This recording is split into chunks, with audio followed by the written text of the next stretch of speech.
Yo, what's up?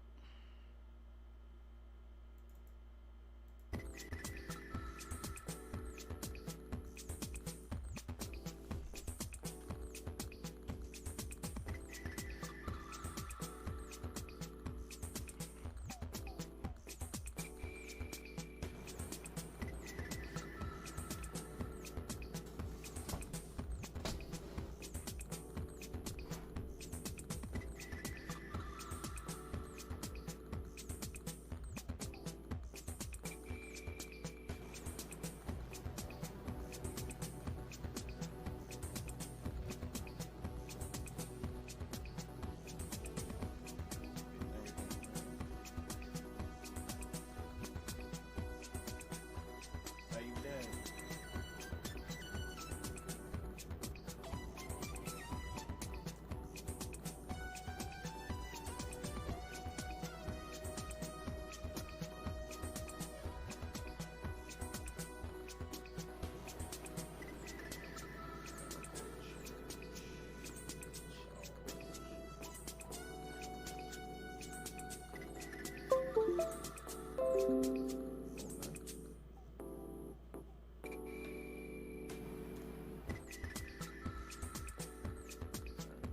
I was like that. Let my phone charge. Bring up the chat.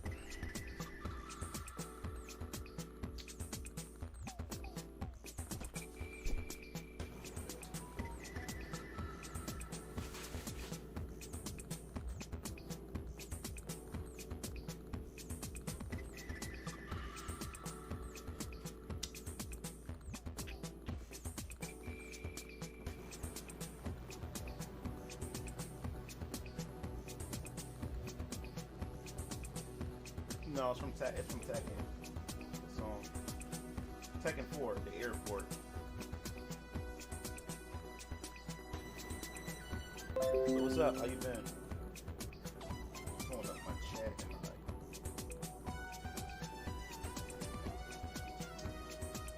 tablet. All right, we good. We good.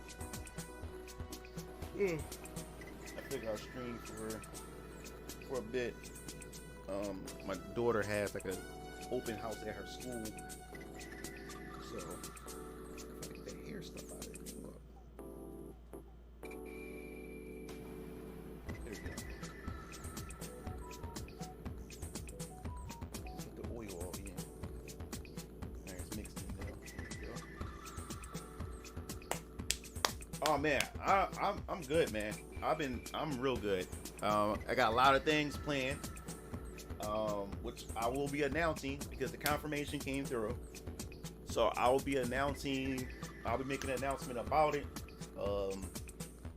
Most likely next week. Next week I'll be making an announcement about it. Probably like next Friday or something like that. 'Cause it's still some paperwork that I have to submit and stuff like that. But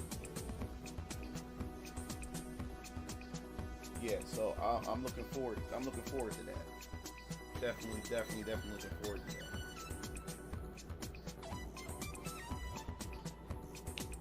So, Bomb Beat, I need to check that out. I check that trailer out. But yeah, I'm excited. I can't wait to share it. That's why I haven't really done anything. Haven't really. Oh, what's up, Poyo?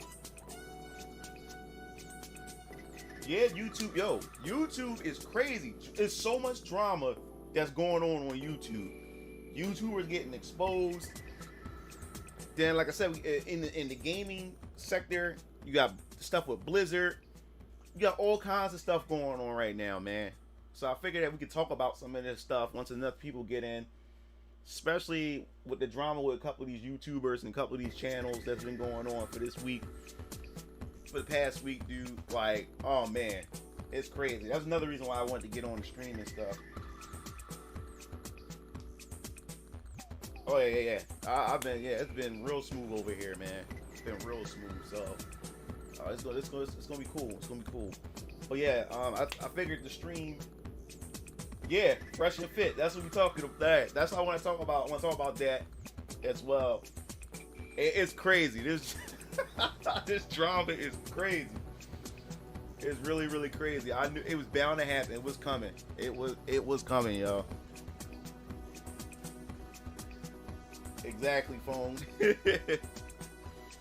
But yeah, man. So I figured that I'll stream for a little bit because my daughter's school is having like an open house. So I'm taking my daughter down to the school. It's her first time going to this private school. So we'll go down there. Yo, what's up, DJ? Maru. Yeah, but I'm doing good, man. How about you? Can't complain. Like you just got in here. Like I said, I got some announcements to make next week. I can finally make the announcement. Cause like I said, that's why you haven't seen me talk much on Discord. You haven't seen me upload anything on this channel. Well, my brothers and them been uploading on the Game Fiends. I haven't did a video for Game Fiends for like 2 or 3 weeks now. So I've been busy behind the scenes, but now I can officially make my announcement and stuff once everything cleared up and stuff like that. So we can definitely get that. I can definitely open my mouth about that in a bit. So next week, expect to hear from me when it comes to the news I want to present and talk about and stuff like that, and where I'm moving forward in my life and stuff like that. Are you still coding? I didn't know you code. Yeah, I heard. Yeah, OnlyFans did double back. I wanted to talk about the OnlyFans thing too. We can talk about that in this chat. Yeah, we can talk about. I want to talk about the whole Fresh and Fit thing. I want to talk about the OnlyFans thing. I also want to talk about some gaming stuff, especially with this whole thing with Blizzard and stuff like that as well. Of course, Final Fantasy 14. They got their traffic is so crazy right now with the servers and everything, so they have issues with that. Their Final Fantasy 14 success is actually it's really bogging them down. Oh, I didn't know that, man. Dope. What are you coding? Are you still in school, or is this something that you just doing like a little project for yourself?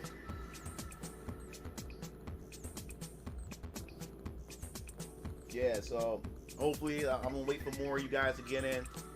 I know it's real early. I normally don't stream this early, but my daughter's program is at 5 p.m. Cause I know by the time I get back from the program with my daughter, I ain't gonna feel like streaming, and I don't know how long it's gonna be there. So you doing a full game? What's up, Majin? What's going on? Oh, okay, DJ. So, is it sprite based, 3D model based for this fighter?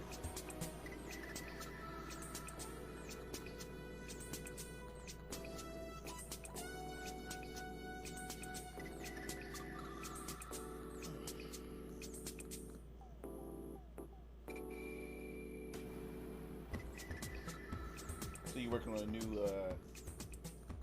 Oh, what? Oh, yeah, it was you, Majin, right? That gave me that Shonen Jump. What was it that I played? It was 3 years ago. Was it 3 years ago?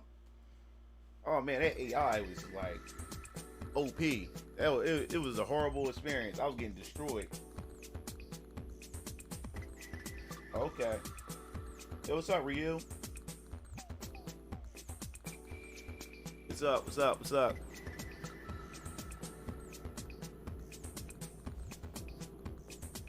I do not want to be spoiled with that. Yeah, and also I'm going to be hopefully next. I'm thinking probably next month or October. Me and my dad, we're gonna do a video.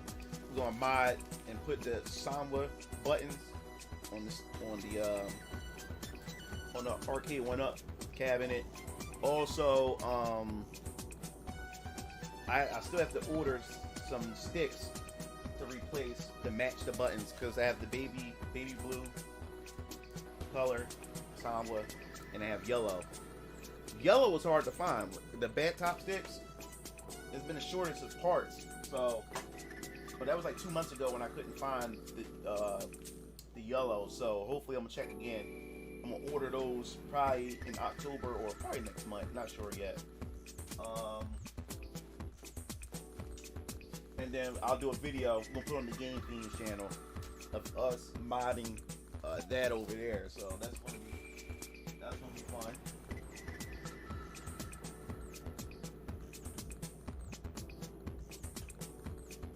He said right now I'm working on Street Fighter Cross DBZ.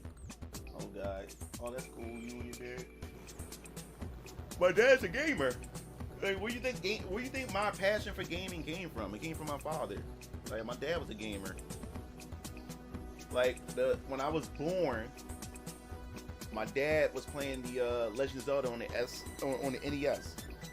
He's playing on the NES, and that's why I got a connection with Zelda, because I remember my parents were saying that my mom would say, yeah, when your father turned on the NES and the Legend of Zelda theme song would come on, and me being a baby, I would wake up and look for the sound, because I recognize the sound and everything. So that's why I guess I have like such a huge attachment to Zelda, to the Zelda franchise as well. And that was the first game I ever played on a console. Was at 4 years old. I played the Legend of Zelda on the NES. But my first actual console that I had of my own was the Sega Genesis and Sonic the Hedgehog. That's why I'm also a big Sonic fan as well. Even though I haven't really played, I wouldn't say I haven't played most of it. I got most of the Sonic games except for the spin-off stuff. But yeah, that's why another reason why I've been such a big Sonic game. But yeah, we like, that's why I got my gaming aspirations and stuff from my dad. Being a baby and watching my dad play and sit on his lap and watch him used to play and stuff like that, and that's how I got into it and carried it on from there.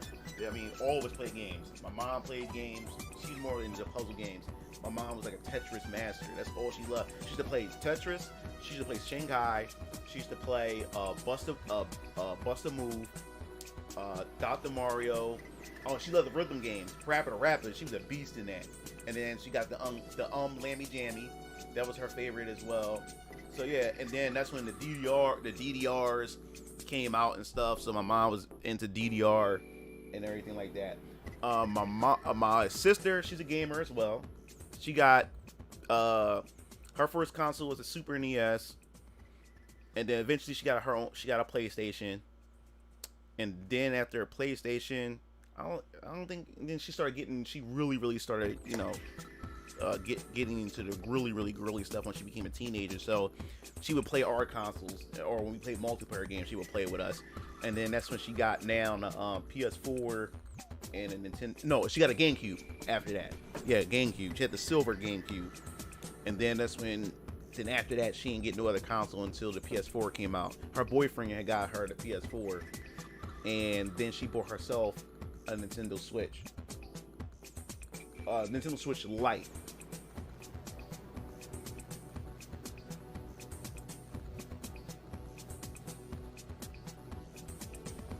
Yeah, man. My dad was big on Gradius. Yeah, like when my dad, I like I said, I grew up around consoles because he didn't just have the NES at the time. He had the TurboGrafx. So I remember growing up, my dad playing the TurboGrafx, and then he also had the Intellivision, he had the ColecoVision, he had that as well, and he had the Atari. He had the Atari consoles. I can't. It was it 7200, 2400. I can't remember the numbers beside it, but I know he had two of the Atari consoles as well. So I remember all those consoles. I remember all of them. We still got them too. We still got them. Got them all packed away in the basement. Matter of fact, in the old Discord, I had posted videos of some of the game collections because we was packing things up, putting it in the basement, and stuff like that. But yeah, man. Always been a big gamer. And then, oh yeah, the Atari Lynx, which is a pretty good handheld. My dad got that, still has it. So I remember that too. He used to let me play it when I was young. But the Sega Genesis was the console that I first got of my own, that my parents had got me.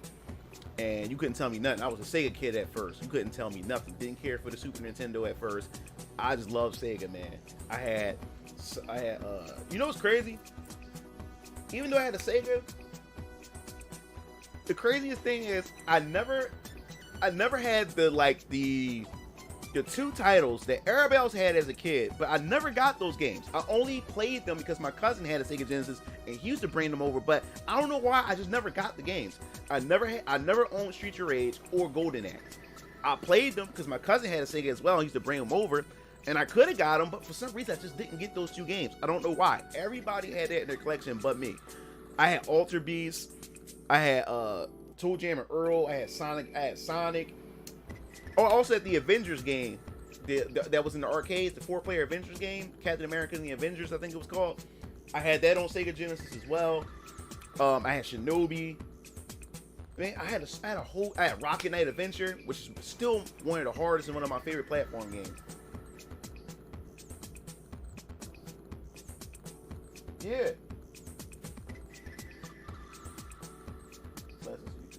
Oh, okay, DJ. What's up, Captain Brent? And then, okay. Oh, what's up, Hero? What's going on? Yeah, thanks, Hero. Thanks, appreciate it. Yeah, so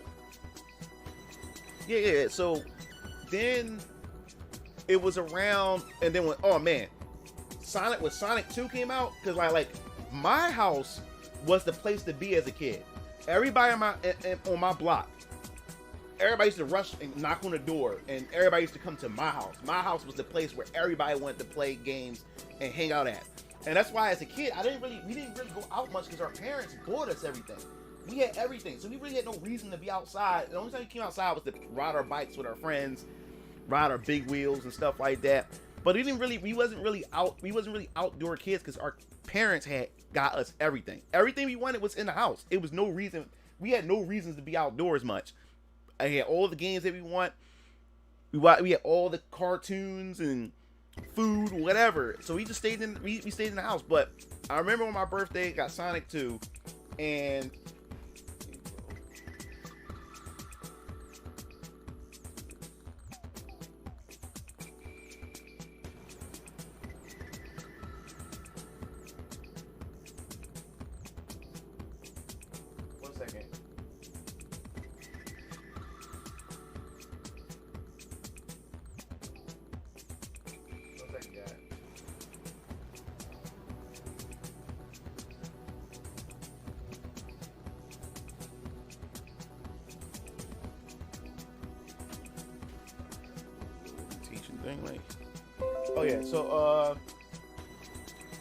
so that's why we didn't go outside much or whatever, because we had everything. We had everything that we possibly wanted. So all the entertainment was at our house.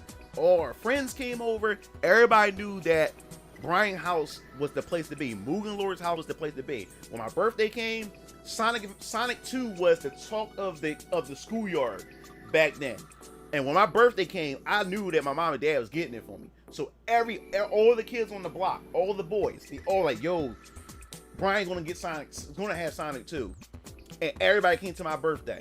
My friends, family, all the boys on the block came over. And as soon as I opened up my presents, that Sonic 2 case, man, and it came with the poster too. The poster like this big.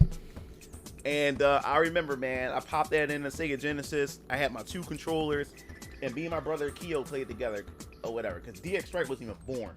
He was far from being born when Sonic 2 came out. And I remember sitting down, and we went to go play it, man, and we played the versus mode first, the split screen. It was just awesome. And I remember that birthday because I got Sonic 2, I had Batman Return on Sega Genesis, and because Batman Return just came out around that time, I believe. Because I was also a big Batman fan, especially Michael Keaton Batman, Tim Burton's Batman, big fan. Had all the action figures and everything, so I was a big Batman fan. So I had that for my Sega Genesis as well. But man, it was just an awesome birthday, man. Cake, ice cream, wings, all kinds of stuff, man. That early 90s, man. Like you can't beat the 90s. You know, like I was born in the late 80s, so I never got a chance to really experience the 80s. But the 90s, man, I keep thinking about the 90s, man. Like kids, this generation is missing out, man.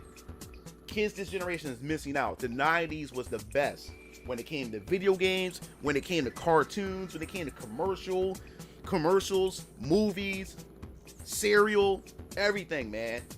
It was just awesome. Like, you were a kid in the 90s. It was just like kids today don't know what it was like back then in the 90s, man. You can't beat the 90s. I remember one time I sat down and it was a compilation on YouTube. And I'm not gonna lie, I'm gonna be honest with you. They did a compilation of all the 90s cartoons and commercials and stuff like that. Man, I almost shed a tear. My eyes started getting watery because I didn't realize how good I had it in the 90s as a kid. Because you no longer you're an adult now. You never really appreciate the era that you was a kid in until you become an adult and you begin like, dang, man, that was a golden era. The 90s was a golden era, man. And I almost shed a tear, man, because I'm like, because I remember all those things, all those commercials, and those commercials also brought me back to what I was doing at that time that commercial or that cartoon was aired and stuff like that, man. And it just brought back so many memories, man. But that's when one day my dad's next door neighbor had a Super Nintendo. It was fresh in the box, and it came with, he had WWF, and he had Super Mario World, and he was looking to sell the Super Nintendo because he wasn't even a gamer. But I can't remember how our neighbor came across the SNES, but that's when the SNES first came out, and he came to our house, and my dad was talking to him, and they opened it up and he showed, because my dad wanted to make sure everything was there, and plus he popped in the game and let my dad try it, and dad said, all right, my dad bought it off of him. That's how my dad got an SNES. I was still playing the Sega. It wasn't until the following year my parents bought me the SNES. Now I remember with the SNES, my SNES came with Super Mario World, which you guys may not believe this, but I'm not really a big Mario fan. I like Mario as a character, and I do love his 3D games, but I wasn't a big Mario fan. I was the Sonic kid. Like, back then, it was always who was better, Sonic or Mario, and I picked Sonic every time. But, also how much of a Sonic fan I am, I'll show you guys. I still got this. I still got my Sonic doll. This is during when Sonic 2 came out. And I think when Sonic 2 came out, how old was I? I think I was 6. I think when Sonic 2 came out. I think I was. I think 6. I think I was 6 when Sonic 2 came out. Yup, and I still got this doll. I know he's all ruggedy. My mom had to stitch him up when I was young. Had to stitch his foot up and everything. But I still got it. And my brother Keel Lance still got his tails. So I still got that. And stories, video games, yeah, right though. F responsibilities, yeah, man. Yup. And yeah, before responsibilities came in, before bills and all this other type of stuff came in, that's what I'm saying. Like, I try to tell today's youth to not try to grow up so fast. 1 second. Excuse me. I try to tell today's youth don't grow up too fast. Enjoy your youth. If you're a guy, don't try to get a girlfriend so fast. If you're a girl, don't try to get a boyfriend so fast. Enjoy being an effing kid. You know what I'm saying? Because you just gotta understand, you're only a kid for a short period of time in your life, but you want to be an adult for the rest of your life. You're going to be an adult for the rest of your life. Now, I know some kids don't have the privilege to be a kid for a long time because they may have been born in a situation, broken homes or households and stuff like that, and or come from a single parent, like single mom household. So especially if you're a young man, you may have to man up much earlier, or your mom puts you in that situation where you have to be the man of the house at such an early age and stuff like that. So you don't have that time to be a kid. You know what I'm saying? So I do understand that. But if you do have that time, you can come in. I'm screaming. Yeah, if you do have that time, you can, be a kid.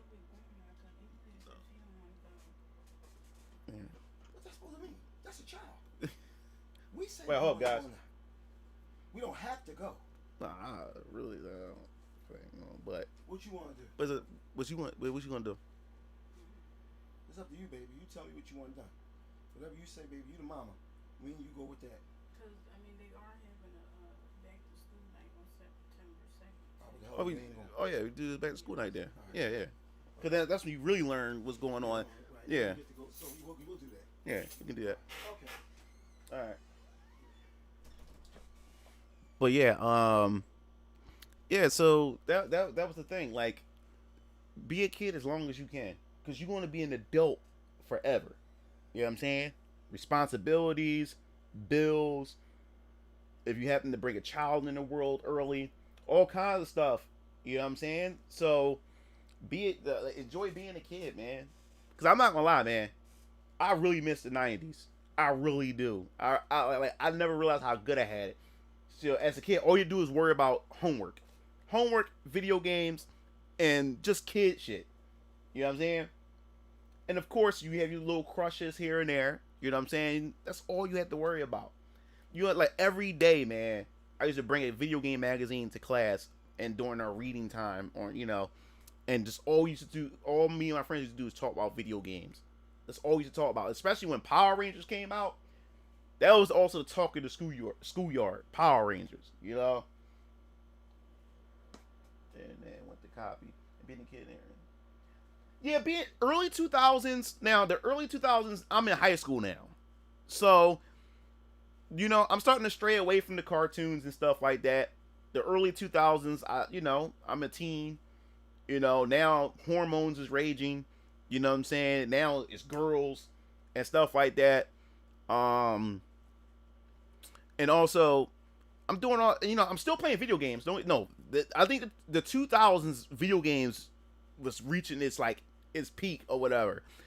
But yeah, gaming and girls, that was like a big thing. And I just started getting into rap. I started rapping with my cousins and stuff like that. So I started doing those things around that time. But as far as cartoons, I think the only thing about the cartoons was Toonami.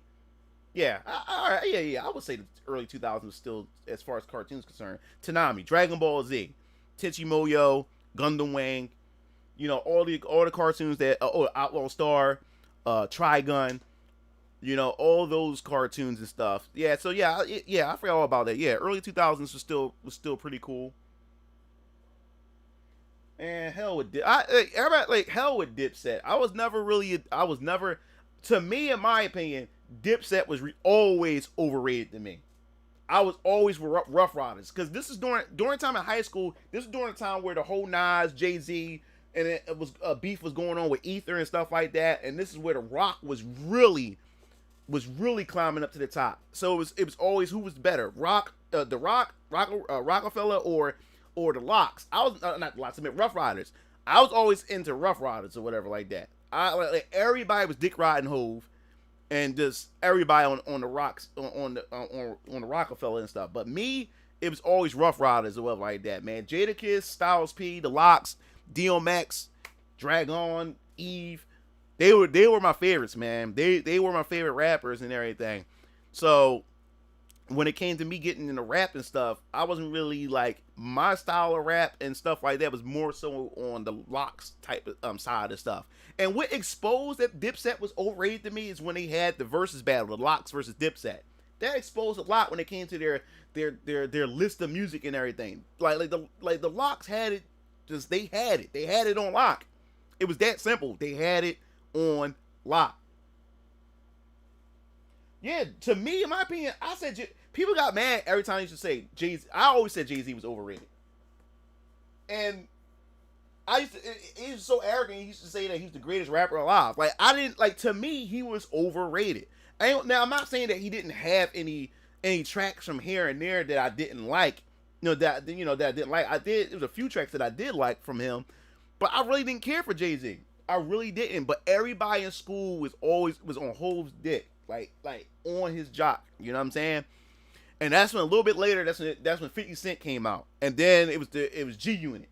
You stopped hearing about Rough Riders after a while, because a lot of the artists from Rough Riders started falling out, falling off, So then at that time, it was Rockefeller just at the throne of things, and that's when 50 Cent and G Unit came. So then it was Rockefeller and G Unit. Those are the two of the talk of, you know, in the hood and stuff like that. Those two groups, you know, and record labels and stuff like that. And of course, you had Eminem and stuff. I didn't really get too heavily into Eminem until much later or whatever. Top 5 did all loud. Yeah, man. Oh man. And still to this day I listen to the Lox, man. I love Jadakiss and Styles P and Sheik, man. Especially like Styles P, man. That's my nigga, man. And I had a chance to meet Styles P too. Before COVID, it was like 2 years ago. My uncle Nemesis, he has his own studio and stuff like that. He films and records. He does interviews of rappers and artists and stuff like that. And he had interviewed and met Styles P, and he called my phone. I remember my uncle called my phone because he's like, "Yo, like I'm down here in Yonkers or whatever like that, yo." He said, and Styles is one of my favorite rappers and stuff, and he was trying to get in, and I forgot what I was doing at the time, and I did not hear my phone because he wanted to come by and scoop me up to go meet Styles P.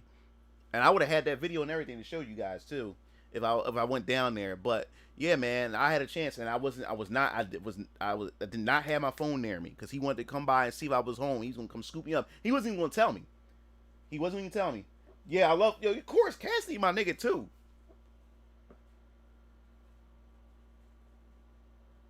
He said, you listen to Whistledale. They up next. No, Siren. Never. We want to make moving game for Dolph Stalker, Street Fighter, man. PowerPoint, Taz. Okay, gent.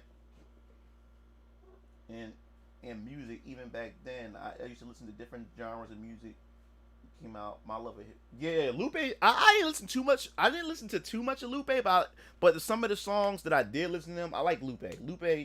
Because he brought that old school. You know what I'm saying? Like he like I said, like I'm not like Lox and the Lox and them. They always gonna be my favorite. But what people don't understand is, man, because I remember from I guess you could say the late '90s to early 2000, man, gangster rap was like blowing up. You know what I'm saying? And that's where you start having a lot of the local rappers, especially here in Philly, like Reed Dollaz and all of them and stuff like that. Gangster rap was really, really a big thing, and that gangster culture was really, really at its peak during the late '90s to early 2000s and stuff like that. But I always enjoyed rap. You know what I'm saying? Where it's not always about, being a gangster, drugs and stuff like that. It's just rap, it's just spitting bars, spitting knowledge, spitting these different type of life experiences outside of the the gangster stuff or whatever like that. You know what I'm saying? That's what hip hop was normally about. Yeah, early 2000s. Oh yeah, I forgot about Murder Inc. I ain't gonna lie. First, I didn't like Murder Inc. at first because I hated Ja Rule at first. But man, I ain't gonna lie, near the end, like where Ja Rule was at his peak, I started liking his music. And also, that's when Fabulous came out. I didn't like Fabulous. I thought Fabulous was corny as well at the time. But no, man, I love Fabulous, man. Like, he had some hits too, man. Because it was a lot of party bangers. You know what I'm saying? Because in the early 2000s, like I said, this is during the time, I'm a teenager. I'm definitely getting into girls and stuff like that. So my cousin Miles, he used to have parties and stuff, and he had a lot of the Puerto Rican girls that used to come to his parties and stuff. And this during times wearing the bandanas. Me and Keo, I used to have black bandanas. I used to have green. I used to have blue. I didn't get the red bandanas, but I used to have different color bandanas. I used to put and that was when bandanas was really popular during the times, because that's when Nelly and all of them started wearing it and stuff like that. Like I said, I was really into the culture and stuff like that. And my cousin used to have parties at his house in Jersey and stuff like that.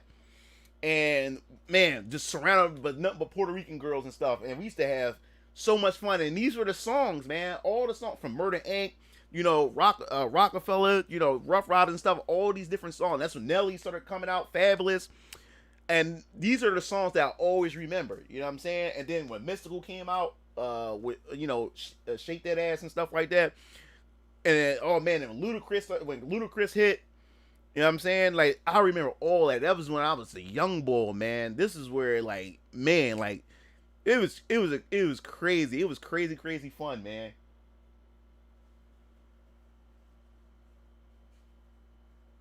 Yeah, I like the Ja Rule's the clown, but I like his songs, man. I separate I have to admit I started liking his tracks. But Luda, yeah, Luda, dog. That was my nigga, man. Like, it's just crazy. It's just crazy, man. Like, those were some like early 2000s when it came to music, especially rap, man. It was dope. It was dope. Now, like I said, like I really stopped listening to rap around. Oh, let me see. I would say I stopped re-listening to rap in around like 2000. I would say like 2006, 2007. I really started falling away from rap a bit. Music started, hip hop started changing. It started going through its metamorphosis into a whole new era after a while and stuff like that. Because then a little bit later, Drake started coming in, and a lot of different rappers started coming in. A little bit after that era, like a little bit after 2000s, like 6, 7, and stuff like that, rap started to change and stuff like that a bit. So I started, and then during this time, I was also this is when I first went into college. This is before I dropped out. So yeah, I was more so heavily into my studies and doing other things. I was getting into my college life. So rap and me rapping and stuff, all that. And the moment I stopped rapping, that was the moment I stopped really listening to rap, because I started getting caught up in college and doing all kinds of other stuff after that. So, and then once I met my baby mom, well, she was my girlfriend at that time. All that changed. I really stepped away from rap and started doing all kinds of other stuff. What's up, Demarcus? I don't really know much about a little Bootsy. Yo, what's up, Wavy? Oh yeah, I remember that.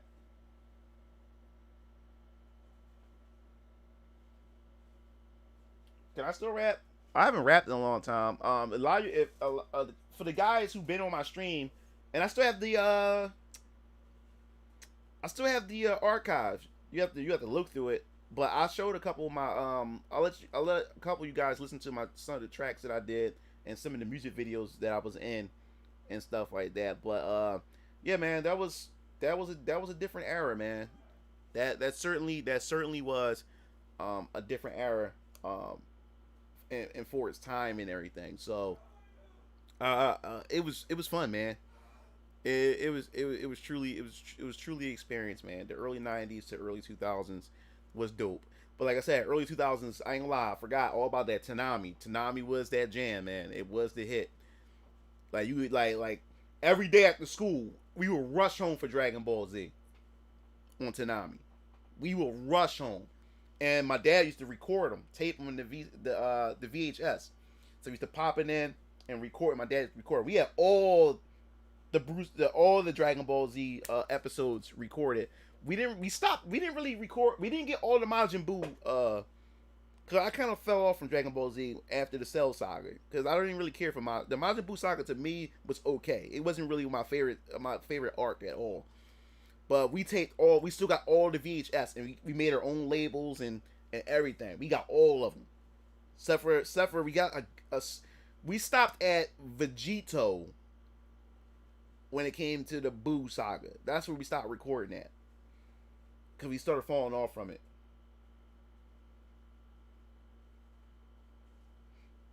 Yep. That's when we stopped. That's when we stopped recording Dragon Ball Z. Once we got to the Vegito part, that's when we stopped recording. We just fell off from recording it. And I recorded all the Outlaw Stars. I got all the Outlaw Stars on VHS. Cause I recorded all that on Tanami. Cause that was my favorite. Keel Lancer recorded all the Ronin Warriors because he loved it. I love Ronin Warriors too, but he loved it more than us. But he recorded all the Ronin Warriors for off of Tanami.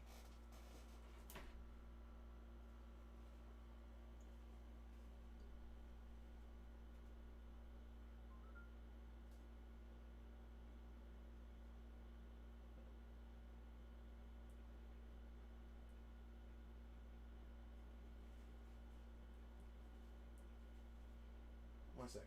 All right. So now on YouTube, there's a couple of channels that showcase Anime episodes, except Super. Dragon Ball Super was garbage.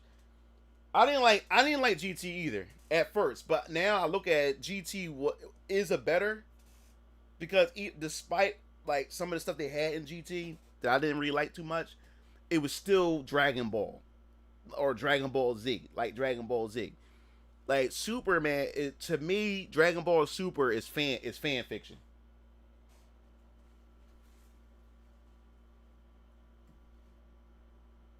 One second, that's my sister.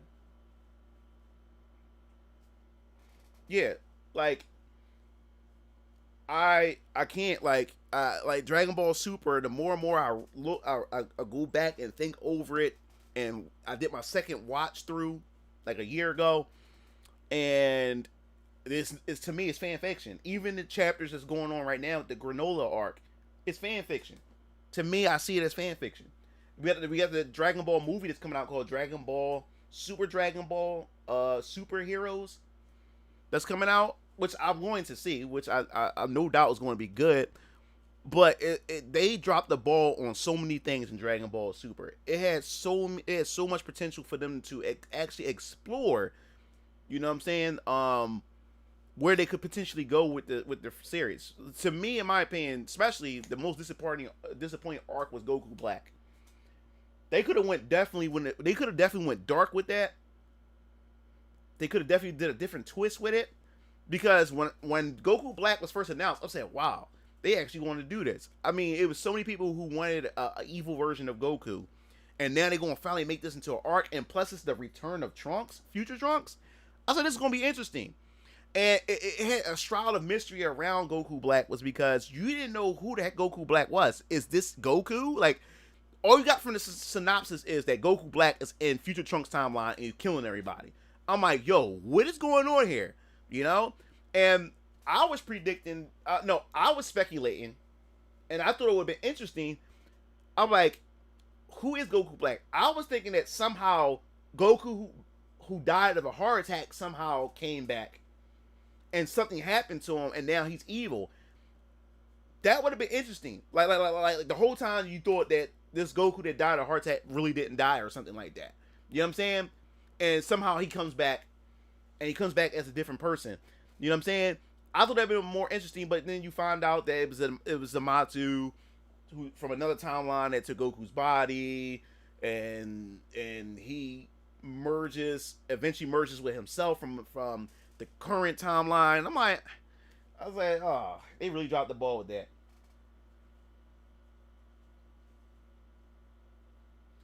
They better not, Mars.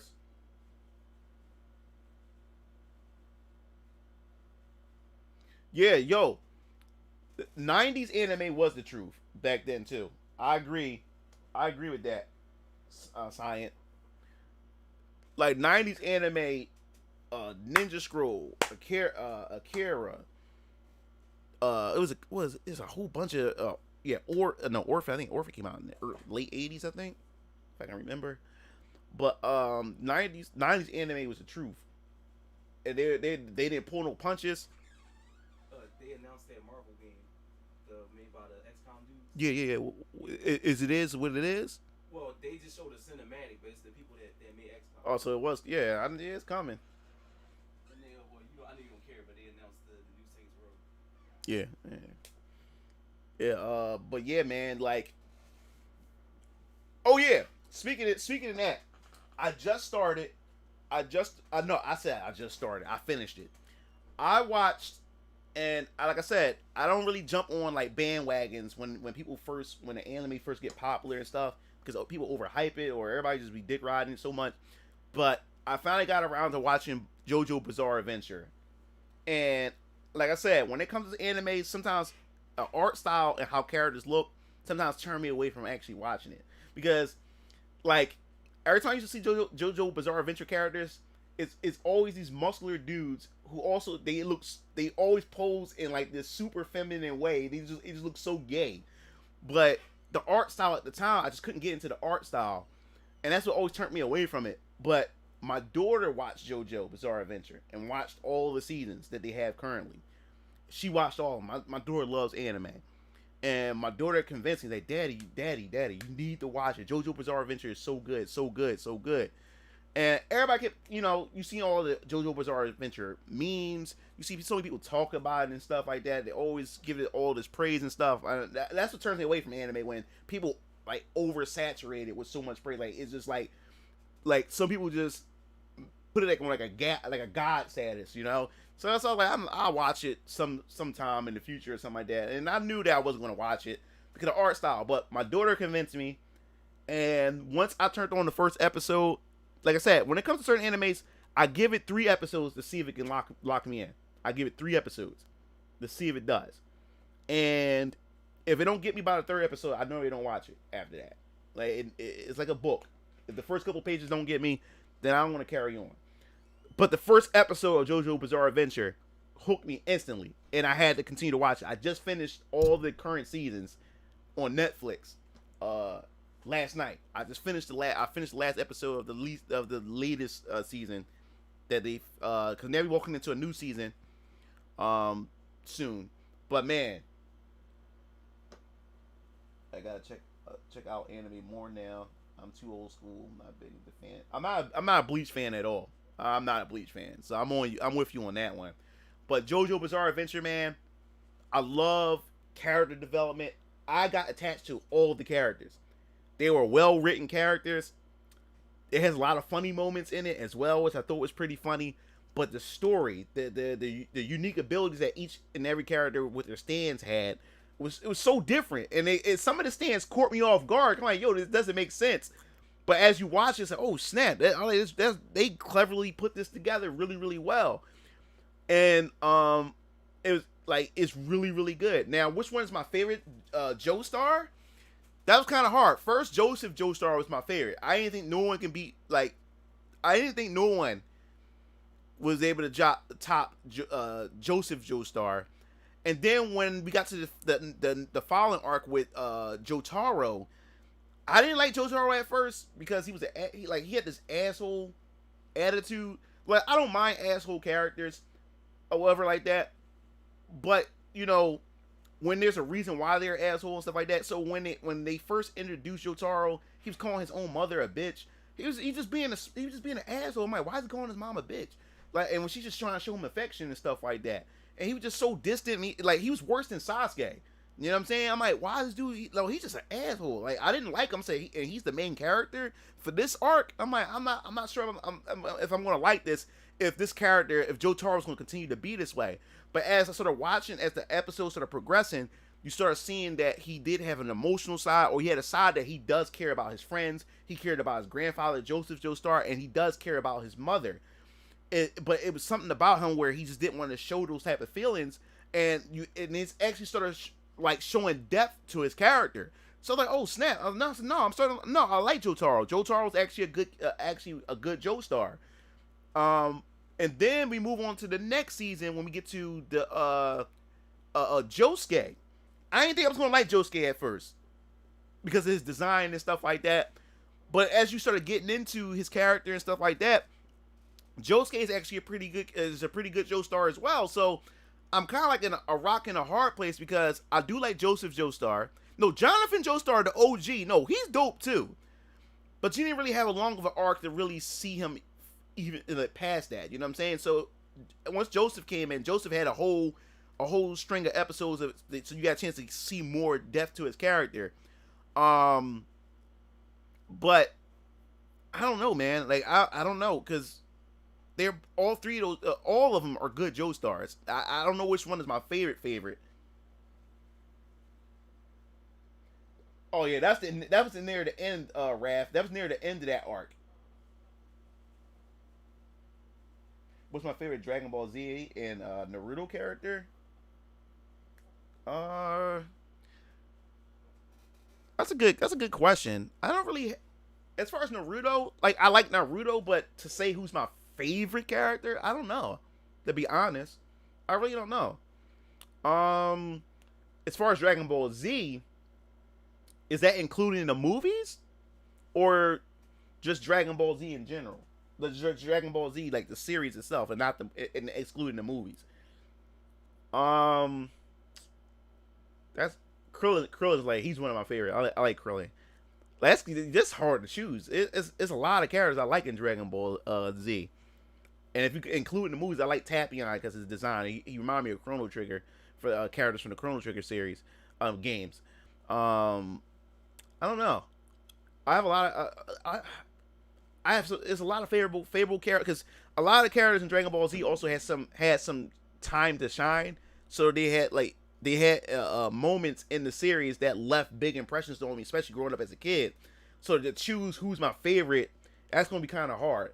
Naruto, I guess you say Naruto's the same way because what I like about the early Naruto, because when Shippuden came out and later Shippuden episodes, it started getting ridiculous because Sasuke and Naruto, they started like just getting so powerful and the other characters started lagging behind. And that was the problem that Dragon Ball Z had. But early Naruto, man, I liked almost everybody because one thing that Naruto did successfully, they was able to give it wasn't just Naruto saving the day at the early episodes. Everybody had a time to shine.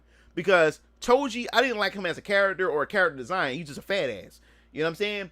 But when they had to go rescue Sasuke, Choji showed his ass off. He showed me another side of him that I didn't think he had. And they introduced all these with the pills that he dropped, that he put in his, that he ate, and it made him powerful. And he had these different abilities.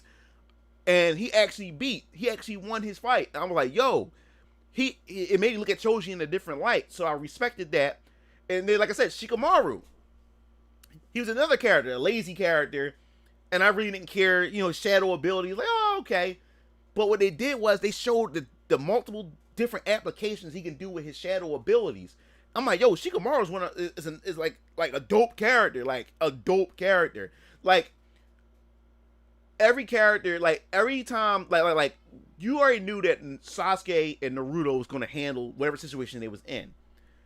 But when it came to a character that wasn't them and they came head to head with a villain, they were able to hold. Because I didn't think Shikamaru was going to be able to avenge his sensei at all. Cause I'm like, this Akatsuki member. I'm like, how Shikamaru going to fight him with his shadow abilities? But he was a genius, you know what I'm saying? Like, it was his intellect that got him by through a lot of things. So that's what I respected about the Naruto cast, from the early Naruto episodes to I would say the beginning parts of Shippuden and stuff. It was cool. I respect Shikamaru. My favorite character in Naruto was Rock Lee. Yeah, that's what I'm saying. Dragon Ball Z, dog, especially the movies. I love the Dragon Ball Z because all them niggas was robbers. The Tree of Might. When you see all them lined up, when they saw the tree and they saw Turles, and Turles sent his niggas out there to go after him, and you see Goku, Yamcha, Piccolo, Tien, all these niggas was and what's his name? Chaozu. You see them all lined up. They ready to fight. Like, yo, they was robbers. Like them niggas, they the dudes that you need to have in your corner. Those are the type of niggas in real life that you need to have in your corner. Like they didn't care what the stakes were. They didn't care what the odds were that was stacked against them. They were ready to rumble. They was ready to knuckle up. That's what I loved about the old Dragon Ball Z. When everybody had their, it wasn't really about too much about power level in the early Dragon Ball Z state. It was still about their ability and how they utilize their abilities during combat. It was always the person who's the smarter fighter, rather than who had the greatest power level in the early Dragon Ball Z. Once they got to Namek, that's when it got ridiculous. Then, because Frieza was his power levels at 1,000,000 in base Frieza form. So I'm like, man, I like yo, and then with the power levels, that's when the characters have to rise to meet that level in order to fight the villain and stuff like that. And then when Goku and then Vegeta started getting so powerful, they dust the other characters. Piccolo was trailing behind Goku and them at one point, especially once he fused with Kami, and he became one again. And then after the Cell Saga, he was just a babysitter after that, you know. But I love when Yamcha and all of them was relevant, and I was upset because when Dragon Ball Super was announced, I'm like, okay, this is a perfect chance this is a perfect chance for them to 1 second. It was a perfect chance for them to raise the stakes, and not only that, make the other Z fighters relevant again. Because we seen them introduce a special type of training for Goku and them to get stronger. They could have did the same thing.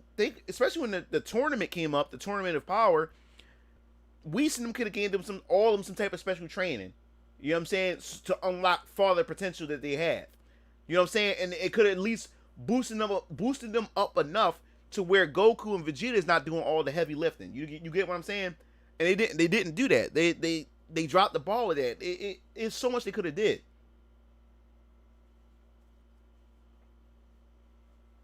I get mad when fan Nazis and Dragon Ball community makes fun of them. Yeah. When I was young, I thought Yamcha was Goku because they had the same gi. When I was younger, I thought Yamcha was Goku because I saw the Japanese one first. I thought Yamcha was Goku at first when I was younger, but then, you know, as I said, as I started watching more and more Dragon Ball Z, and I'm like, okay, that's Goku, that's Yamcha, and stuff like that. But Dragon Ball Z, man, has a special place in my heart, you know. But Dragon Ball Super is just it's more corporate than anything. Like that show was made to sell more merchandise, truthfully. To be honest with you. Yeah, man. They like and like I said, Toriyama he just go with the flow. Like I learned with Toriyama, a lot of stuff he writes up on the fly. He just he does it as it goes. And that's where I think where the problem comes in with Dragon Ball, because most of Dragon Ball Z moving forward, everything's made on the fly. And that's how in Dragon Ball Z the writers end up writing themselves into a corner every time. Yeah, they end up writing themselves into a corner, and and then when they write themselves into a corner, they have to come up with some bullshit retcon or something to get them out of that writer's corner. You know what I'm saying, that they've written themselves into. So that's when Dragon Ball started becoming a lot more inconsistent. And the plot armor start getting ridiculous with Goku and Vegeta and stuff like that. And it's not the same no more. And now Vegeta got the God of Destruction transformation and stuff like that. And at this point, you have to retcon, because like Dragon Ball Super is before the ending of Dragon Ball Z. So you would have to retcon.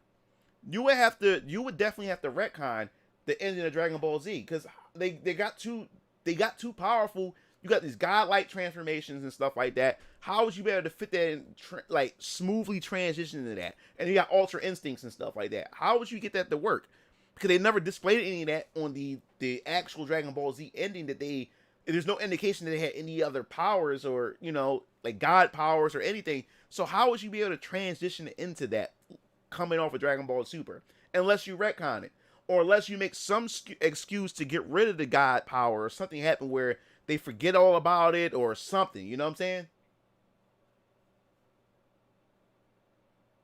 No, I mean, everybody's saying GT is better than it because you have something to compare it to.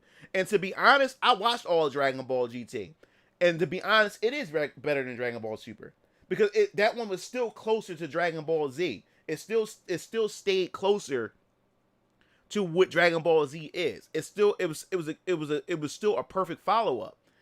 You know, Dragon Ball Super, they threw in so many different things, so many retcons, just to get the story the flow the way they wanted to, and then you create a predicament here where the manga is completely different from the TV series. I mean, completely different.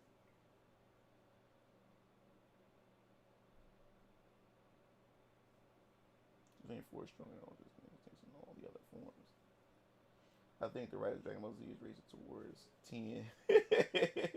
Reckon Yamcha is Korean, in my opinion. Tien is Chinese.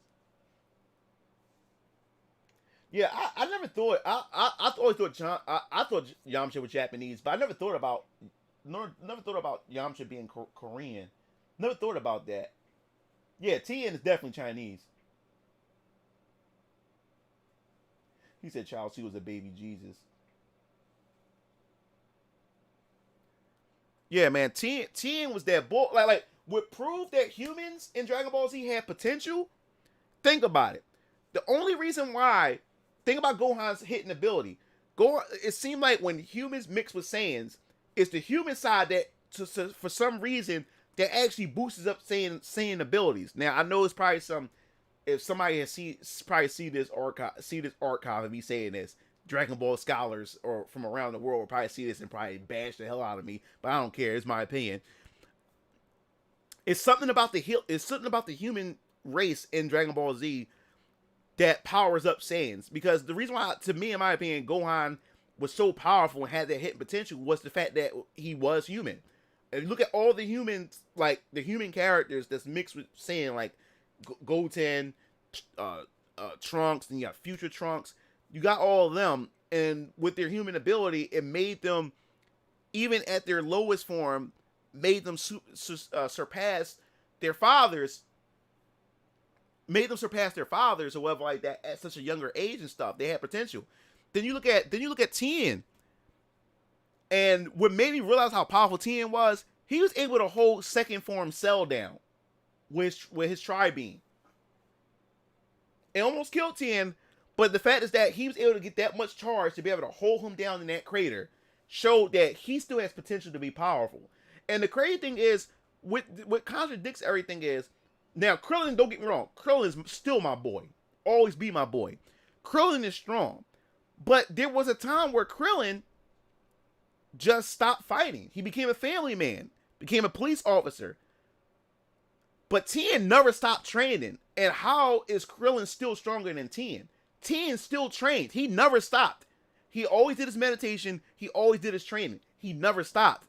And yet, despite Krillin being a family man, being a police officer, and he didn't really train as much as he used to, he was still stronger in Dragon Ball Super, still stronger than Tien.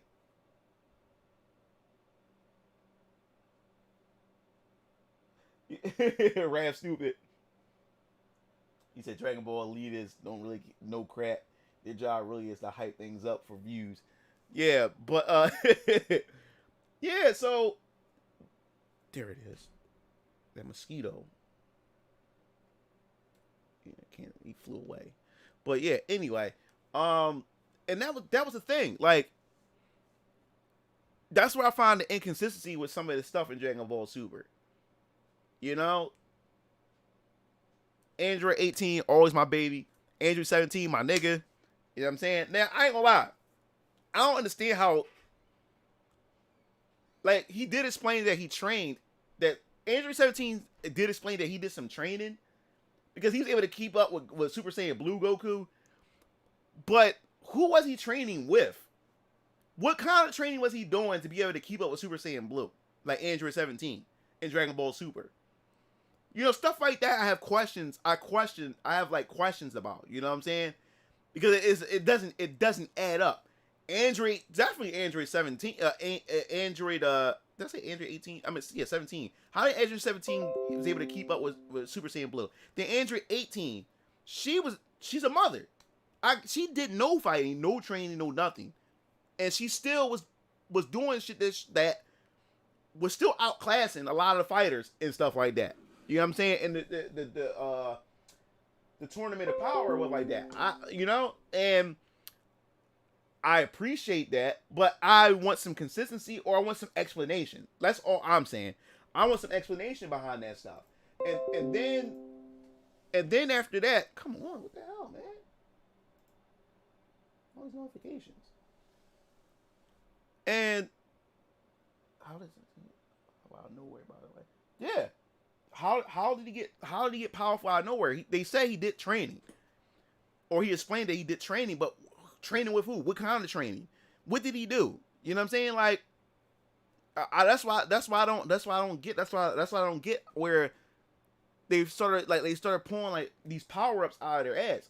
Like even Krillin was able to hold back Super Saiyan Blue Kamehameha. I'm like, Krillin didn't get that much powerful, you know? Like and then we get to the Moro arc. Yamcha comes back. He joins the fight again. But this is what I'm talking about. It's more about fan service than actually giving us you know, detailed information, you know, to the characters and the story and the things that we really need to know, what's really important when it comes to Dragon Ball Super. Because Yamcha comes back and he joins the Z Fighters again. They don't explain to you what motivated him to come back and fight with the guys. They don't explain what type of training he went through. You don't know how strong he got, and you just know, hey guys, I'm back, and he's back in his kick-ass mode again. Because throughout Dragon Ball Super, he's more like they made him like a wimp, but now he has badass face back on. He's like, yo guys, I'm here to kick ass. Let's do this. You know what I'm saying? And I'm like, okay, it's cool that Yamcha is back because I want my boy back, but what is the means to justify that he's back? What is the backstory behind this? Because there was no indication that he was going to come back and join with the Z Fighters to fight again. There was no indication. The next panel you see, Yamcha's back with the crew, and I'm like, okay, that's cool and all, but how did he end up here? How did we end up here? What's the backstory behind it? And they never gave us that.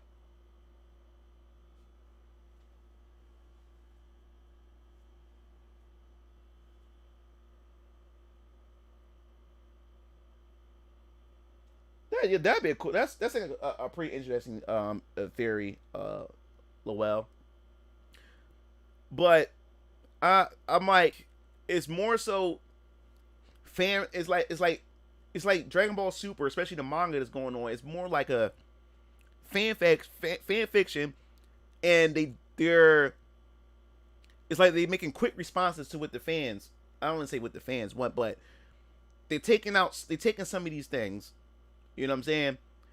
That became memes or that fans always like theorize, and then they just interject some of those bits into Dragon Ball Super.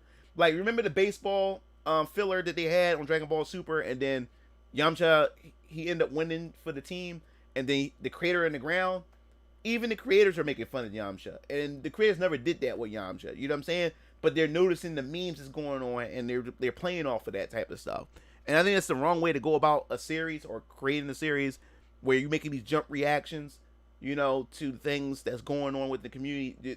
Now you're letting the readers and the people know that you're self-aware of what's going on with your own series and stuff like that. And then I don't know, man.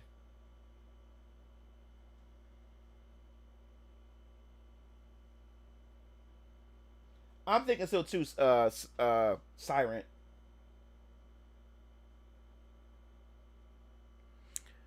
And then when they introduced the new Saiyans from the other universe, Kaba, what's the other chick name? What's the girl's name again? See, I forgot all about them again. Kale, it's Kaba, Kale, and what's the other one name? Khalifa, whoever her name was. Yeah, they were missed opportunities too, because if you wanted to reboot Dragon Ball, you could have made a series based on that universe of Saiyans, you know? And you could have started over from scratch and redid a lot of things because they weren't as powerful, but for some reason, within that arc, they made them power up so fast. And I didn't like that. All of them. The girls surpassed Kaba, and Kaba was the main one that introduced him to Super Saiyan. But besides that fact, it's like everybody within that tournament of power, those three Saiyans, Kefla, Khalifa, and Kel, Khalifa, and Kaba. Kaba went to Super Saiyan 2 by the end of it. Khalifa went to Super Saiyan 2. And pretty much Kale went to master her legendary Super Saiyan form. And then Fusion got them to the Super Saiyan, got them fused together. They did everything. They speed rushed everything.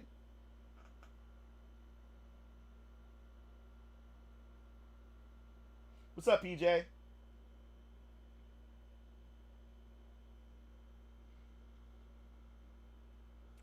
Yeah, they are Broly. I'm not gonna lie. I like what they did with Broly. Because Toriyama wrote this Broly. Because Toriyama didn't write the original Broly from the original movies. So Toriyama had more control over this Broly than anything. So I like what they did with this version of Broly. I think that was pretty cool. I agree with that. But all the other characters, the other universe, like I like Hit was a good idea. I like it was different. And I thought with Dragon Ball Super, when they started introducing the Tournament of Power, I was like, oh man, we going back to Dragon Ball, where it's not about powers, but it's more about technique. I said, okay, that definitely gives all the other characters a chance to shine. But they really dropped the ball on that. They didn't really execute it well. I was expecting more team-up attacks. I was really thinking, like, because you know in Naruto or like JoJo Bizarre Adventure, they do something really cool, and then they go back and explain how they did it, and they have all these cool ways of how they implemented their powers or how they tricked the enemy and stuff. They didn't really. I was expecting to see some of that stuff in the Tournament of Power, which they really didn't highlight most of that, and then they really didn't redo a lot of team-up stuff. You know, everybody ended up going solo once the tournament started. There really wasn't too much teamwork. And a lot of the teamwork stuff was kind of like ham-fisted. It wasn't really anything. It was like lazy. And then the worst character of them all is Jiren. Jiren is the worst antagonist of the Dragon Ball franchise ever. The most laziest antagonist. I ain't gonna call him a villain. He was just the antagonist of the arc. But he was the laziest character I've ever seen written in Dragon Ball. They was just, the plot was just giving him powers. The plot was just giving him powers. He was the most overpowered character I've ever seen. It was nothing unique about him. It was nothing unique about Jiren at all.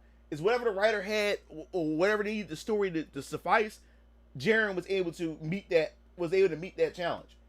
He was just pulling out different powers out of his ass. Like, you really couldn't tell what was his specialty. He was just powerful.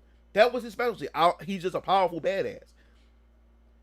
And I didn't like that. And because they written themselves in the corner with that, because he was so powerful, he became more powerful than most of the people there. So which means you have to create more plot armor for the protagonists, especially Goku and Vegeta. You had to create more plot armor in order for them to rise up to fight Jiren. So it got ridiculous. Yeah, you missed the Goku Black discussion, Sonic Team. Yeah, so they changed like the Tournament of Power, and the thing is, the Tournament of Power is only 40 minutes, like in the anime itself, 40 minutes. But all three Saiyans from the other universe gained new Super Saiyan transformations, and then Goku earned Ultra Instincts, and then mastered it by the end. And then forgot it. And then Vegeta got another, I guess you'd say, another grade level to Super Saiyan Blue. At that, in the Tournament of Power. All this happened within 40 minutes of the actual anime itself. Of the Tournament of Power. Or was it 45 minutes? 40 or 45 minutes. You get what I'm saying? Like you see how crazy that is? How they had to write all that? Like they had to plot armor all these characters and stuff.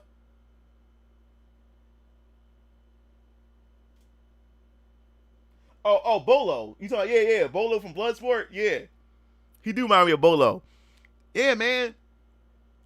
I'm like, yo, like this is crazy. Like I said, I'm not, and I think it was like at the time it was released, I'm just hyped because it's Dragon Ball. I just want to see it and see what's the next thing they're gonna do. But then I did my second watch through of the entire series of Dragon Ball Super, and I'm like, yo, this sucked.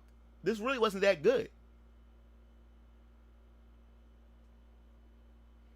Yeah, like I was like, yo, man, like I'm cool. I was like, I'm disappointed in it. They dropped the ball in so many different places in Dragon Ball Super. So at this point, like I got to the point where I don't care if they do or don't bring the anime back to continue on. That's how mad I won't say mad. That's how much I don't care. You know. But besides that, on to the next topic. OnlyFans. So it looks like OnlyFans backpedaled, and they won't do what they said they were going to do. They're not going to ban explicit content. Now, first, all right. So let's lay some stuff down here when it comes to this stuff. Now, a lot of people have issues when it comes to the whole sex work thing. The whole sex work stuff. A lot of people saying sex work is not a real job. this, that, and the third, or whatever. So somebody in the Discord had asked me what was my thought about sex work. Is it a job or whatever like that? Now, if you think about it, in my opinion, regardless of how you feel about it,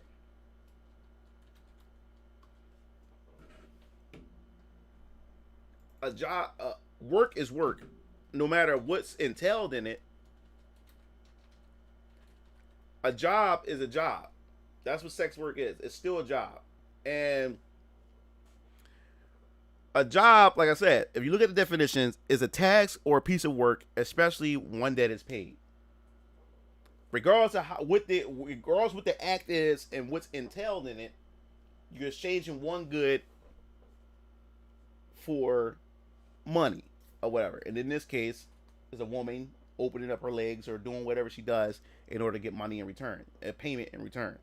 So, despite what people feel, it's still a job. It's still work or whatever like that. So just to clear that up or whatever.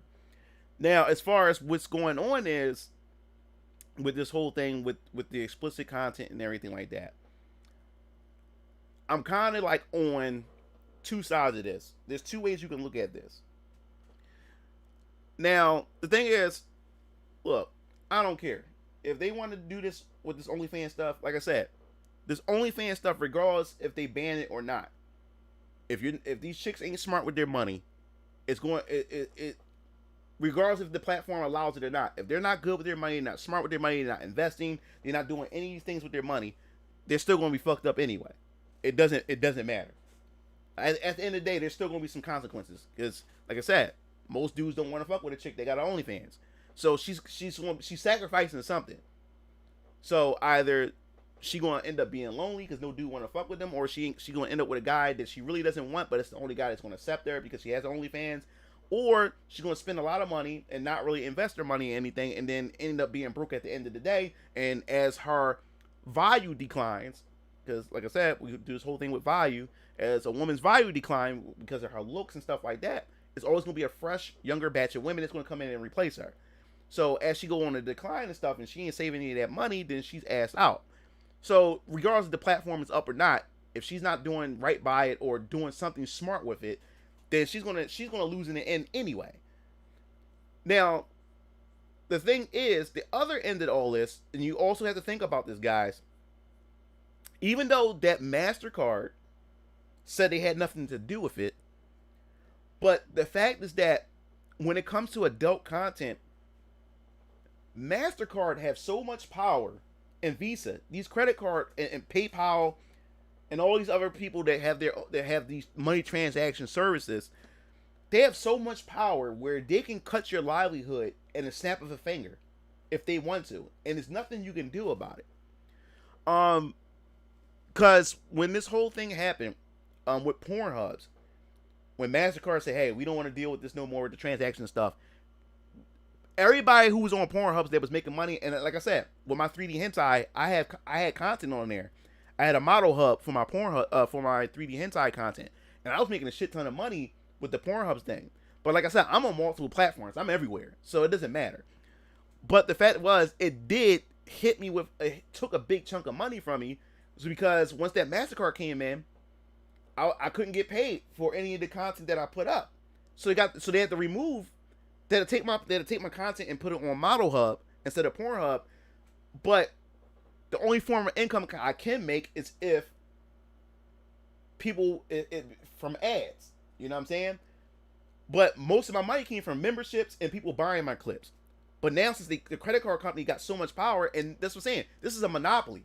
This is not right. It's because if they can just up and say, "Hey, we don't want to support this," or "We don't want this type of business," then people can't eat. It just took money from people's mouths and stuff like that. You know what I'm saying? But that's just with adult content. But I said, let's take it to the extreme, because we can't say that this can't ever happen. You got to think about it this way. Patreon even did this. There was a lot of conservatives and a lot of other people who had an opposite opinion and they had Patreon accounts. Patreon just cut them off. Patreon and PayPal, because they have a different political belief. PayPal just cut them off. So since PayPal and Patreon has to deal with one another, because when you make money, you make money from Patreon through PayPal. All your money sent to PayPal, then you have the PayPal send the money to your bank account and stuff like that. So there's a lot of people who have right leaning views, or just views that isn't the popular, like that's not to the left. And what PayPal was doing and Patreon was doing was what PayPal was doing, saying, hey, you can't make any more transactions and people can't send money to your account anymore. Like, we're closing your account. That's too powerful right there. They can literally stop you from earning money or making a living and stuff like that. And if you have if you stretch it over to a person's political beliefs, you know what I'm saying? Where if you don't agree with a certain thing or have a different belief, they can just up and just stop your money. So that's what's so wrong. That's what you have to really think about this, because if you think about this certain situation, if MasterCard did approach OnlyFans and told them we want to cancel, or we're going to threaten to pull away if you continue to allow this type of stuff on your platform, you know what I'm saying? That's dangerous. That's powerful. No credit card company, no company should have that much power, because it's a monopoly. Because who else can you go to unless you go to crypto? Crypto will be a way to get around that, but not everybody is versed in crypto. Only a certain group is versed in that stuff. But this was like a niche pin in the situation when it came to this. Money immediately in all for himself. Yes, I know for a fact stuff like this can happen. Green Dot did it for me, but again, my roommate at the time was blamed for it. I tried to cash, and the checking account was. But then again, it wasn't my fault. It was one of the previous roommates. I got the black card moving in my dreams, of course. Yeah, so when it comes to this OnlyFans stuff, man, no, I like this. I want to like me. It's just me. I'm just a sick person. Seeing everybody cry and stuff like that, and just lose their shit because of them doing that. But then you have to look at it. If the credit card companies had something to do with OnlyFans, threatening them to pull away from their services, that's a scary thing, because they can do that with everything. You know what I'm saying? So you really, it's like, it's I'm kind of on the fence with it. But like I said, man, let these girls do what they want. You know what I'm saying? Because OnlyFans wouldn't be a thing, and other platforms that's like OnlyFans wouldn't exist if dudes not paying for this shit. We only can hold these females accountable for only so much. You also gotta look at these dudes too, man. Dudes have problems with OnlyFans and these chicks doing OnlyFans, but yet it's a lot of these dudes going on the OnlyFans patronizing this shit. It's too many dudes out there. It's too many dudes out there that's paying for this content. Like I said, let these chicks do what they want. It's obviously that these dudes want to continue to pay for it, because it works hand in hand. Chicks need the dudes in order to finance it, and in order for them to put out this product. And these chicks, in order for them to continue to do it, they need these type of dudes to continue to put money into it. You know what I'm saying? So it's like this. It's like a loop. You know what I'm saying? That one can't survive without the other. But to stop all of it, these dudes in general have to stop spending that money, man. Yeah, like we're the one. Like the only thing that pisses me off about OnlyFans is a lot of chicks on there that is even I know chicks in the industry who also got OnlyFans who can't stand men. They can't stand men. They even say they hate men. Even on their Twitter, they say they hate men. But yet they lining up taking men's money, and a lot of these chicks are making money, despise men, but don't have no problem taking their money. And the only reason why they got the lifestyle they had is because of men. You know what I'm saying? That's the only thing I don't really like. You know what I'm saying about this whole OnlyFans thing, because there's a lot of chicks out there who just downplay, talk shit about men, but yet the only reason why you able to talk shit and got a platform to talk shit about men is because the men is the one that's giving you the money. You see how that works? But dudes gotta wisen up, because like I said, men when it comes to this sexual stuff, sexual adult content, men actually got the power, men, when I mean they actually got the power, is the fact is that it's their money that's financing this stuff. These women livelihood is in the hands of men. They're the ones that's buying this shit. And what irritates me the most is that there's dudes that complain about these type of women, but then they're the same dudes that will go to a OnlyFans and pay for the OnlyFans. They're the same dudes that will go to these e-girls on Twitch and give them money. That makes no sense. Like, dude, why are you complaining when you're the one that's feeding the problem?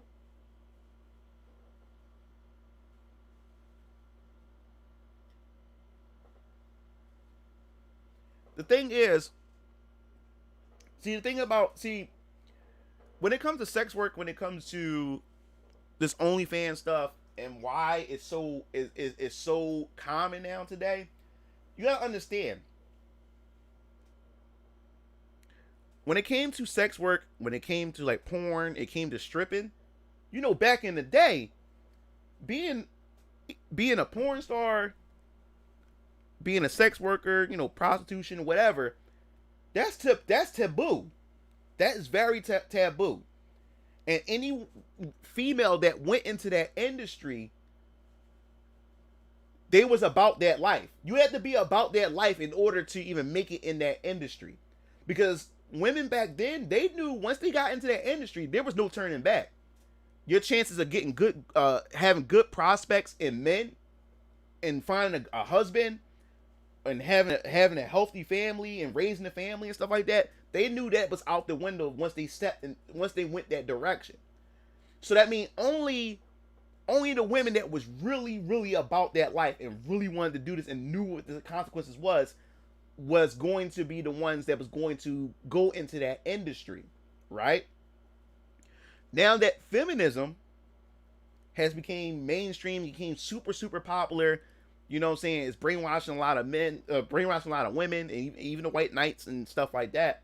And we got into this culture to where hoe culture has became like a proud thing. You know what I'm saying? Like, you know, my body, my choice. Yes, queen. You do you, girl. You know what I'm saying? You know, I'm living my best life. Hot girl summer and all that type of stuff. Since that stuff has been promoted now, since that stuff been pushed more, and women are being protected and they're being encouraged to do it more, now it's no longer. And then now you have stuff like Twitch TV. Now you have basic girls who would never ever dare to step into that industry, would never do it because, one, they're afraid to do it because they're worried about what their mom, their dad, they worry about what their family's going to think and stuff like that.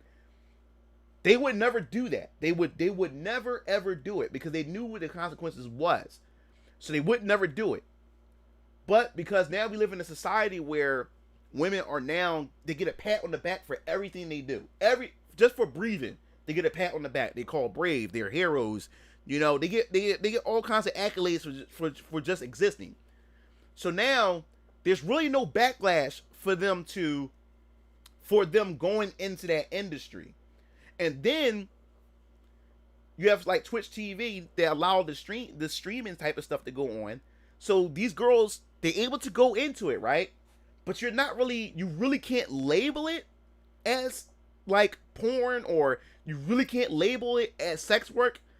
It's like in the gray area because most of the girls, they just got their cleavage showing. They know what they're doing. They're selling their sexuality on in front of a camera to get guys to give them money. So you can't call it porn, but you can't really call it sex work. It's in a gray area, so you really can't label it anything. So these chicks right here, these basic girls, they're all going into this category, and they're able to do it, and you really can't label it. You get what I'm saying? As long as they're not being labeled as a prostitute, or you're not being labeled as a sex worker, or whatever stigma that's attached to those titles, they're going to continue to do it like that. And they do it, and now they're doing it in the comfort of their own home. Because you got to understand, when I say a chick got to be about that life when it comes to sex work, we talking about chicks they actually got to go out and meet these men. Strange men they haven't met before. They got to go out and meet these men. They could be walking into a sting operation with police. They could very well be walking into a death trap where the guy can just rob them, rape, because of YouTube, they can sexually assault them. They can do all these type of things. But these women are about their life, and they're willing to take that chance to get the bag, get the money. So these basic girls, now you have Twitch TV. They skipped all that, and guess what? They're making more than the average sex worker. They're making more than the average sex worker sitting in just by sitting in their room, sitting in their room. Yeah. Yeah, exactly. Yeah, exactly. Reku. Let me take care of my door. Yup. Of course. Yep. Sonic. So this is the thing. And like I said, I know sex workers. Like I said, I know chicks that does porn and stuff like that. And there's a lot of chicks who've been doing sex work and prostitution and stuff like that for years. And a lot of them are mad at these new age girls is because these girls bypassed the stuff that the old school chicks had to do in order to get the money. These chicks are just sitting in front of their webcam all day. You know what I'm saying? And being spoiled. And since the money comes easy, because the thing is, you gotta understand how sex work real sex work professionally and how it's done. You gotta understand these women, these old school women, or the women that have been doing it for years. It's actually like a profession.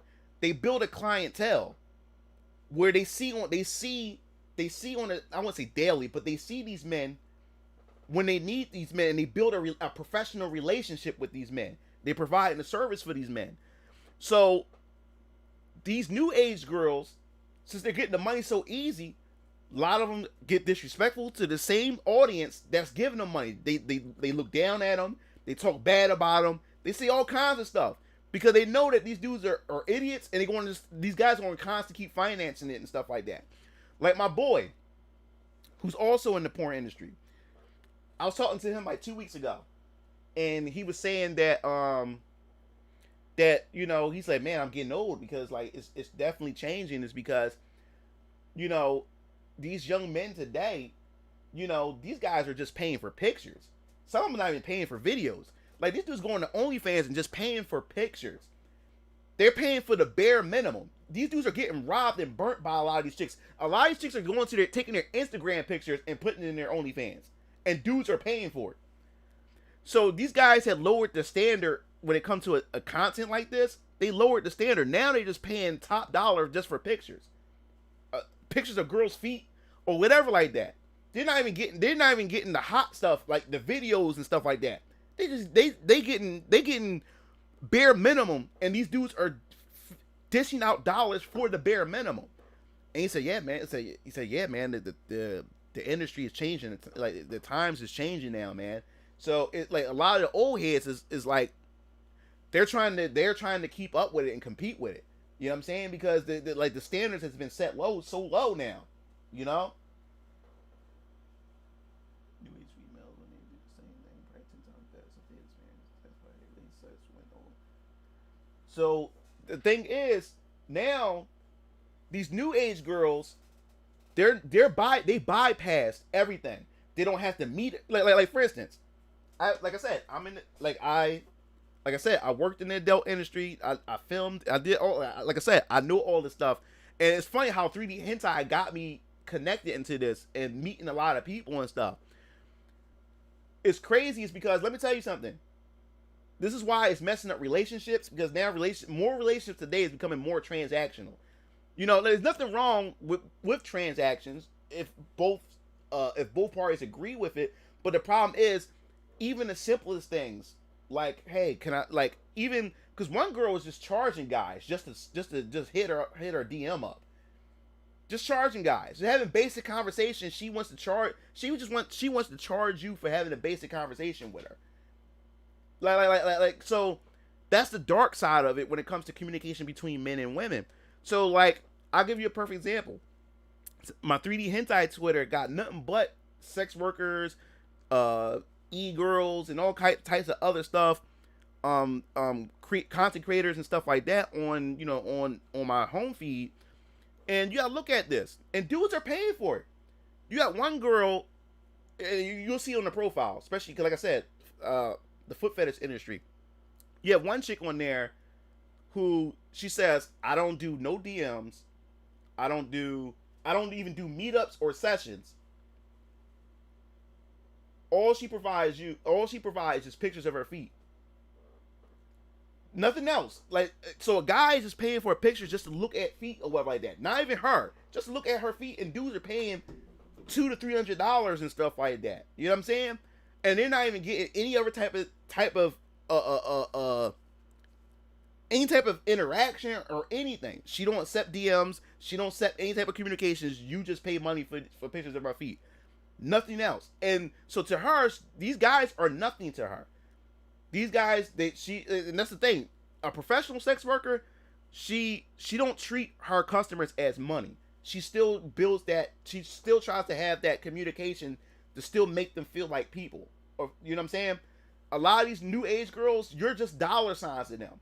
They don't want to meet you. They don't want to talk with you. They don't have no form of conversation with you at all. They don't care about you. They don't even want to give you the illusion that they care about you. They just want your money. And the moment you don't provide that, you're nothing to them. And a lot of these young men, they keep thinking that if they give more and more and more money, that she's going to notice them or she's going to give them that time of day. You know what I'm saying? And there's it's a lot deeper than all. It's a lot deeper, man. It's a lot of the things that created this type of culture. It's not just feminism. It's also the removal of the father from the house. A lot of these young men has no self-esteem. They don't value themselves. So they just settle for the bare minimum, you know? Some dude don't ask what a lot ask me. Yeah. Yeah. And see, the thing is, it's easier for these dudes to even approach these women is because it's the internet. He's hiding behind the screen. Because in real life, guys like that wouldn't dare to approach a woman because they petrified of a female because they don't know how to approach them. They're socially awkward and all these other type of things. So the internet made it a lot easier for them to hide behind the screen or hide behind their avatar, and they can boldly just with no shame. They can simp with no shame. You know what I'm saying? They can just give the money out with no shame. You know what I'm saying? So men and women have to get it together. Women have to get themselves together, and men have to get themselves together in order to be able to fix this. Like, there's a place for sex work. Sex work's been around since the Bible. Back during Jesus' times and stuff like that. The sex work is going nowhere. There's a place for it. There is a place for it, which brings us to the situation with Fresh and Fit and the Albert and Preach thing that brought up this whole thing. Should a man pay for sex? And I'm gonna give you my opinion on this. I said this to a couple of my homies on Facebook or whatever. A lot of dudes try to say, try to shame men for paying for sex. And I'm gonna say this: if you're trying to get your rocks off, it's not about, oh man, like, I got game because I'm able to pull a chick or whatever like that, and I'm able to get her pull game. I got her, and I was able to get those cheeks or whatever like that. But if you trying to get your rocks off right then and right there, and if that's going to stop you from going out doing something, doing a heinous crime, or going out there and it's going to stop you from assaulting women because you can't get your rocks off, go pay for it. Go pay for it. And that's what Albert and Preach was saying, because I don't understand why dudes try to act like, I'm more alpha than you because I don't have to pay for it. Like, this been around for years. This been around for centuries. Sex work and paying for it been around for centuries. You know what I'm saying? It's discreet, and and it depends on the clientele and how much you're paying for this type of service. You know what I'm saying? Because you got football players, NFL players, you got rappers, you got CEOs, and you got businessmen that pays for this stuff. So I guess they're not alpha, they're not men, they're not real men because they paid for it. That's what I'm saying. Like, dudes need to get their head out their ass at times when it comes to certain things. I don't see an issue if a guy pays for it. That's his business. That's his money. It's two consenting adults. They're making a transaction with one another. If they both agree on it, then go. Do what you gotta do. Do what you gotta do. See, the thing is, like I said before, when I look at cases to where I look in the news and a guy had sexually assaulted or they RAPE a chick, or they RAPE a minor or a little girl, or they molested a little girl or something like that. I'm like, and then you get their backstory. I'm like, yo, if you wanted sex that bad, just pay for it. Why you have to go out and sexually assault or RAP a chick because you wanted sex that bad? Pay for it. If you wanted it that bad, why go out the way to do something like that to a woman and violate her in that way? Go out and pay for it. Then pay for it. If your urges is that crazy, go out and pay for it. I'd rather you go out and pay for it than you to go out there and assault some woman. Proving she's bi and bringing things home for me and marry. Okay, yeah. So I don't see no issue with a dude paying for it. I really don't. I really don't see no issue with paying for it. Some dudes don't want to go through the hassle of doing that. And like I said, some dudes might be going dry, might have a dry period. Like not every guy has the ability, or like I said, being a man, you got to hunt. You got to go out and meet girls and stuff. Like I said, a guy can approach 10 girls. He's not walking home with all 10 girls. Matter of fact, he may pull 1 out of 10. If not, he may not pull nothing out of all the 10 chicks. So it's a numbers game. So pussy don't just fall on the guy's lap. He has to go out and he has to go hunt. He has to go out and fish for it. And then he has to play the game. Some girls he has to play the game with. He has to take her out. He has to wine and dine her. He has to put his time. He has to put the money in. And then there's still no guarantee she's going to give it to him.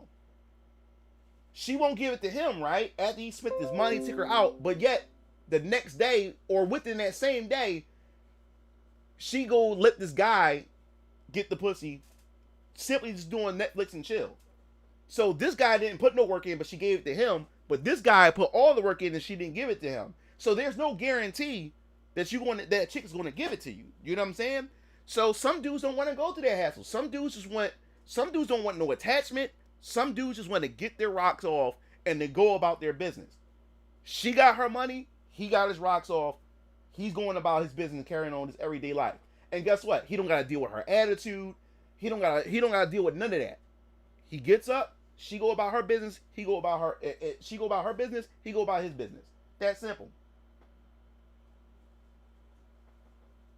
Yeah. And see what people don't understand is, even when you're married, you're still paying for sex in some way. You're not giving money. You're not putting money in your wife's hand. You're doing all kinds of stuff. It's never always have to be money. It's transactional, period. This guy named Terrence Pop, he covers like divorces, like certain situations where you have like a reader would send in their situation with their divorce and stuff like that, or a celebrity that divorced their wife. He calculates the time and the money from the time he got married and to the time they got divorced, how much that pussy was worth during the time they got married and up until the time they got divorced. And so you are spending money on it when it comes to your wife. You taking her out to eat, or you going around running errands for her. You know what I'm saying? You're doing all this type of stuff, and in return, hopefully she gives you sex in return in some form of action. So you're paying for it in some type of way. You may not put the money in her hand, but you're paying for it. Okay, Sonic. Block, unfriend message. Exactly. And and this is the thing. This is towards men and women. Men and women need to be more direct with what they want when it comes to relationships, when it comes to sex, or whatever.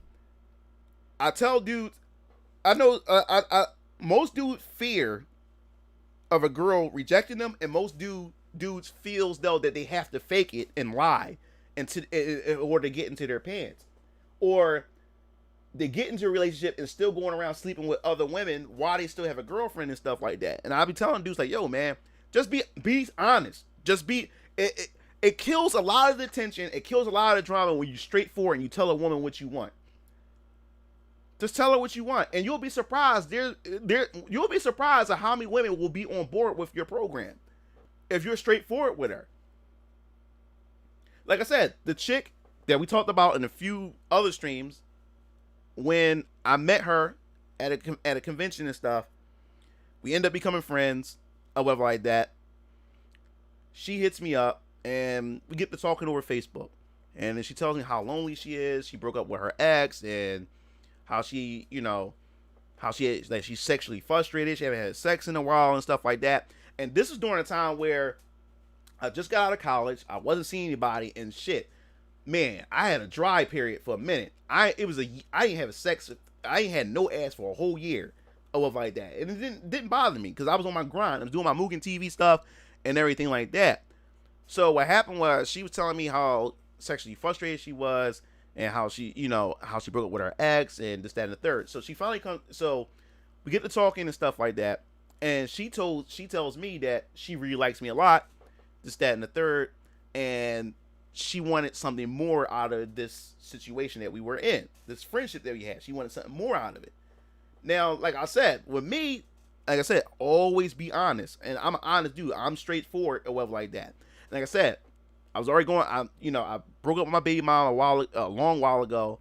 Me and my college girlfriend at the time wasn't together no more because I even explained that situation or whatever. So I'm on my grind right now. I'm doing the Mugen TV stuff. This is during the time y'all seen the videos where I'm going to different FGC events. I was doing all this stuff. I'm going to different conventions, anime conventions and stuff like that. I was doing my thing, and like I said, I had no ass that whole year. I just been straight grinding, and that's I haven't been grinding. I haven't grinded that hard in a long time.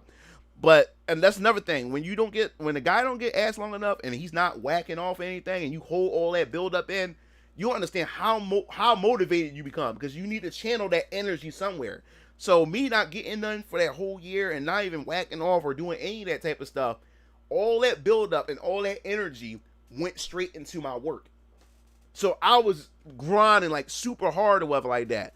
So I told her, and the thing was like, mentally I wasn't there for a relationship. I wasn't ready for a relationship, and that's why I tell a lot of women and stuff. See, like I said, a lot of dudes will spit game in order to get what they need and get what they want, and I understand why guys do it. I'm a guy, I understand. But when it comes to me, I don't feel like dealing with the hassle. Either you want to accept the terms that I put out there, or we just go about our business and go our own way. So I told her, I said, listen, right now, I'm not looking for a relationship. 2, I wouldn't be a good boyfriend. And not the fact that I would cheat on her. It's the fact is that my mind is not there. I won't give her my 100% is because I'm not there. You know what I'm saying? My mind is getting my life together. I'm raising my daughter on my own. I'm trying to do something. I'm trying to set my life up for better things. I'm on my grind. I'm on my mission and shit like that. So I told her I wouldn't even be a good boyfriend for you at this stage in my life. But I'll tell you this. I'll fuck the hell out of you. I said, I can do that for you. That's what I told her. I said, look, we both adults. We both consenting adults. I'm being honest with you and stuff. You said you sexually frustrated and all this other type of stuff. No one else need to know and shit like that. I said, if anybody find out that me and you fucking or whatever like that, is because you said something. Because I'm not telling nobody. Like, if you don't want nobody to know, you don't have to know. But I'm not going to say nothing or whatever like that. So she gets mad when I said that. How dare you? Who do you think I am? You think I'm some hoe? This, that, and the third, and this, that, and the stuff. So she, she got mad at me, and I at this point, I didn't care at this point, or whatever. I didn't care. I told her what I wanted. I told her I just want to beat her. I want to just beat that pussy up. I just want to hit it. I want to turn it around, hit it from the back. I want to do it all and shit like that. You know what I'm saying? That's what I told her.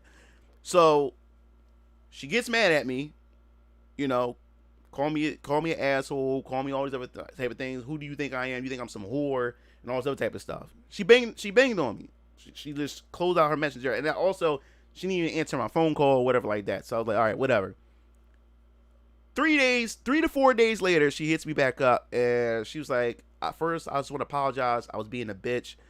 You know, I thought things over, and she said, no, you're right. You know, we both consenting adults, and I would love for us to, just have some fun with each other, this, that, and the third. So I was like, all right, cool. I was like, all right. So I said, when you trying to do this? She said, well, I can come down, next month. I'm like, all right, sure. We grab a hotel or whatever like that, because she wasn't coming to my house or whatever like that. Like I said, and when I have these type of escapades with women and stuff, if she's not my girlfriend or it's nothing that I see that's going to go anywhere, I'm not going to bring her to my house around my daughter. That's why I said my daughter never knows any of the females that I encounter, because they didn't go anywhere, and most of the time they were just friends with benefits or something I can just knock off real quick or whatever like that I was cool with, that I knew, or we met over social media, or we met at an event or something like that. And the thing is, let me make this clear, because I'm not like Fresh and Fit and these frauds out there that these guys talk about that they're these super players that they got females everywhere. Look, most of my encounters weren't back to back. Some, like, it may be in chick right here. And the thing is, when I do have my friends with benefits, I normally stay with this friend. This girl's convenient, so I would be with her for 3 to 4 months, and she's the only pussy that I'm knocking off. She's just convenient or whatever like that. I don't have to hunt for another girl. She's convenient, so I can be able to knock her off and still be on my mission and my grind to do what I want. So I'm not this guy that's turning around saying that, yo, I'm just a player, I get all these type of girls and stuff like that. No, most of these girls that I met with like that, these are like far in between and stuff. These are not back-to-back girls. Like I said, I have my dry spells and stuff, and that's also only because I'm not going out looking for a woman. I'm not going out. I don't go out. I'm not going out hunting. Most of the time, I'm here just grinding and working. You know what I'm saying? So when I do bump into a female here and there, we got something going on. I'll ride with that one chick that I just knock off here and there, or whatever like that, and I'm perfectly fine with it. I don't need to go around trying to see how many girls I can slay. Because one, if you spend most of the time chasing pussy or whatever like that, you're going to get nowhere in life. You're not going to go. You're not going to get anywhere in life. Whatever goals you got is always going to be in the back burner, because you're spending most of the time trying to chase pussy. You know what I'm saying? So you have to. Pussy can't be your top priority. You can put it in your schedule, but it shouldn't be a top priority. And if the pussy's going to be a headache, let it go. I tell females, what you see is what you get, and what you get is a small return. And it'll taught me 10. Actually attracted, so I gotta be careful and spend my energy. Yeah. So I have PSD. Damn, sorry to hear that. That's true, right? Yo, what's up, chemist? Yeah, what's up, radioactive? Yeah, so that's the thing, fellas. So Fresh and Fit, these dudes are frauds when it comes to that. These dudes talk like they get chicks, and you can tell. I knew from day one that Fresh wasn't getting, especially Fresh. I knew day one this dude wasn't getting chicks, just by the way he talks, and so how like out of touch with reality he is when it comes to a lot of his points that he's making, the things that he's saying and stuff like that. I'm like, yo, this dude, I know when a guy don't get ass like that, cause the shit that he spill out of his mouth and the things that he say and these stories that he come up with, I say this dude don't get no ass, cause I know niggas like him. He don't get no ass. And I'm a dude that don't have hundreds of girls lined up, and I do fine for myself, and I still know when a dude is lying, and he's not getting ass like that. You know what I'm saying?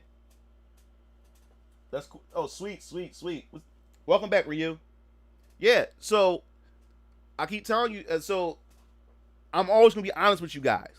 I'm no player, and I'm not going around smashing. I don't got hundreds and hundreds and thousands of girls lined up.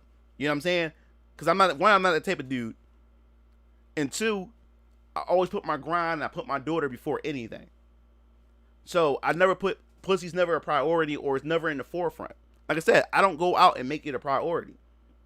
If I really want to go out and get ass, then I'll make that my mission to do that. But I don't do that. So like I said, so when it came to her, when I met her, I went a whole year without ass or whatever like that. Then me and her hooked up and stuff like that. I was knocking her off for a whole year, a year and 3 months. I was knocking her off.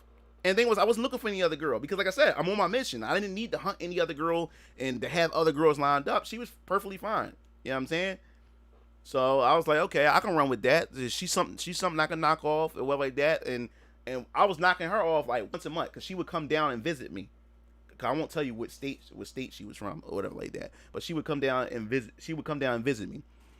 But she would come down once a month. I would knock it off, and we was like it was once. I wouldn't say once a month. I would say once a month. Yeah, she would come down once a month. We had the weekend from Friday to Sunday, so I'll knock it off for those 3 days, and then send her about her on her way, and then I'll see her the next month and stuff like that. And that's how it worked. And I was perfectly fine with that, but she started becoming a headache. Because then despite the agreement we had, she wanted more out of it, and then she started becoming a headache. Then she started getting on my nerves. Then she started to wonder. Then she wanted to know what girls I'm hanging around. She started doing all that type of other stuff. Now she's not being that convenient ass to me no more. Because now she's trying to force herself into a girlfriend status, which we already agreed upon that you're not gonna be my girlfriend. We're not gonna be anything. We just fucking each other. You know what I'm saying? So I had to let her go. And the thing is, like, she was so much of a headache. And I said this before in a few of my other streams. My sanity is more important than pussy. And like I said, I have high blood pressure. So my health is more important. It's more important. When she started giving me headaches, started getting on my nerves, and I found myself arguing with her.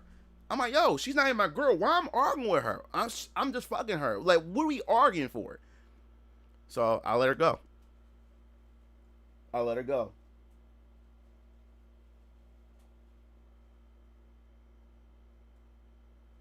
Yeah, so like I tell you fellas, man, don't be honest when you meet a chick. Be honest. Tell her what you're looking for. Because look, because a lot of these clowns waste their time lying their way trying to get the pussy, and then don't end up getting it.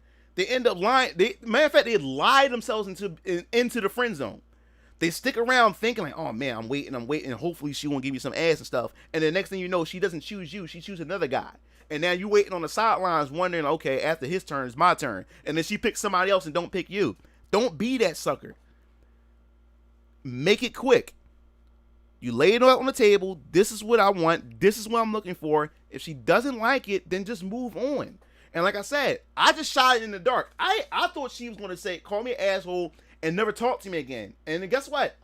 I would have been perfectly fine with that. You know what I'm saying? As long as I stay honest with what I really wanted, I'm perfectly fine with that. But when she said, okay, I'm down with it, I'm like, whoa, what? I'm like, oh, snap, it worked. So that's why from now on, I'm just straightforward. And the thing is, I'm not 100% when I'm straightforward, when I come out like that. I'm not 100%. So I also don't want you to confuse that either. You're not always, as a man, you're not always going to be 100% when you shoot your shot. You're not always going to be 100%. You're not. I'll tell you one thing though, when you do shoot your shot, another thing what that does is too, it also let her know, it makes her fully aware that you want her or you have some interest in her. So if you may not get the ass, then you move on with your life because you may hear from her again. And like I said, if your goal is to just get your rocks off and you're not trying to look for a relationship, if one day she happened to call you up and say, hey, come on, come by, come get this, go get it. Go get it. Don't think about it. Don't overthink it. Oh, she only called me now because whoever the guy was probably dumped her or something like that. No, like if your goal is just to get your rocks off, why does that matter? So even though since you put that out there, she keeps a memory of this. She keeps a backlog of this. She may reject you right now. Move on with your life. Continue to be on your grind. Keep knocking off other women. And if the time comes, you may hear from her again. And she may want you to come knock it off. Because like I said, you left it in her head that, hey, you was interested. There's some girls I don't mind being platonic with. That's another. Yeah, I don't even be friends with ugly girls. Like being attracted to like it's different. If me and her doing business with each other and she's attracted, that's different. I'm doing business with you. You know what I'm saying? We have a business relationship. You know what I'm saying? That's different. You know what I'm saying? But I don't go around looking for hot girls to be friends with. That's the stupidest thing a dude can do. If you're sexually attracted to her, why are you gonna put yourself in a position? Because somebody's gonna catch feelings, or somebody's gonna want something from that individual. So most like, if I am gonna be friends with a chick, she has to be a chick that I'm not attracted to. I wouldn't say ugly, but a chick that I'm not attracted to. Because there's some chicks that's hot to everybody, and I would say it's pretty hot, but I just don't have that attraction to her. So that's different. If I'm not attracted to her, then yeah, I'm fine with that. But most times I cannot be attracted to her. If you fucking hot and well like that, and I'm gonna bust your cheeks up, why would I want to be friends? Why would I want to sit there and put myself in a compromising situation with you to be a friend? Why? That's the stupidest thing a dude can fucking do for himself. Especially if she don't have that same type of burning desire for you, or that interest to want to fuck you. If she don't have that interest in want to fuck you, why would you want to sit there and put you in a situation where you want to fuck her, but she don't want to fuck you? That's the stupidest thing that you can be in. And then you get mad when she doesn't choose you, she chooses another guy. Like I'm not even mad at her. Like, you an idiot. Yeah, like I don't understand dudes that do that. I'm like, dude, you know you're attracted to her. Tell her that you're attracted to her. So you know where you stand with her. And if she give you some bullshit excuse and she said no, she's not interested, then move on, fellas. Move on. But some of these dickheads, some of y'all dudes out here still wants to be friends, hoping, because you still thinking that there's some possibility. And you're an idiot. And then prepare to be disappointed. Prepare. She owes you nothing. And guess what? You don't owe her anything either. You don't owe her a friendship.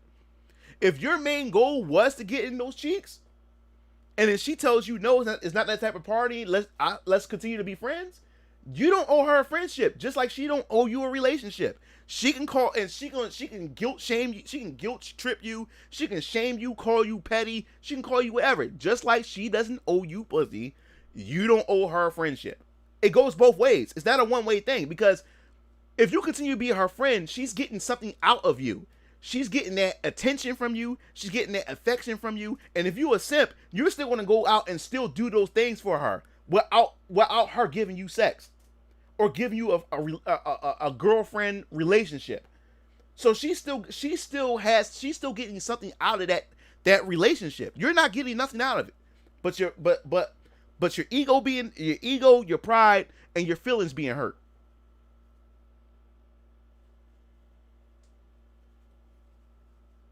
Yup. It makes no sense. And and things, I see dudes like this all the time. There's dudes that I know who is like, he's a beta, he orbits her. Beta orbiters. That's what they call her. She's like the planet, and betas just orbit around her. Beta orbiters.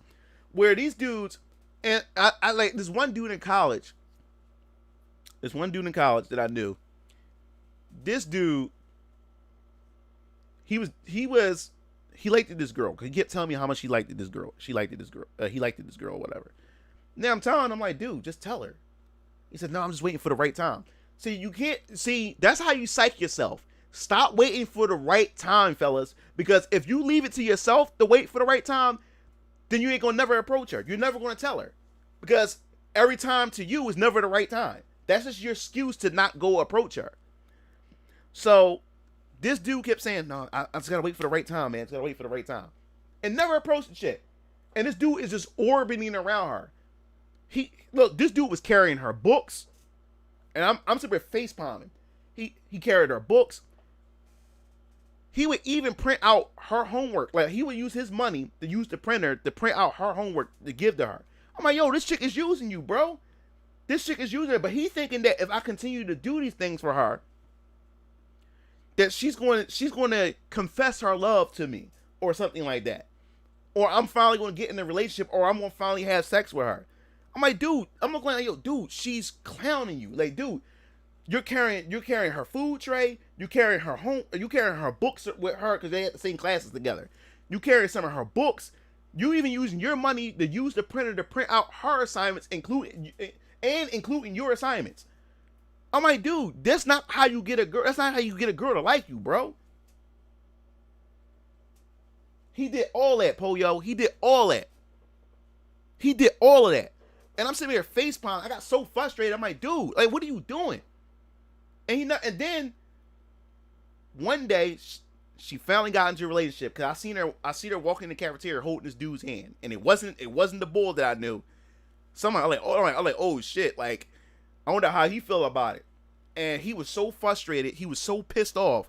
But I'm like, dude, why are you mad? I don't even feel sorry for you, cause dude, you should have said something to her. You should have talked with her.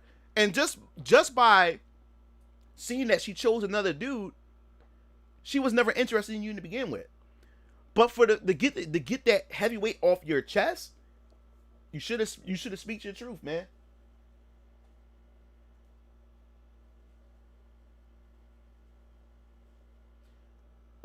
I keep saying this too, because there's some of you guys who I won't name.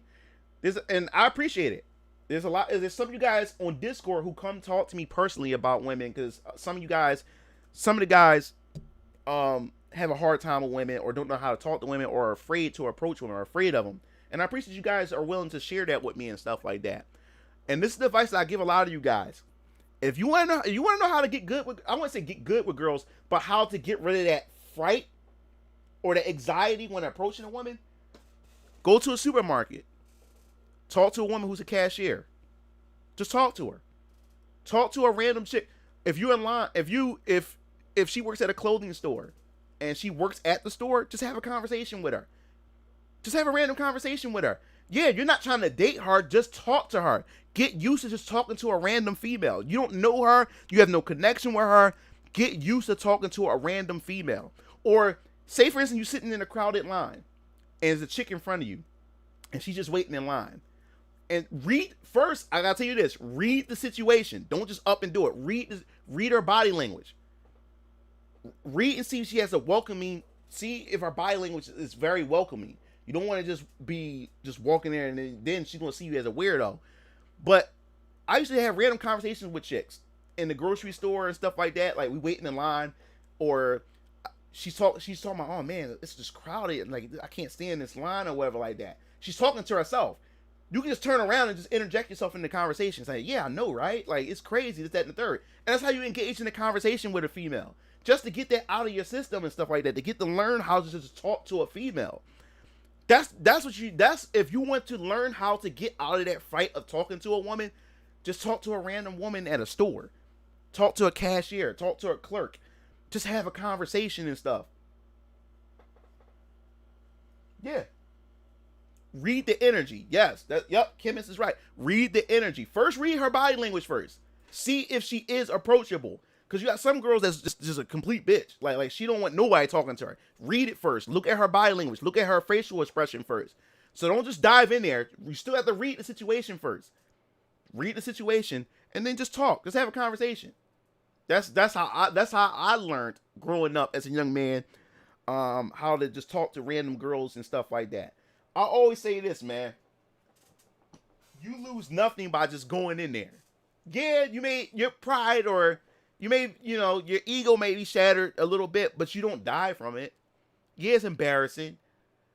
But hey, the more and more you do it and the more and more you get rejected, you start to build a resistance to rejection. Like, you start to get used to it. So rejection doesn't scare you no more because you constantly keep doing it. You gotta constantly keep doing it, fellas. Don't get rejected once and then don't want to, and you scared to go back out there, man. Get rejected. Keep doing it. Soon you start becoming impervious to it.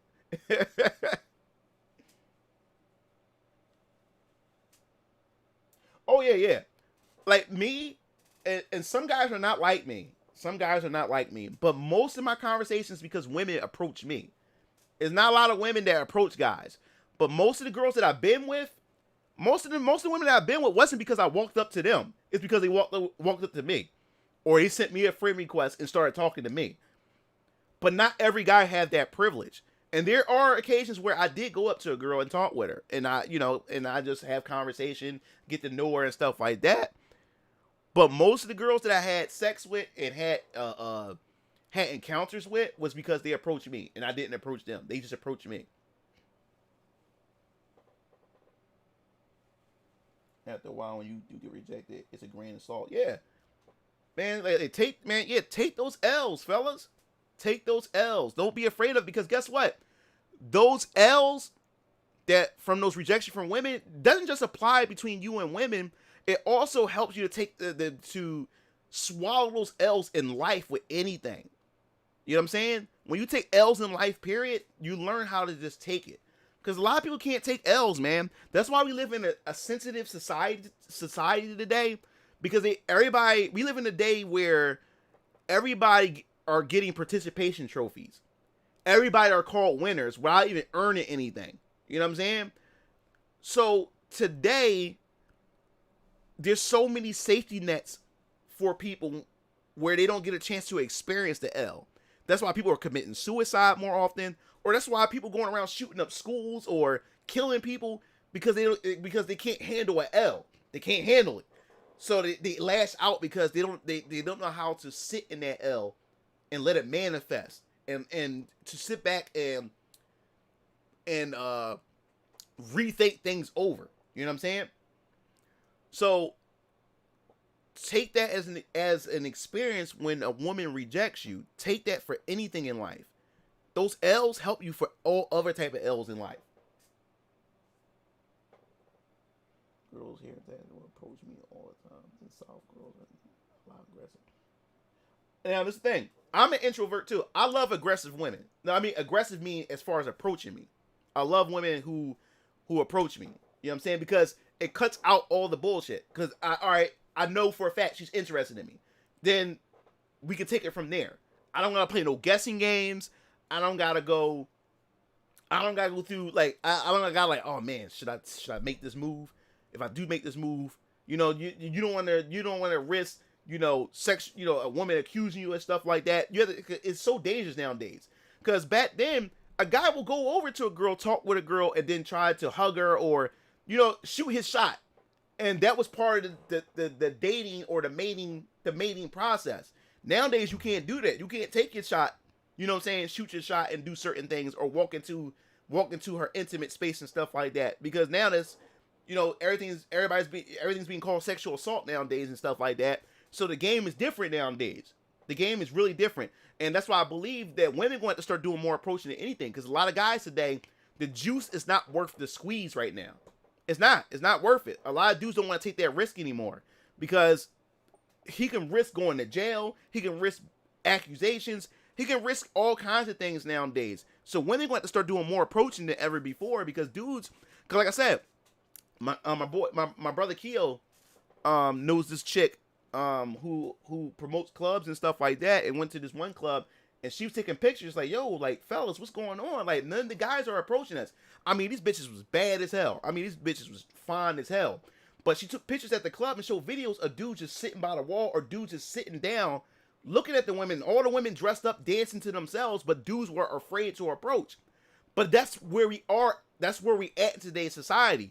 See, and the only dudes that will approach are the fuck boys. All this society did was make it easier for fuck boys to take over, to come in and grab all the women, because dudes who actually are like are men of integrity or dudes who want to have healthy relationship with women, they won't approach them. So the ones that will approach them are the dudes that just want to fuck.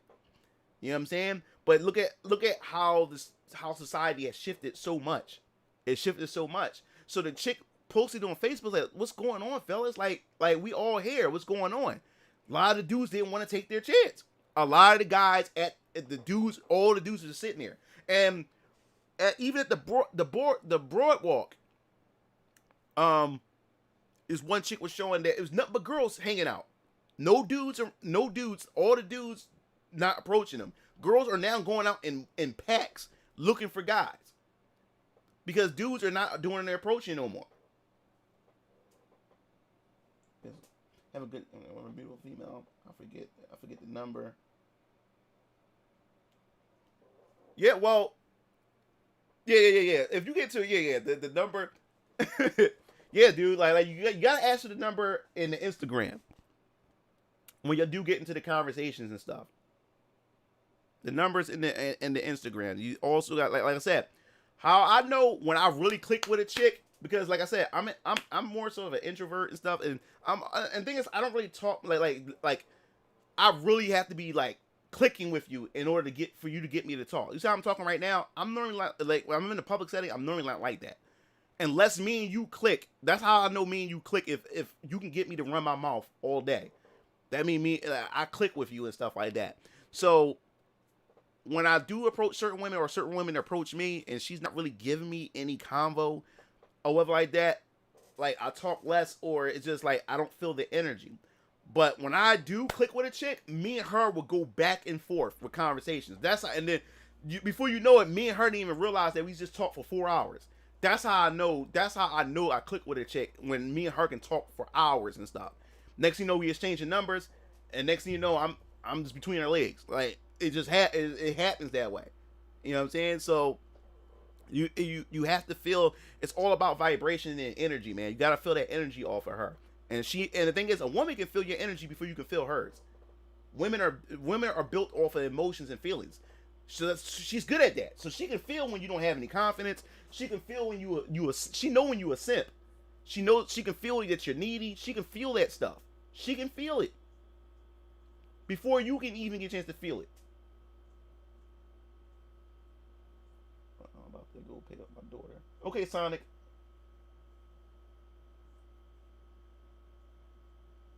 Yup. It's crazy, man. It's crazy. But yeah, back to the whole fresh and fit thing, man.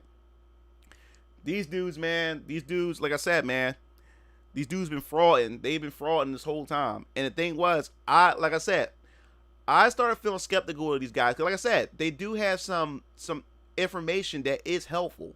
But like I said in my past stream, like, dude, you have to watch the red pill stuff that you digest. You know what I'm saying? You have to take the meat and then get rid of the bones. You gotta take what's good, and then discard the rest. Because not all the information is always going to be good information. And then, like I said, most importantly, when your channel is built on giving advice or it's built on principles, you also, as a man or as a content creator, you have to live by those principles. And Fresh and Fit, they don't live by those principles. They talk about, they trying to teach young men or men how to be alpha males or how to be a better version of themselves as men, right? And they give them advice of what things they should and shouldn't be doing. But then behind closed doors, you're doing the exact opposite, where you're telling these young men what not to do. You're not even living by your own principles. And like I said on my Facebook, when it comes to men, when it comes to this is the difference between men and women. See, you never heard the expression being a woman of her word. You only heard the expression I'm a man of my word, being a man of your word. Because at the end of the day, a man is valued, or a man is judged based on his word. And if he stands behind his word, you know what I'm saying? And if he has weight behind his word, you know what I'm saying? So that's why a woman, she can say one thing today and then tomorrow take back her word. And guess what? She's not held accountable for it. Society lets her get away with it. Women will protect her. And also men will allow her to get away with that. She can give her word and then take it away any day that she want. And guess what? That's just what it is that's just the way it is between a man and a woman. So I don't get mad at that too much, because that's what a woman's going to do. She's going to do that. That's just part of the nature of her being a woman. She's going to just do that or whatever like that. So a woman's going to be held to that standard. Men are held to a standard of their own. We have our own criterias when it comes to being a man. Men, we hold each other accountable, and society hold men accountable when it comes to their word. So, like I said, Fresh and Fit, these dudes got principles. They talk about these principles and tell guys what they shouldn't do, but behind closed doors, they don't even live by those principles. So at the end of the day, I don't care what kind of truth that these guys spit. People don't want to hear your words or hear the knowledge or the facts that you have to say if you yourself don't have integrity, or you and yourself not even living by your own principles. All that goes out one ear goes out one ear and throughout the other. No one wants to hear it. Your word no longer has any weight. And I don't care how much facts you spit, and it no longer has any weight if you're not practicing or not even living by your own words and principles. It doesn't matter. And people also got to understand too. I don't care how much money you have. I don't care you're a CEO of your own business. I don't care what you have. Because guess what? At the end of the day, you can lose all that. But one thing that you can still keep and maintain is your principles, is your integrity. You know what I'm saying? Your values, your morals. You can still keep those things. Because if you lose those things, as long as you got your integrity, as long as you got your principles, people still want to go out there and ride for you. People's going to go out there and help you. People's going to stand behind you even after you lose everything. Because people see you as a person of principle, see you as a man of principle.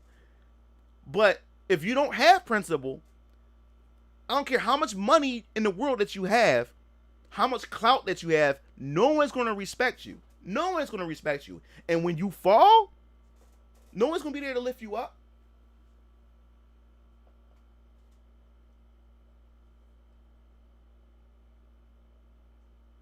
Yeah. Yep. Exactly. Exactly. Definitely Phone, definitely Lowell, and definitely Chemist. And that's what's going on. Fresh and Fit wasn't living by their principles. And what got me on, what started me catching on to them is because they get these chicks on the program, right? And I noticed one thing. They talk about how alpha they are. And I've been noticing this when I watch, because like I said, I used to watch their stuff. And sometimes, even during this drama, I would check in because I want to see the drama. Like, now, I'm only there for the drama now. Because these dudes already lost their credibility. So I check in and see what the drama is.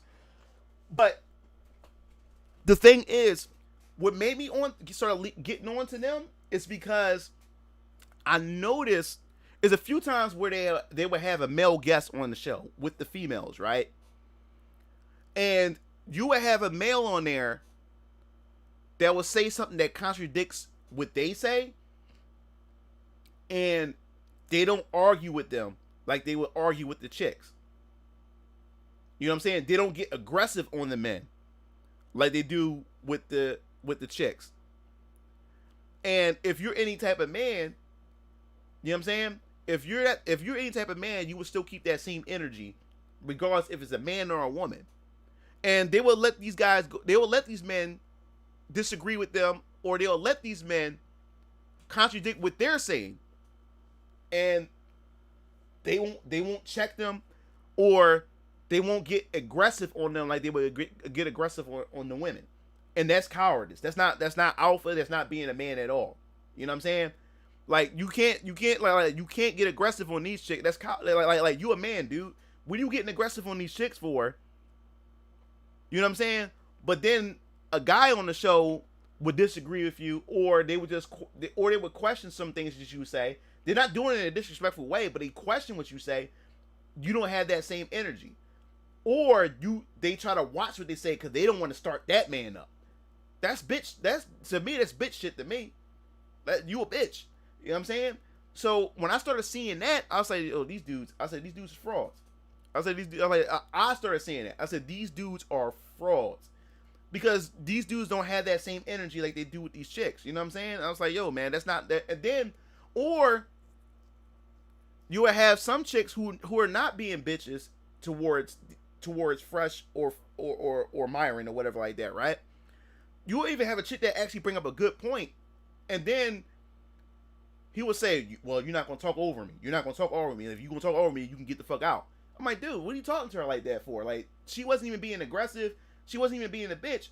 She actually made a valid point or whatever like that. You know what I'm saying? And I noticed when he started doing that, I'm like, dude, that's weak.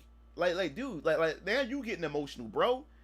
Like, you gotta do better. You gotta do better than that. You know what I'm saying? You can't, like, you have to watch how you do that shit. You know what I'm saying? Yeah. And when I started seeing that, I say, dude, yo, man, I'm not feeling that.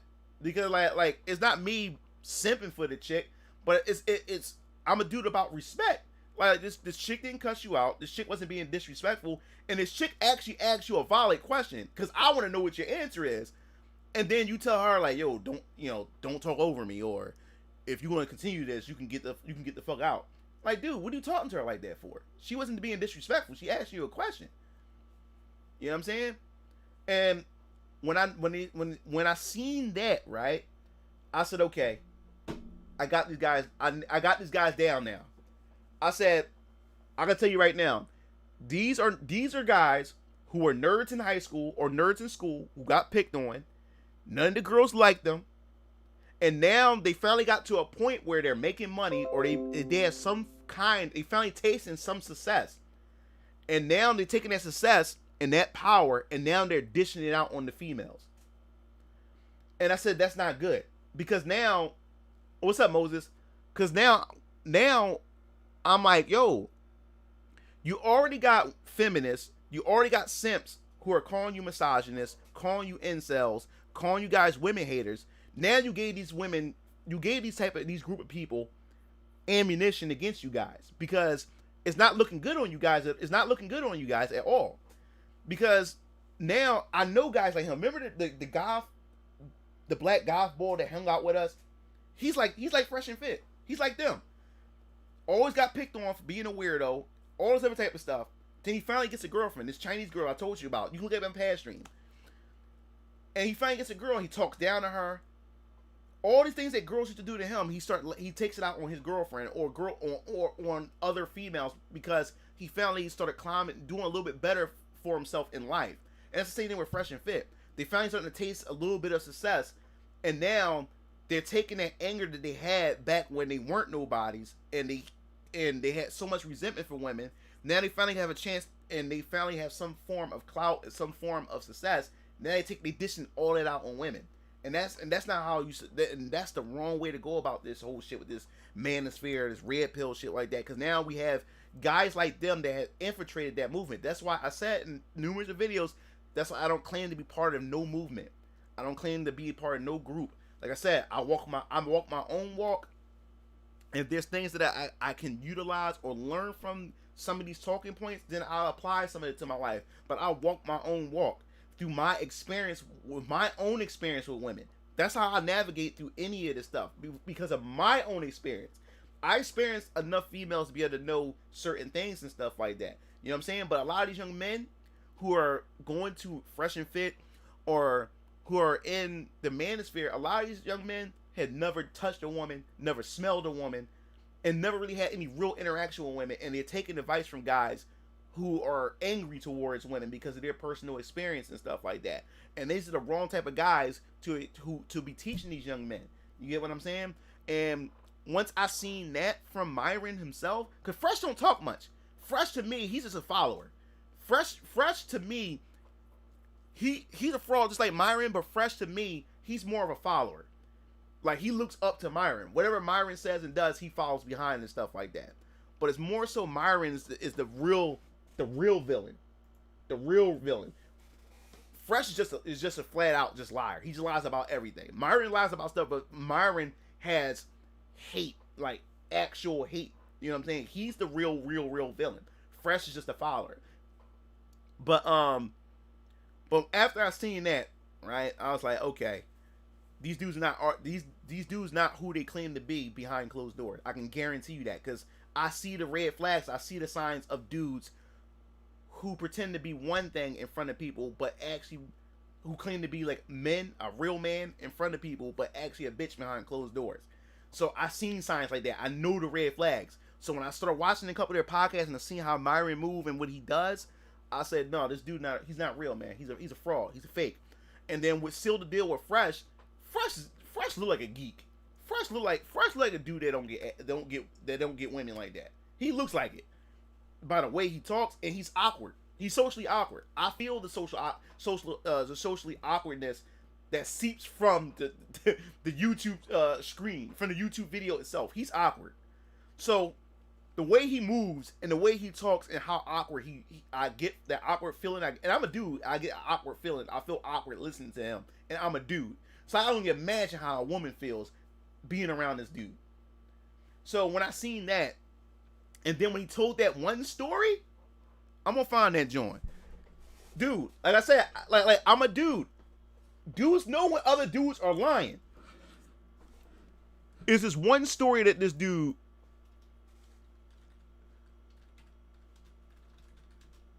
is one story that this dude did told, and I was like, yo, this nigga lying. I like, yo, this nigga is lying. I'm gonna show you guys. And the thing was, I was looking on the internet to see, I was looking on YouTube to see if there was anybody else who peeped it out and who caught this nigga lying. So we're gonna here we go. Welcome listen back to this. another playback And when I video. found This these video videos, we're reacting I to said, is titled I'm good. Pull I'm not the Girls only one who Easily. thought this. How to pull these girls real easily. Now listen to this story. Yes, Listen to the sir. story. All right, guys, so you heard my L's, marrying a single mom, getting left out in the cold, basically in the car, never came downstairs. But today we're gonna talk about my W in terms of having 3 women in one day. Now, it sounds crazy, right? But I was kind of foreign to this idea of having multiple girls in one day, because I felt, you know, do the right thing. Hey, this is the most crispiest camera. Hey, we gotta start shooting these in 4K. Yeah, Pollo. We gotta start shooting these in 4K. This is an incredible camera they're using right now. You like that? Yeah. Have one girl I'm talking to, and that's it. But I met this guy at a pool party. He's an NBA player. I won't say his name for some reasons, but you know, he's a pretty top-tier guy, high-value guy, right? I'm at the bar ordering drinks for my friends, and he says, "Yo, bro, what's a good spot to go party at tonight?" I told him, "Look, bro, you can go downtown, you can go to Brickell, Wynwood, doesn't really matter, but I'm going to downtown because it's a really good spot." And then he's like, "Yo, bro, are you on Instagram?" Downtown is a really good spot. Because of course a upper echelon NBA player just walked in a bar, But you can't say his name, but though. can't say his name, and just casually asks you, "Yo, bro." Yo, and then before I found these guys, I saw that video to itself. I said, this nigga lying. I was like, "Perfect, yeah, I am." So I give him my Instagram, and lo and behold, he followed me. He said, "Wait, you know this chick?" So he pulls up this girl's profile, because you can see who's following someone that you just added. And check, and guess what? And another thing too, look at how many jump cuts. You can tell that this nigga, like when you know how I'm talking to you guys, I can just deliver it to you guys because it's still vivid in my brain about all my experience that I do have with women. I can always relive it, recount it, and the thing is, the story, and the thing is, I've been repeating the same story because a lot of you guys are who come to my channel are new sometimes, or new to the streams. So sometimes I repeat the same stories, and the story is still the same. It never changes up. It stayed consistent. And then what validates it even more is when my brothers or when I have other people who was there come on and say, yeah, it was this legit. He's not lying about this or whatever like that. But this dude has so many jump cuts trying to explain this. I said, this nigga is lying. And then listen to his breathing. He's hyperventilating while he's telling this story. That's I can tell this nigga is lying.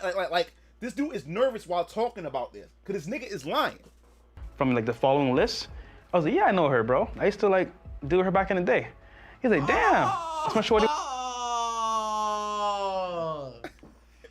So now, okay, all right. This NBA player's in luck today. Yeah, what are the odds, right? What are the odds? Because not only does he know the right spots, but he knows the girl. He used to f with her back in the day, man. Bro, you know her? These niggas is Yeah, that's Susan Wojcicki. This did not happen. There's no way. So basically, we were smashing the same chick. So he's like, "Yo, dude, you know what? I'm having a mansion party like the next day. Come through. I got you." Now check this out. This is why I can tell this motherfucker is lying. First of all, a basketball player comes up to you, right? He's asking you where the parties are at, right? If he's asking you where the party's at, wouldn't that suggest or wouldn't that imply that he's new around this area and he's not familiar with the area? That's why he's coming to you. So that means he's not from there. But yet the next day he's going to invite you to a party where all the bitches is going to be. So that means he lives in this area. How he's going to ask you where the party's at, but then invite you to a party at his crib? Because him asking you where the parties and where the spots is at is implying that he's not from there. But if he's inviting you to his crib the next day, that means he's from there. So that means he should know where the parties are at, right? Am I going crazy about this? This nigga is lying. All this time, you know, we linked up the same night at the party spot I was going to. We connected, and funny enough, we dated the same girls, like a bunch of them. It was crazy, you know. Like we always say, me and Myron, Agent, no, that's not what happened. Funnily enough, right? Yeah, we was at the bar. I just said to him, "Yeah, her was good, wasn't it?" And he was like, yeah, that's it. Ashley was going crazy.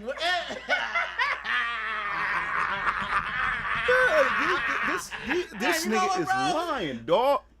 My mansion party, you should come, man. I'm like, Whoa, bro. Team circles, right? I'm at his mansion party, right? There's like 40 girls and like 5 guys. 40 girls and 5 guys. 40 girls. And this is the thing about Fresh. When he lies, his lies are so astronomical. They're not even based in any form or realm of reality. Like when you're a liar, your lie has to sound somewhat believable. It still has to add up in some way. But when this cat lies, it's so extraordinary. It's so extraordinary. So he goes to a mansion party with 4 chicks and only 5 dudes. Get the In my head, I'm like, yo, real talk, this is crazy. Like, I've never been at a party where there's been this much girls. And you see how he's stuttering? I know this nigga is lying. This nigga, and listen to his breathing when he talks. He's hyperventilating while he's explaining this story. Because this dude is nervous and shook as hell while telling the story because he's lying. Compared to guys. So I'm like, yo, how's this gonna work? He says to me, yo, come through, bro. So he's like, yo, pick 3 that you want, and I got you. I was like, 3 that I want? Is it like a buffet? Shoot, I'll take it. So Agent, this story just gets. First of all, how does it work? Nigga, that means you just pick. That's how it works. You making it seem like he just. Alright, first of all, he's essentially saying all girls stay around that same high volume man. So even though I'm not an NBA player and I'm not an athlete and there's nothing about me that's all that special. Matter of fact, earlier in the video I told you I used to date a single mom. I married one. So even though that's where I was at, now all of a sudden I'm so high value that me and NBA players are pulling the same chicks. Come on now. I was like, yo, I like her, and her. He goes talks to them, calls them over, and I kid you not, I got a bedroom for you over here, do your thing. I'm like, what the heck? Is it that easy? So what happened was, like, I talked to them real quick. Not for you. Hey, not Nigga for is you, lying. nigga. Not for you. For him it is. But This not nigga for is you, lying. It's nigga. so It's easy a- for him. and the thing is, Just having a like quick I said, I know conversation niggas like was this, all dog. it took for them to you. They were mad cool, and legit, guys, I could have a threesome with them, but I was like, yo, this is crazy. Like, I had no idea what was going on. I was like, yo, this is too much for me. He said, I could have had a threesome with them, but yo, this is crazy. Like, I don't know what's going on. This is a habitual liar. He's a habitual liar. This is a liar, my friends. Like nigga, I know niggas like him, dog. But most of the niggas like this that lie like him is because those type of dudes that I know that lies like him is because he's trying to fit in. He thinking that if I lie or like that the guys in the group is going to like me. That I'll be cool to these guys. So this dude will go out his way and he will lie about everything. And the thing is, it got so bad to the point where we would clown him. And the thing is, he is so like his social cues is so bad where he don't even pick up that we're clowning him. And this is how you know when I'm clowning you, when a nigga lying, I'm clowning him. I always say this, yeah, cause the way I change the pitch of my voice, yeah, okay, yeah. When I say it like that, I'm clowning you. Like I know you lying. You're lying your ass off or whatever like that. And I know niggas is like Fresh, like cause he want. And the thing is like, it's some dudes that I feel bad for, is because like they want to fit in so bad in the crew with the crew or hanging out with the guys. They want to fit in so bad, so they try to make up certain things to make them appear more than what they are. And these are the ones who aren't like, I wouldn't say like cocky or like that, but you can tell like they just want a friend, or they want somebody to accept them. But then you have assholes like the guy that I mentioned before, the golf ball, and a couple other assholes who's just arrogant while lying like Fresh. So I don't feel sorry for dudes like that. I clown dudes like that because you're an asshole, you're arrogant for no reason, and then you're a habitual liar on top of that. So you get no sympathy from me. But I do feel sorry for guys who do go out their way because they want to be validated or they want to fit in so bad. They feel as though that, okay, if I lie about this and lie about that, these guys will like me. and you know they want to hang out with me and stuff like that. You know what I'm saying? But Go back. what happened? No. Go back. Go back. We're on the same page because Go back. the math isn't adding up to me Go neither. back. Legit, guys. Yeah, I could have the a threesome with them, but I was like, yo, this is crazy. Like, I had no idea what was going on. I was like, yo, this is too much. Yeah. Like, and I picked this up too. I'm glad I found these dudes because I thought I was the only one. I said, I know I'm not going crazy, but this shit is not adding up. He said he could have had a threesome, right? But he mentioned that he could have had sex with 3 girls. So if it's 3 girls and it's yourself, that's not a threesome, dog. Too much for me. But what happened was, Bro, hey, let's do some quick math, right? If there was 3 women and you, Exactly. that can't be a threesome unless you wasn't involved, dog.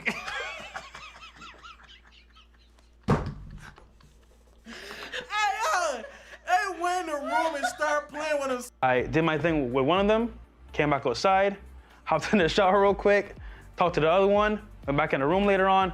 So basically, I had 3 girls in one night. It sounds crazy, guys, but there's a whole nother world outside of the regular dating circle where guys of high value can actually like set up certain things that regular guys can't.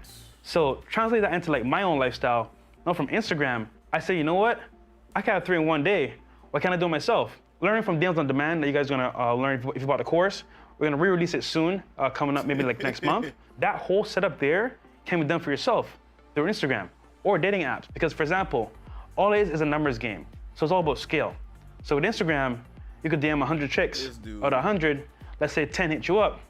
Boom. You can space out how you want to do it, but that's 10 chicks ready to meet you in person. So I just want to say this, guys. No, it's not. Just because they respond does not. Man, everything you just said was so dumb it made no sense. There's no way he's referencing a night where an NBA player gave you nigga to then referencing how you can work the odds in your favor on IG. No, nigga, that's not the same. But look, you haven't taken his course. That's the problem. Oh yeah, niggas charging a course and then your testimonial is when an NBA player got you.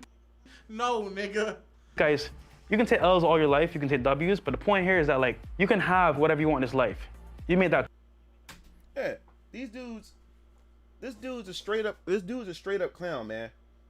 This dude's a straight up clown, and he's a liar. He's a bad one at that. Like I said, when I first saw Fresh and Fit, and I saw Fresh, and when the moment he opened his mouth and he started talking on the show, I was like, yo, this dude's a fraud. Cause like I said, I know dudes like him. This dude, and and he's socially awkward. He's not getting ass like he claims he's getting ass, dog. He's not getting it like that. Dude's a clown. Like that whole story. When I first heard the story, I'm like, this nigga is lying. I said, this nigga is lying. Then I showed my brothers, Kill Answer DX Strike. They all started crying, dog, because they knew he was lying. And the thing is, I didn't even tell them. I just popped it on and let them listen to it.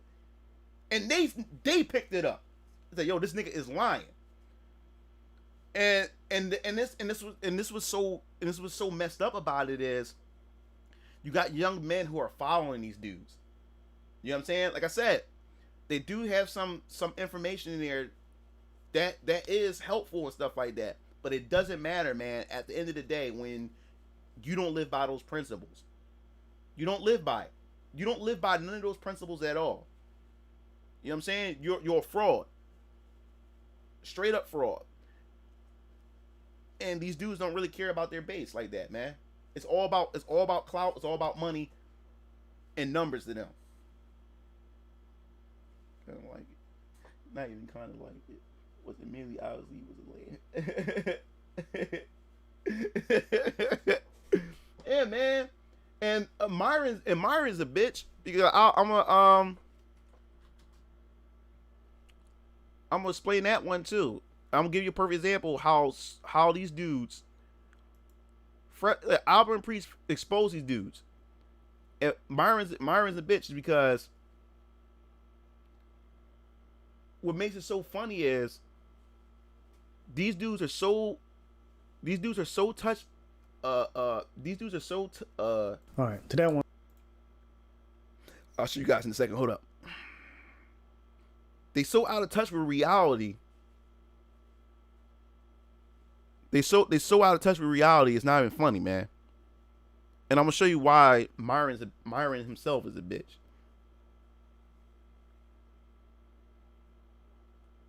I'm trying to find out. I'm looking for the right video it was on, because they had the sauce, dog.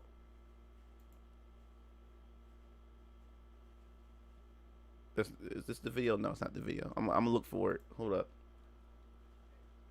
It had to be this one, because it's the one they bought. They had the extra sauce.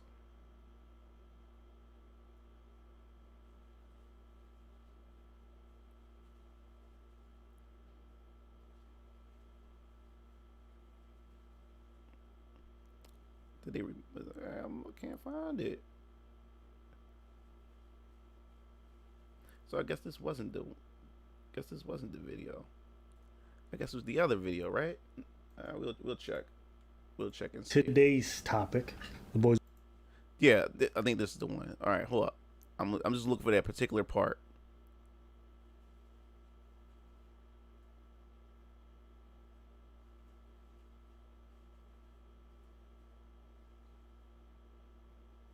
Oh, here we go. I found it. Now, the Fresh and Fit fanboys, they try to say that Aber and Preach were being bitches because they didn't have that same energy when they was on the podcast. And I'm like, what are they talking about?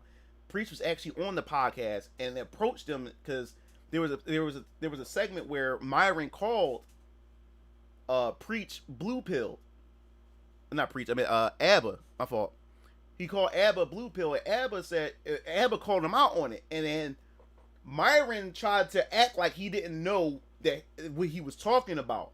And what's so funny is how Fresh is so socially awkward and doesn't pick up on social cues. He didn't even back his man Myron up, because Myron was giving him the eye, like yo, Fresh, shut the fuck up, don't say nothing. Because Myron tried to play it off like he didn't know what ABBA was talking about. And you got look at the body language and look at Myron's eyes. Myron's giving Fresh the eyes, like, yo, nigga, shut up, don't say nothing. But Fresh is so slow and don't pick up on social cues to know that his man is being cornered, and not to back his man up by trying to act like, and he's telling him to play along with it, like, yo, I don't like make it like ABBA don't know what he's talking about.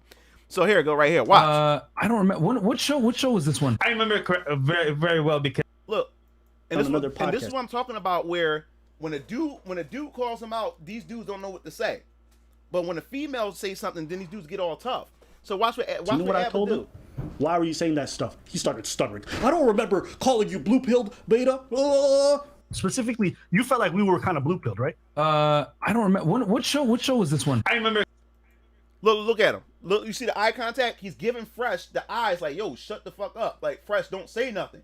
Look at him. He's trying to give his homie the eye contact, but Fresh is so slow, and Fresh is so socially awkward.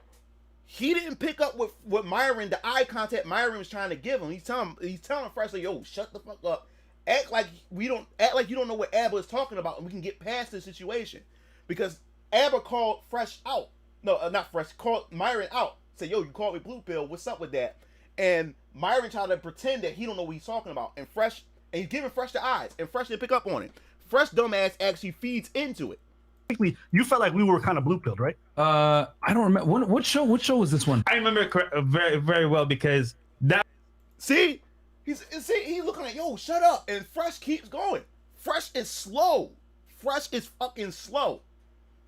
Episode, I was very careful of what I said because the kids watched it. That episode, I was very careful of what I said because the kids watched it. So I just want to ask you about that. Why do you think I might be blue-pilled? Well, from what I remember, I'm trying to remember. I would say blue. Like, I'm trying to think. Like, which video was?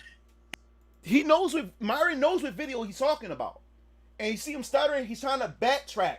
He's trying to backpedal because a man called him out. A man called him out, and now he's trying to backpedal. And now everybody in the conversation is seeing it. Everybody in the conversation is putting smoke. ABBA brought the smoke, and everybody's seeing this dude being exposed on their live stream. This is not alpha behavior, dog. There's nothing alpha about that.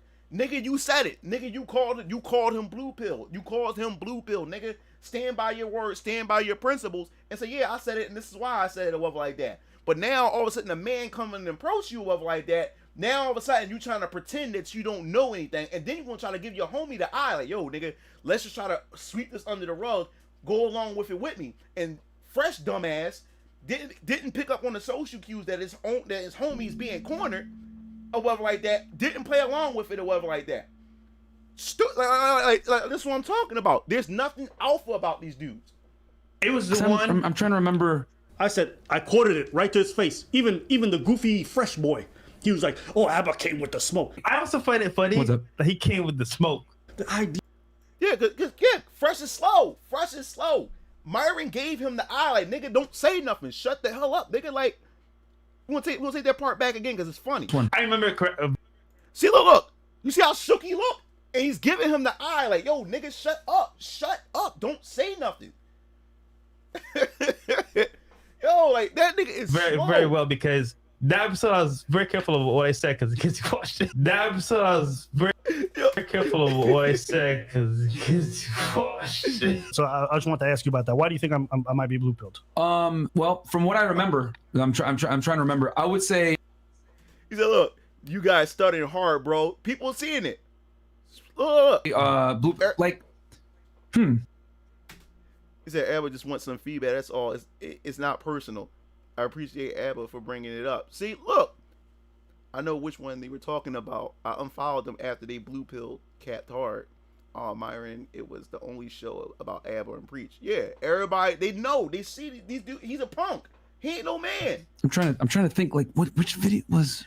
It was the one. I know niggas like this. That's bitch shit. Like, he's literally trying to pretend that he didn't say that. He's literally trying. That's some bitch shit. Like that's not a man. I remember. I said, I quoted it right to his face. Even the goofy Fresh boy, he was like, "Oh, Abba came with the smoke." I also find it funny that he came with the smoke. The idea that I wouldn't come to people and confront them about things they say. Are you guys mad? That was crazy. But yeah, that's the only thing I want to show when it came to that. This is just to tell you the point I was trying to make with Abba. Like, there was nothing manly about that dude, man, when it comes to that. These dudes are preaching about being alpha and shit like that. And with that behavior that he just did was nothing out. There was nothing alpha about that approach at all. He literally tried to play it off. From what I remember, I'm trying to remember. He knew exactly. And then, like I said, he gave Fresh the eye, like, nigga, shut up. He gave him the eye. He was telling that nigga to shut up. And he would not shut up. He wouldn't shut up. And that's crazy, man.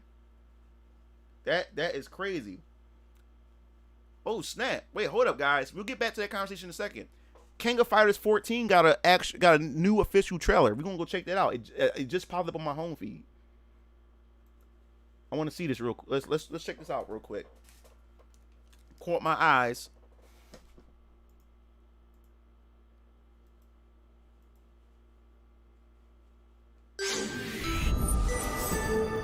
Check this out for a second. Shatter all expectations.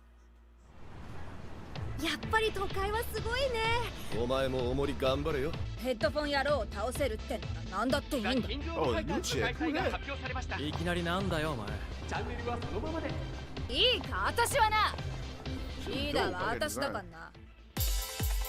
You got a black chick? Okay. Alright. I want to see her moveset. Her design is dope. KOF 15!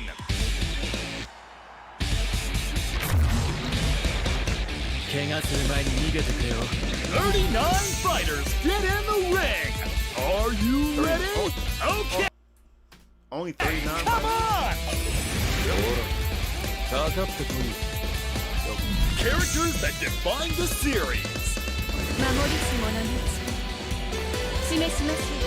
Fan favorites return from the grave! Characters key to the unfolding events! They look designs was dope. I like the design. Oh, he's back? Ash? And heroes from all the KOF sagas return for KOF 15! Like I said, the only thing is like the graphics is better than 14, but like I said, the graphics is outdated. The classic 3-on-3 team battle system returns! New visuals and gameplay systems deliver a new level of speed and excitement! Shatter Strike defends against and counters enemy attacks! Max Mode unleashes your offensive potential! Max Mode Quick cancels attacks and extends your combo! Execute rush combos with simple button presses! Thrilling special moves raise the fight to even higher levels of hype! The most comprehensive battle system in KOF history is here!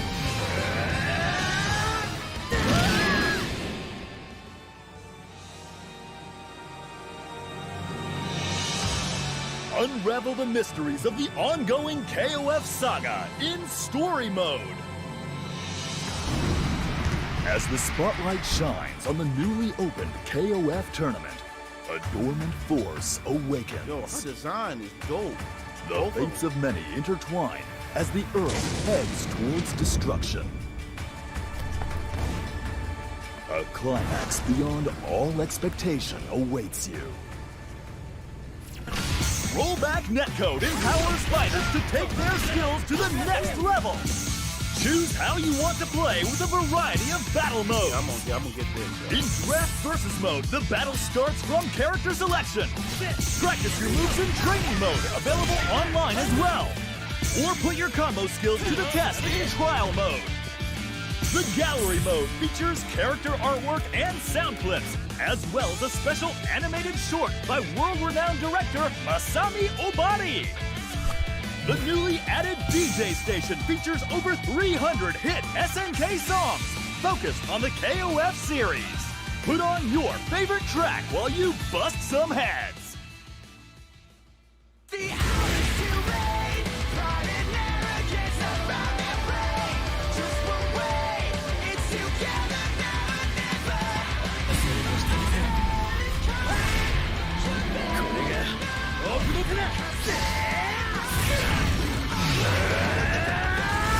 The King of Fighters 15!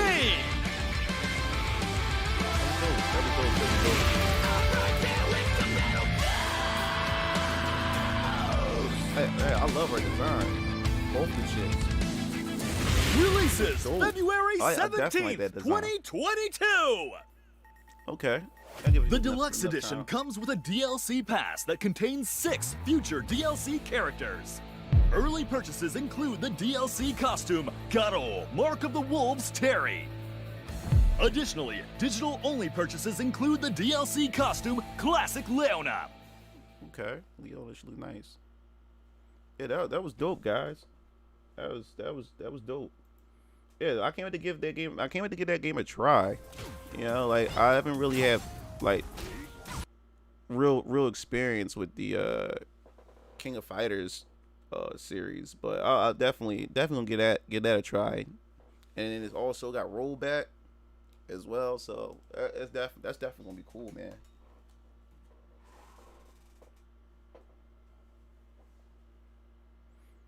Oh yeah, the announcer voice was whack.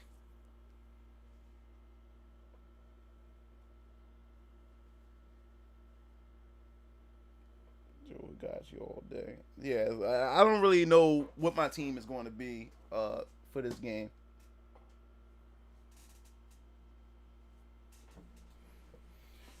Okay. Yeah, we got that rollback. I've been willing to give a shot as well. Okay. The announcer was fresh and fit. Yeah, but man, them dudes is corny, bro. Like I said, I slowed down from watching that type of content, the red pill stuff, because like I said, I caught on early when I started noticing that once a movement become mainstream, it becomes infiltrated. You know, there's a lot of dudes who are claiming it with red pill, but most of the dudes that's leading these newer generation are red pill dudes that's leading these young men and stuff, a lot of these dudes have no experience with women.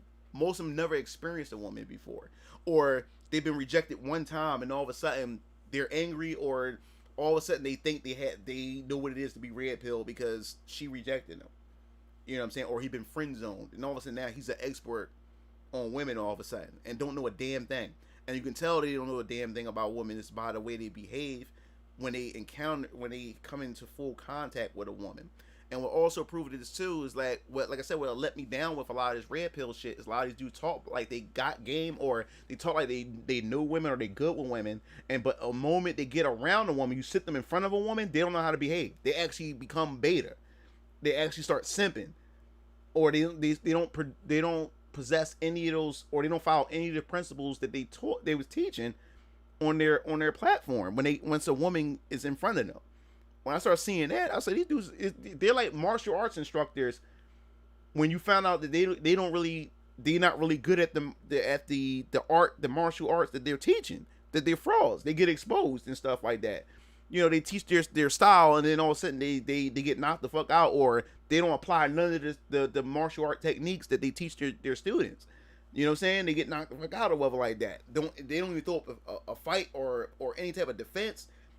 And he's just swinging, he's flailing their arms all over the place and their feet all over the place, you know? And that's what it's like.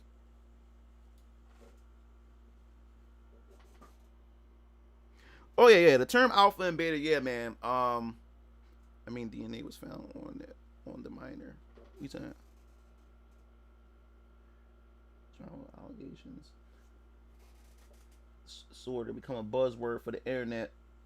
Weenie Hunt Junior members. Yeah, man. A lot of terms, man, has been overused, man. Like I said, everything is racist, everything is sexist, everything is homophobic, everything is transphobic. Everything is alpha, everything is beta, everything is incel, everything is everything. Everybody's throw these words out now. They just throw them out, even when the situation doesn't apply for it. They just throw it out. You know what I'm saying? And a lot of these words are losing their meaning now, just because you disagree. Thank you, phone. I said this on my Facebook. This is what I want to talk about. I love Kevin Samuels' channel, but the only thing that Kevin Samuels really did that hurt the community, that hurt this community a lot, he unintentionally did, is the term high value man. Because I see a lot of dudes on Facebook that's going around calling themselves high value, right? But they have no credentials to back any of that stuff up. And they use the term high value man as a way to talk to women any type of way they want to talk to women. It's dudes who are fucking losers, don't got a pot to piss in, working a minimum wage job or whatever they're doing, and calling themselves a high value man. You know what I'm saying? And it's ridiculous because these dudes, I'm like, yo, dude, like, especially when I know the guy, I already know the dude. I'm like, dude, you a bum. Why are you calling yourself a high value man? You a bum, dude. I know you personally. You a fucking bum. There's nothing high value about you. But there's a lot of these dudes that's saying the word high value man, and I think that's the worst thing that happened to this community. Because like I said, when you're a high value man, you don't have to call yourself high value. The way you walk, you know what I'm saying? The way you move, people can sense it. People feel it. Now, the thing I disagree with Kevin Samuels when it comes to high value, I think it's more than just money and status. I think it's other things that comes along with it. Your principles, your integrity, your character. You know what I'm saying? The way you can lead others and stuff like that, and how people gravitate towards you and stuff. You know what I'm saying? Because if you just base it on your money and status, how does that work? Because say for instance, you may not have a lot of money here, but what if you go to Brazil? You know what I'm saying? What if you go to these other countries and in this country, in the United States, you may not have a lot of money, but you go to another country, you have a whole lot of money. You know what I'm saying? and you're able to get all the women and stuff like that because of the money that you have and how it transfers over there. You know what I'm saying? So I think it's more to the high value man than just his circle, his connections. You know what I'm saying? And the money that he has. I think it's more to the high value man than just that, in my opinion. You know, that's what I feel. But everybody now all these dudes are calling themselves high value men. You never once hear me call myself a high value man. I don't have to go around calling myself high value. I know my worth. I know my value. I don't have to broadcast it to let people know. I don't have to. I'll let people make that decision for themselves. I just walk my walk and keep doing what I'm doing. You know what I'm saying? But there's a lot of dudes out here who's going around broadcasting that they're high value. Like, you nigga, like, if you are, you don't have to say it.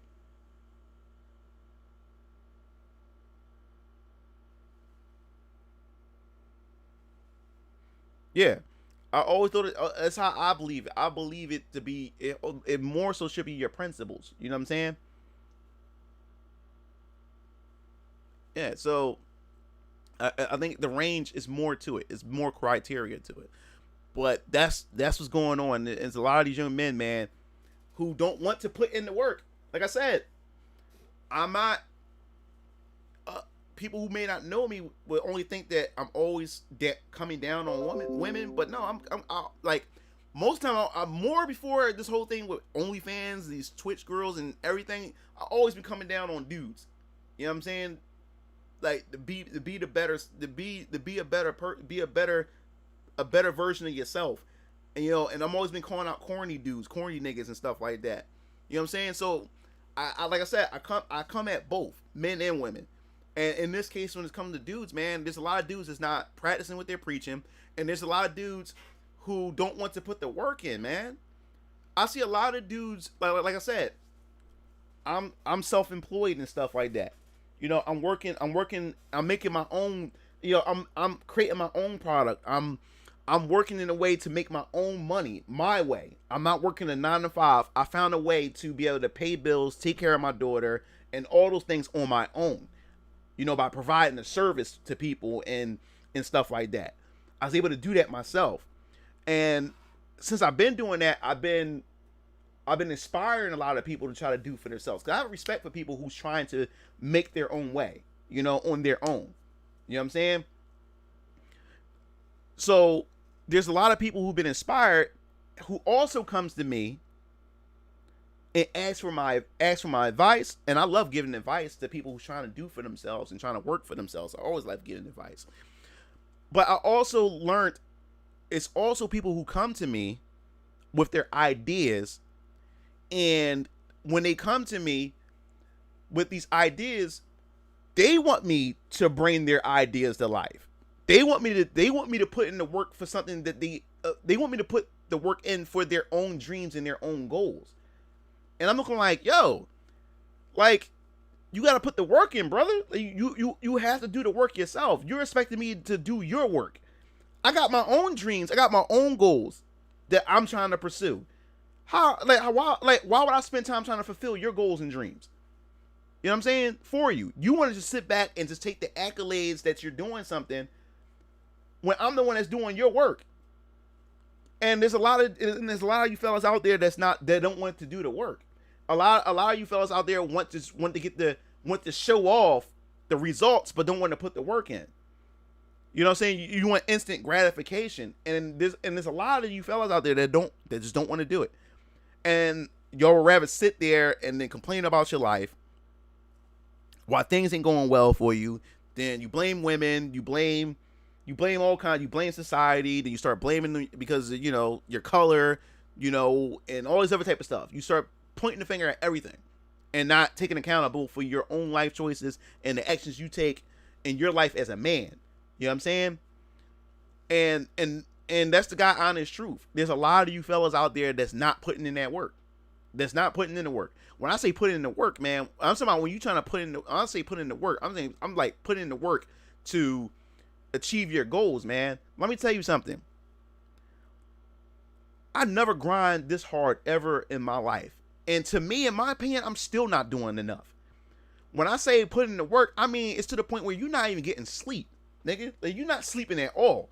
Because you every day you plotting and scheming how you can get to the next plateau in your life. Or how you gonna make this money and stuff like that. And how you want to set things up for your future. You always working. Like dude, it got so bad to the point where I wasn't getting sleep. So I started having like sleep, what they call it, sleep deprivation or whatever they call it. It was that bad. And it was also affecting my blood pressure. Because I was up all day, all night. I'm always plotting, I'm always scheming, I'm always figuring out something new. You know what I'm saying? To be able to push my life forward and stuff like that. That's, if you want it that bad, that's how hard you got to go. I know people say, well, I gotta work a job, so I come home and I'm tired. Look, let me tell you something. If you want something so bad, it doesn't matter if you got a job. And as you constantly working a 9 to 5, it doesn't matter. If you want it, how bad do you really want it? Because if you want it bad, working your 9 to 5 shouldn't mean shit. Because you want it that bad. When I look at a lot of these successful people, man, and I look at their backstory, man, there's a lot of people who came from nothing, who worked a 9 to 5, or some of them didn't even work a 9 to 5. They didn't have nothing. They didn't have a pot to piss in. They didn't have money on their their name, and I look at their story and I see how these motherfuckers grind. They've been through hell and back, but they kept going. They kept pursuing their dreams, and it finally made it happen. That's what you fellas gotta do too, man. Like I said, I'm up all day. I'm up all night trying to figure this shit out. I'm always making moves. And the thing is, the move that I just made, I'm really happy because I never thought that this was something that I was going to pursue first. I thought it was something I was going to just pursue on the side. But next week, once I get all the other stuff lined up, I should be able to make my announcement next week because I'm happy. It may not be a big deal to you guys, but it's a big deal to me. And I'm happy that I was able to pursue this. And now that I've done it, and now that I pursued it, I have to make it work. There's no other options. And that's another thing. Some people are afraid of success, or some people are afraid of the unknown. I'll give you a perfect example. I learned the only way for me to push myself to the next level, I have to throw myself out there. You either going to swim or sink. You're either going to fall or you're going to fly. And like I said before, even when I started the 3D hentai business, all I had was $250 in my name. That's all I had. Once my account was emptied after that. But once I made that move, I had to make it work. I had to make it work. There was no other option. I had to make it work. I have a daughter. You know what I'm saying? I want to be the father. I want to be able to provide for her. I want to be able to do things for myself as well, and be able to give back and be able to support my entire family. I want to be able to give back to my father. I want to be able to give back to my mother. I want to be able to give back to my brothers and my sisters and stuff like that. You know what I'm saying? These are the things I always dreamed of doing if I ever make it to the top and stuff like that. You know what I'm saying? And I went out and did it. And then when I started my own website for the 3D hentai, which I started a new one because of the whole credit card thing, and because of the whole indie thing and stuff like that. But when I started my own website, I was scared about that, was because I was like, yo, what if is my product good enough for me to bring traffic to my own website, opposed to me just relying on the clip stores of other, platforms? And when I made that website, I was making more money from my website than I was making from my clip stores. I mean, I had traffic pulling in. You know what I'm saying? But I had to put that money out there, and I had to have faith in myself and have faith in God that it's going to work.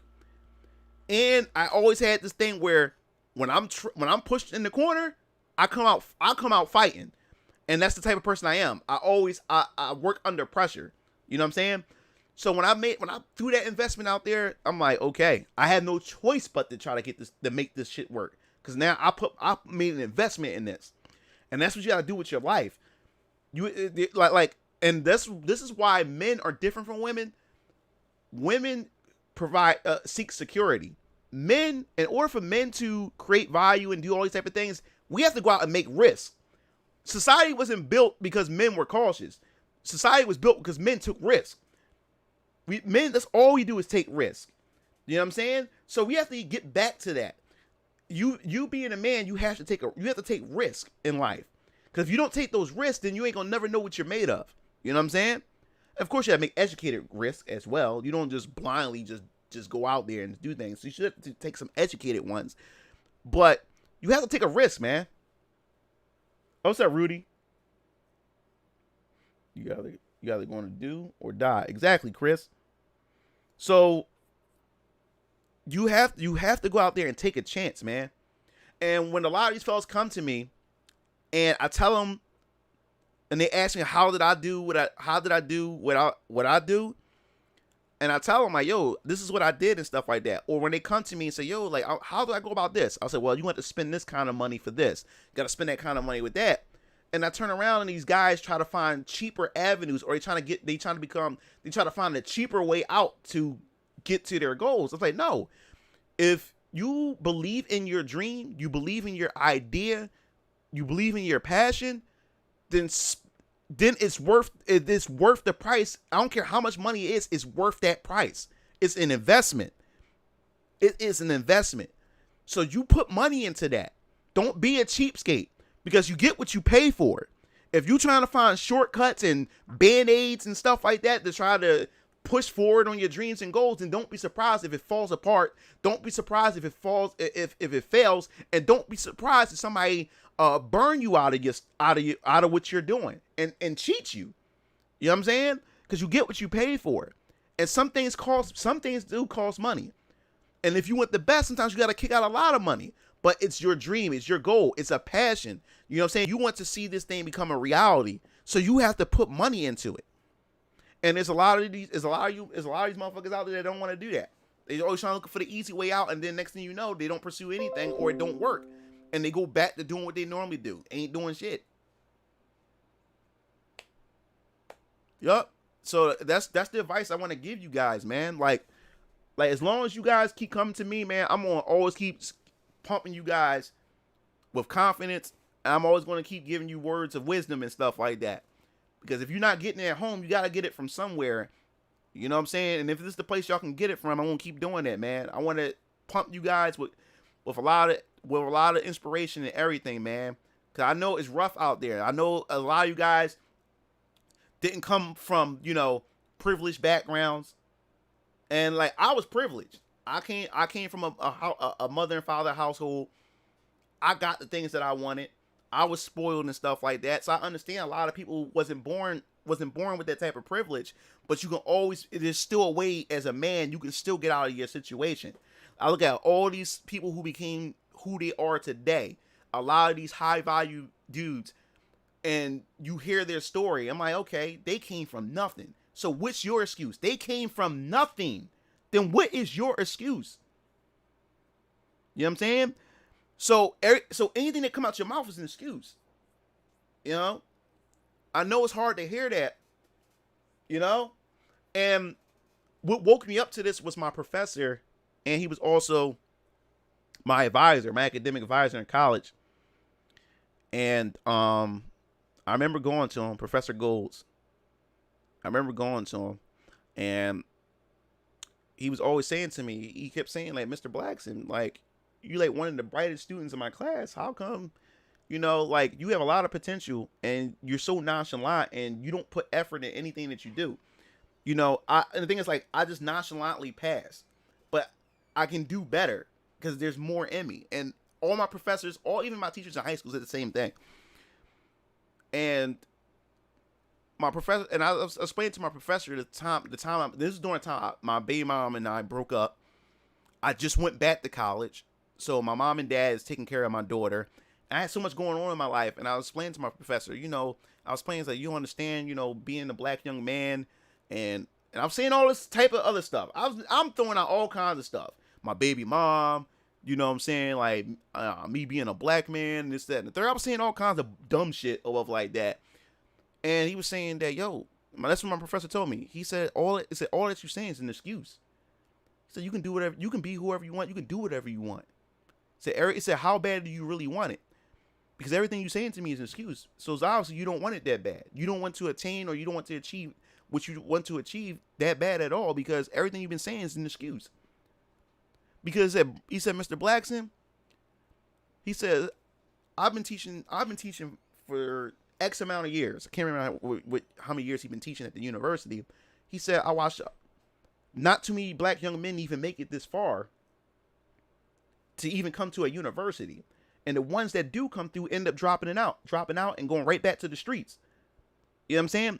But Mr. Blackson, not only as you told me that you went through things back at home, you witnessed the things that happened to your father.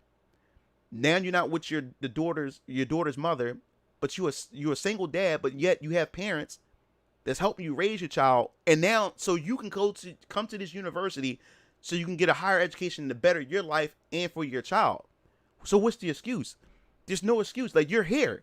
You accomplished most things that most black young men that I've seen come to this university or didn't even make it to this university. You made it past the threshold. So what's your excuse? Despite all that you just explained to me, you're here. You're here. And listen, I'm willing to help you get even farther. So all you have to do is just ask me. You know? And when I thought about that, I'm like, damn, like, I am making excuses. Like, what the fuck my color got to do with all this? Because all the things that I've been through had nothing to do with my damn color. It was all the stupid ass decisions I made that landed me in those predicaments. It had nothing to do with my color. And I started thinking over about those things and stuff. I said, damn, he's right. So all the situations I'm in, I put myself in this shit.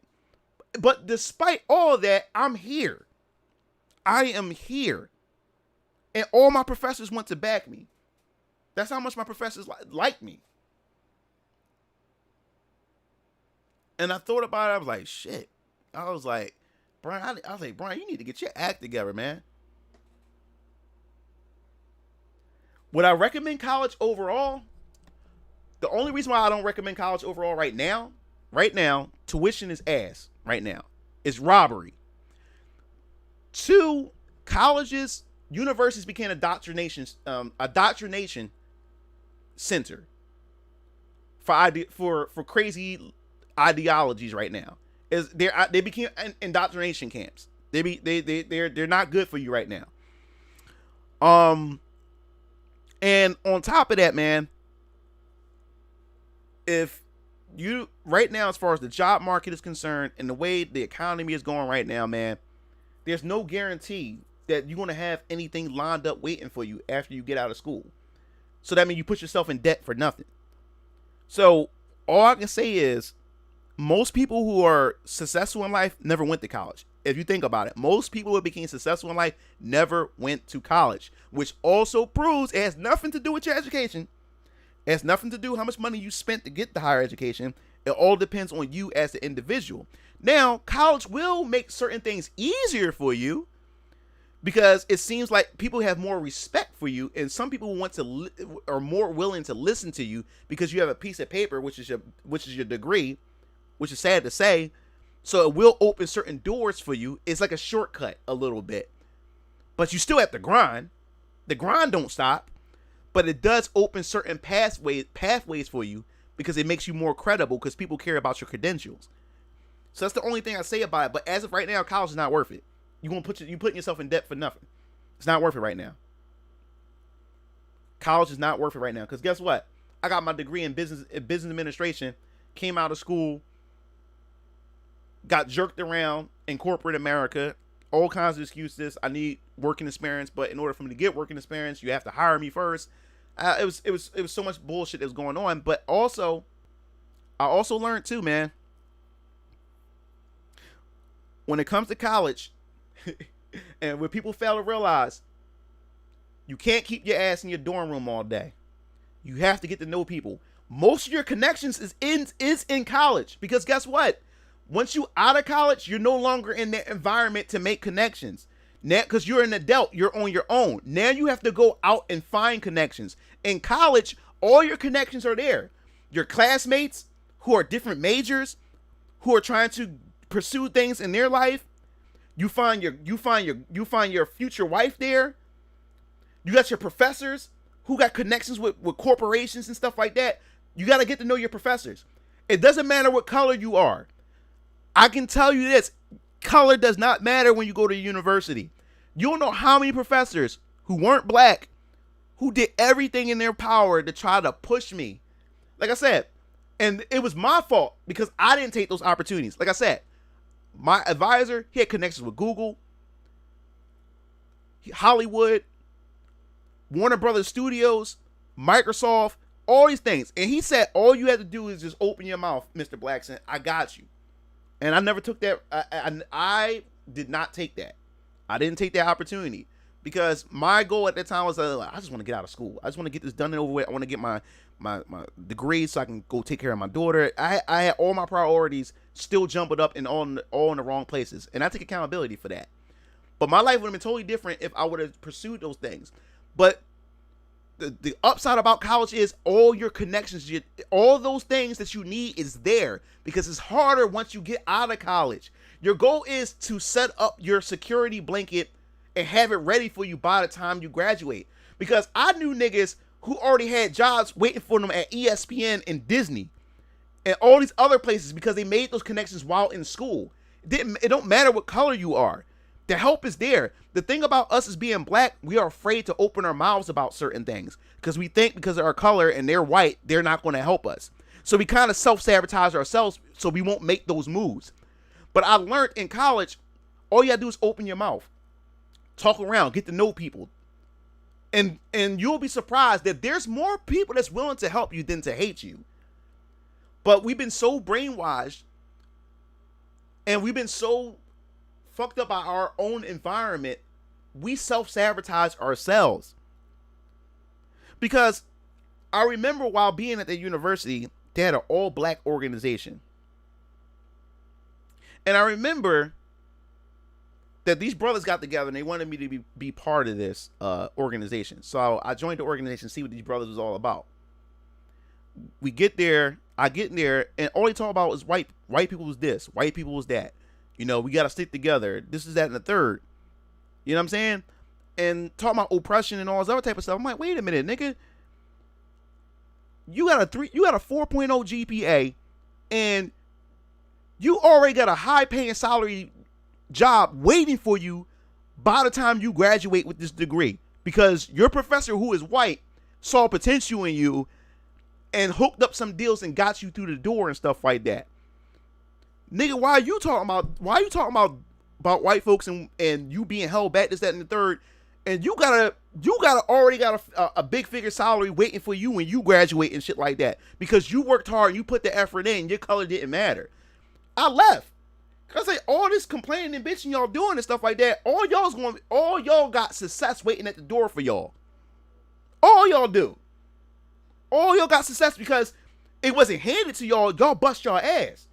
And the university and your professors recognized it. They didn't care about your color. I was like, yo, man. I said, I can't join it. I'm not part of this damn club. Let me get out of here. Y'all pro-black and militant for no reason. I said, this you being in this university is a contradiction in what y'all saying. Y'all being in this university is a contradiction. Y'all being successful and doing well in college and got things lined up for y'all by the time y'all graduate is a contradiction with y'all spewing out your mouth right now. So I said, I don't want to be part of this. And I left. I said, this is stupid. This is freaking stupid. Yeah, I said, I can't believe this. I said, y'all talking this out your mouth. And y'all made it here because of your own work, your own hard work, and these white professors that y'all claiming is holding y'all back. And these are the ones that helped y'all along the way. I said, man, this is clown stuff. This is clown noise I'm hearing right now. And I left. Cause I say this is stupid. I said, what? I said, yo, this is stupid. And this is what we're going through with this whole SJW movement in these universities and stuff. It's stupid. Clown noise. And they felt some type of way when I walked out or whatever like that. And I didn't care. And they didn't say nothing to me the whole time ever since on campus after that. They would talk about me and stuff, but I didn't care. Cause I said, this is clown noise, y'all. This is clown noise right now. And y'all fucking with white girls too. I was like, come on, man. I was like, y'all is clowning right now with that. Oh, yo, man. But yeah, man. So that's the upside to college though. All your connections is there. If you want to find your wife, she's there. She's at the university. Because guess what? She's educated. She's trying to pursue something. You're there. She's there. She's there. Your future wife, your potential wife is there at the university. Your potential business partners that you can start a business with is your homies or whatever like that at the college if they're pursuing stuff. You know what I'm saying? Your professors who got connections to corporations and who are also into stock markets and stuff. They're there. All the resources you need is there. Take advantage of it while you're in college, because once you're out of college, you're on your own. You got to do all that stuff on your own.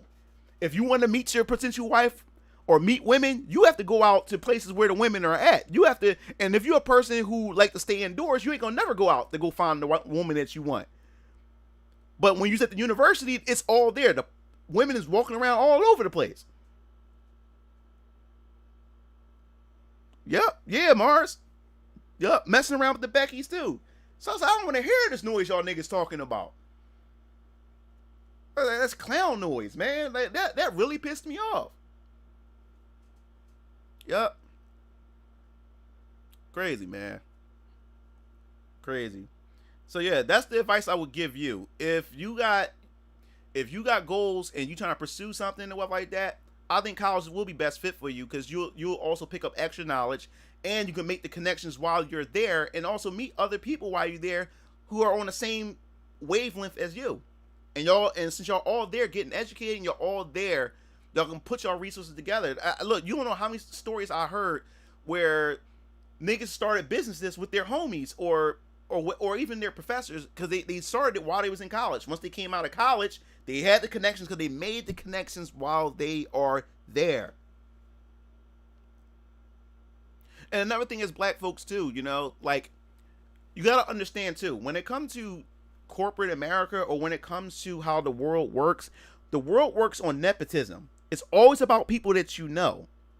Yes, white people got connections and stuff because, like I said, white people network. They do. They have the connections. They have the networking. But just because you're black, it doesn't mean you can't network with them and get the connections with them either. Because like I said, there is more people out there that's willing to help you than to hate you. But you have to put yourself in that circle. The shit not going to come your way. Like, for instance, the white woman, because like I said, they gentrify in our neighborhood. We have one of those $300,000 houses that's been built on my block. We met the real estate woman, the white woman. She even told me how we can get the house that's $300,000 and get it cheaper than what it is. Like I said, white people know things. They have connections, not because of their skin color, because like I said, they put themselves in certain positions in order to get where they need to be. Or they have their father started a business and this, that, and the third. But me and her got to talking. She told me how I can get grants and how I can get money to be able to buy those $300,000 houses and live in it, and it won't cost me a damn thing. And that's because I got to talk with her. She gave me her business card. She told me these different things. But you would never know unless you ask. And a lot of us as black folks, since we automatically say, we're black, they're white, they hate us anyway, so why would I even ask? And then you don't know. So you probably missed the opportunity of a lifetime because you put in your head, because you're black and they're white, they won't help you.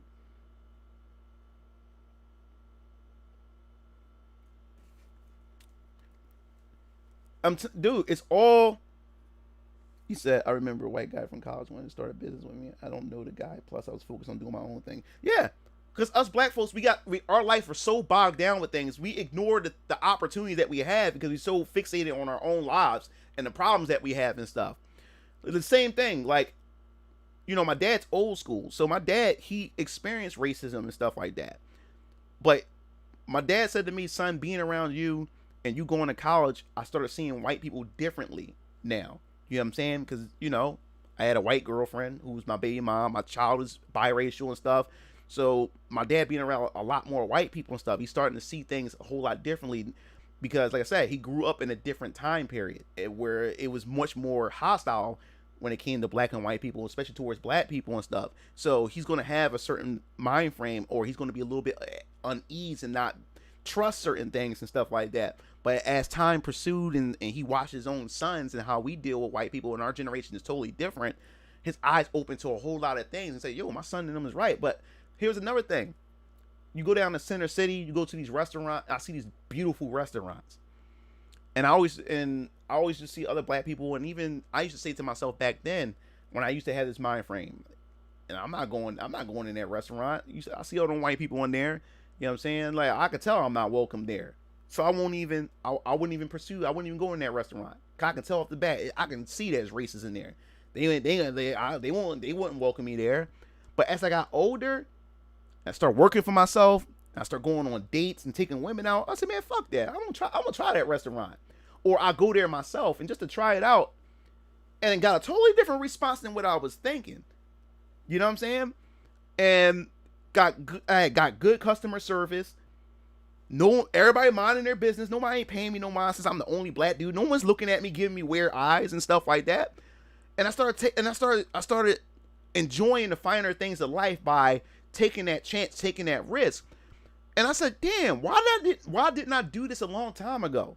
Because here I'm thinking that because I'm black and there's a bunch of white people, it's an upscale place, that I'm gonna be treated like shit, or I'm gonna get the weird eyes, or I'm gonna be treated like I'm not welcome here. And I could have missed out on this finer thing, or missed out on this dining, if I continued to have that mindset. But I said, no, fuck that. This is my money. I'm a customer. I'm going to fucking this place, whether they want me there or not. I'm a paying customer. But when I walked in there with this unease, and I got it in, the tension just went away. You know, hey sir, like, said, is your first time here? I said, yeah, it's my first time. Okay, well, so they pulled me up a seat, give me a menu just to get to talking and smiling and happy. It was a nice service. And I thought about it, like, damn, like, I thought it was gonna be kind of hostile in here. You know what I'm saying? So it taught me, like, yo, bro, like us as black people, we even hold ourselves back because our mentality. We think everybody's out to get us. And that's not always the case. It's not always the case. We think everybody who's not black is out to get us. You know what I'm saying? So and once I did that, it made life so much more relaxed, less stressful, and I judge people accordingly. I don't just take a paintbrush and just paint everybody this one thing. I treat everybody as individuals. I will treat you, if you an asshole or if you a racist or like that, then I'm gonna treat you accordingly. But if you never gave me off any of that vibe, or you never treated me any different, why would I just assume that that's what you are? Because of your skin color or whatever other attributes and shit like that.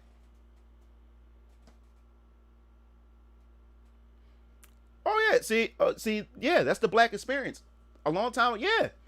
You don't understand, like, Animix.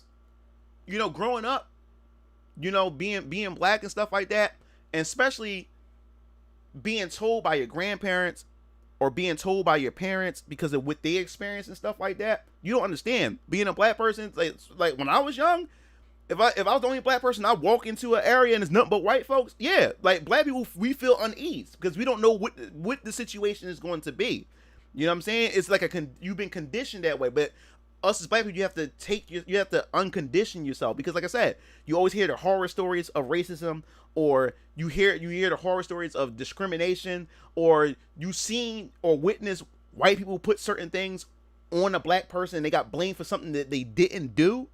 So when you see that stuff around you and stuff, you start to carry that with you as well. So when you get around white people, you get a little uneased and stuff like that, because you don't know what can turn out of the situation. You don't know if you're going to get blamed for something that you didn't do. But it took me time to get out of that as I started being around more white people. And what I mean by being more around more white people is once I got to college. Because like I said, in my neighborhood, I'm in the hood. I'm not around a lot of white people. You know what I'm saying? So all I've been around is blacks, Hispanics, and Asians. White people was like rare, unless you walked into an Italian neighborhood where it's nothing but Italian people. That's the only time that I may have seen white people and shit like that. If I'm going to a mall, or if I'm going to a movie theater. But most time you around the people that look like you and shit like that. But it wasn't until college where I'm surrounded by nothing but white people. You know what I'm saying? And then the thing was, I met my friends were white people, you know, because we all had something in common. It wasn't their color; we all had something in common: anime and video games. And once I became friends with them, I sort of opened it up and getting to know more, being around white people and stuff like that. And that's why I said it's good to diversify the people that you be with, because you learn a lot.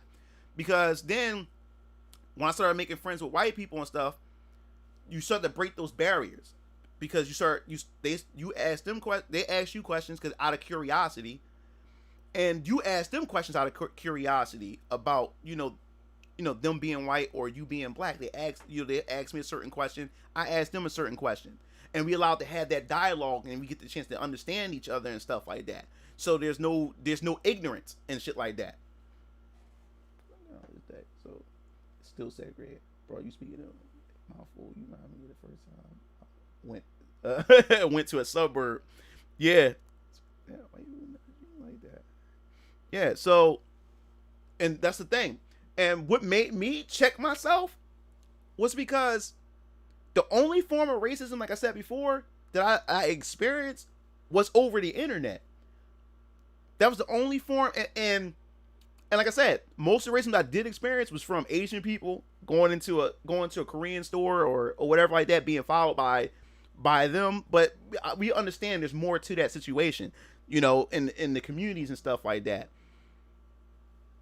And being pulled over by the police like twice of like that. But then again, I fit the description because look at the neighborhood that I'm in or whatever like that. But other than that, man, like most of the racism I experienced was over the internet. Tough guys, keyboard warriors can say whatever they want over the internet and Xbox Live. That's the only time I really experienced racism, over Xbox Live and over YouTube. That's the only real experience of racism I ever experienced. But in my face racism, never experienced that. Never really experienced it at all. Or whatever. So that's when I started saying to myself, like, Brian, like, you never really experienced racism and shit like that. So what the hell are you talking about? You know what I'm saying? I get along with everybody get along with me and shit like that. Why are you holding on to these things and you never once really experienced it? Why are you holding on to it? And I learned holding on to that shit, you're blocking yourself from getting to know people or putting yourself in positions that can put you in a better position in your life. You know what I'm saying? So, like I said, white people got a lot of connections. White people got a lot of connections. Like I said, you look at the communities, man. I look at white communities and look at black communities or whatever. Like, I noticed, like, in black communities, right, a lot of us mind our fucking business. We don't say nothing. We mind our business. If bad shit going on, we turn around, we look the other way, and we don't help out. And I noticed in a white community and stuff like that, everybody know each other. Everybody look out for each other. If somebody walks into their neighborhood and they never seen them before, and like I said, black people only think is only because they're black, but you also too, you got Karens who also call out other white people too.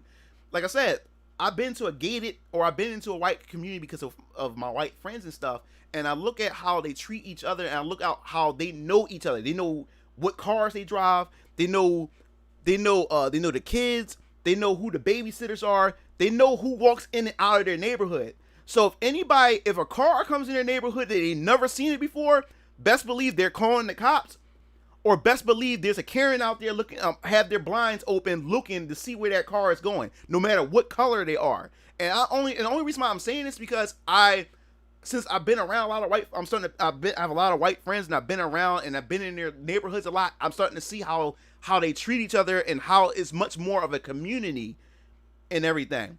And even when I even have family members who are educated and stuff like that and moved into a white community or whatever like that. And it was funny, because when they moved into the neighborhood, all these white people was gathered outside. And they were nervous because they was thinking that these white people didn't want them there. They thought they was going to say some racist stuff or like that. But when they came to the door, they came in with cakes. They came in with cookies and stuff. And they say, hey, if you need anything, this is such and such and such. And this is Miss such and such. And this is Mr. such and such. They all, every time, like, when I look at this, They introduce everybody new, whoever's new to the neighborhood. They introduce each other to everybody and let everybody know what job they work, what their profession is, who this person is, and everything. That's just what they do. But you as a black person, you're like, oh shit, it's a bunch of white folks outside. Like, what the hell's going on? You know what I'm saying? Because our communities, we don't really do shit like that. Yeah, they look out for each other. Yeah, that's what they do. You know what I'm saying? But so that's another thing. Our communities are our communities are totally is night and day when it comes to each other. In our communities, like I said, we had 6 years ago. No, I think it's 6 or 7 years ago. It's been so long. Because was I in college at the? No, I think I dropped out of college at that time. All right, give you an example. We had this young boy that lived next door to us. All they do is rob people, and they had prostitution going on next door to our house. It got so bad to the point where you literally had dudes, because dudes would pay to come into their house, and they would fuck the girls in there, and you can hear them through the wall. And it got bad to the point where they was fucking out in the yard. And you know, we live in those houses where everything is joint, side by side to each other. So our yard is right next to their yard. So girls are getting fucked out in the yard, and we able to hear it. My sister was able to hear it from her room and stuff like that. And it was that bad, and they was selling drugs out of there. And then also it got bad to the point where these dudes was having beef with other guys from the hood, and they came by and shot up the front of the house, shot it up. Well, we had a white couple that moved into the neighborhood. That moved next to the house next to us. And the dudes that's next door on the other side of us, they watched them move in. They watched them move their flat screen televisions in. They watched them move all the stuff in. Those white, and they were nice people. They would say hi to us. They was the only white people on the block. They was nice to us. Talk to everybody and stuff. They even let one of the guys on our block walk their dogs for them when they had to go to work and stuff like that. That's how much they trusted the black people that was in our neighborhood. It was a crazy risk, but they took a chance and did it. And the sad part about it was they didn't even live in our block they only lived in our block 3 months and they had to move. Why? It was because the dudes next door, when they left out for work, they snuck in through their backyard and busted in their house, stole their television, and robbed them.